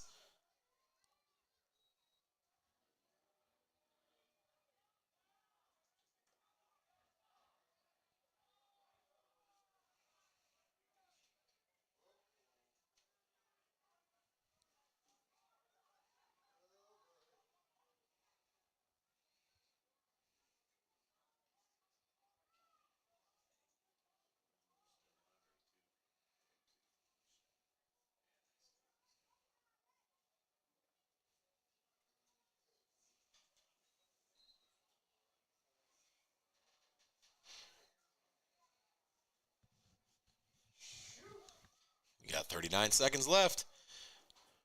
Second down here, second and long for the Heist. Empty backfield, Lovett looking to pass, throws. That pass is caught. That's number 12, Hunter Miller. Nice to see Hunter Miller getting back into this ball game. If not at quarterback, but in at receiver. And he's jogging around. Nice to see him up and ready to go. They're going hurry up here.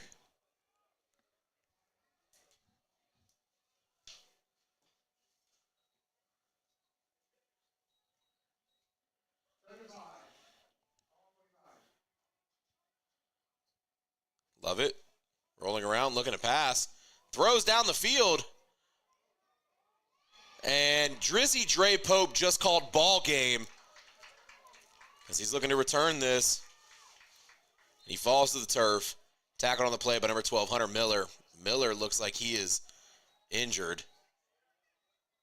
And Dre Pope, slow to get up as well. We're going to have an injury timeout. Hunter Miller injured again on the play there. He is taking an absolute beating today. We'll take an injury timeout.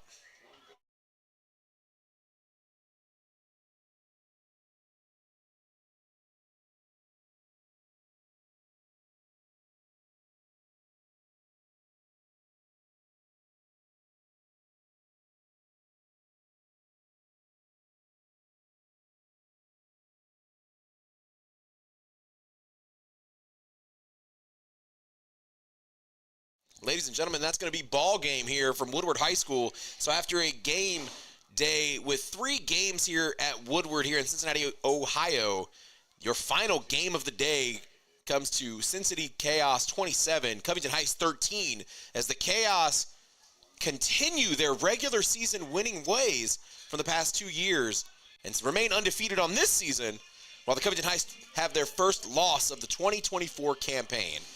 Go ahead and give us some quick stats here for the game. Maurice Lovett was the leading passer there for the Covington Heist with 2 for 11 on attempts and 64 yards. You've got 141 total receiving yards over there for the Heist. Your leading receiver being Jaquan Jackson II with a 50-yard reception there. Rushing, Nuke Presswood, 26 rushing yards for him as well. 4 sacks, though, given up by that offensive line, who previously hadn't given up one single sack this season. Over on the Chaos side of things, Seth Kosak came into this game, went 5 for 9 for 59 total yards. Out here on the receiving end of things, we had number 19, Dante Jackson, with a whopping 127 receiving yards. And then over on the rushing side of the ball, number 19 as well, Dante Jackson, 98 rushing yards.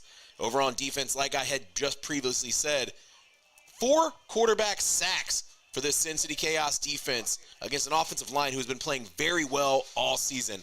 Once again, ladies and gentlemen, my name is Chris Schreiber, and I thank you so much for tuning into this broadcast of the A7FL Cincinnati division here. Thank you. Have a great day. See you next week.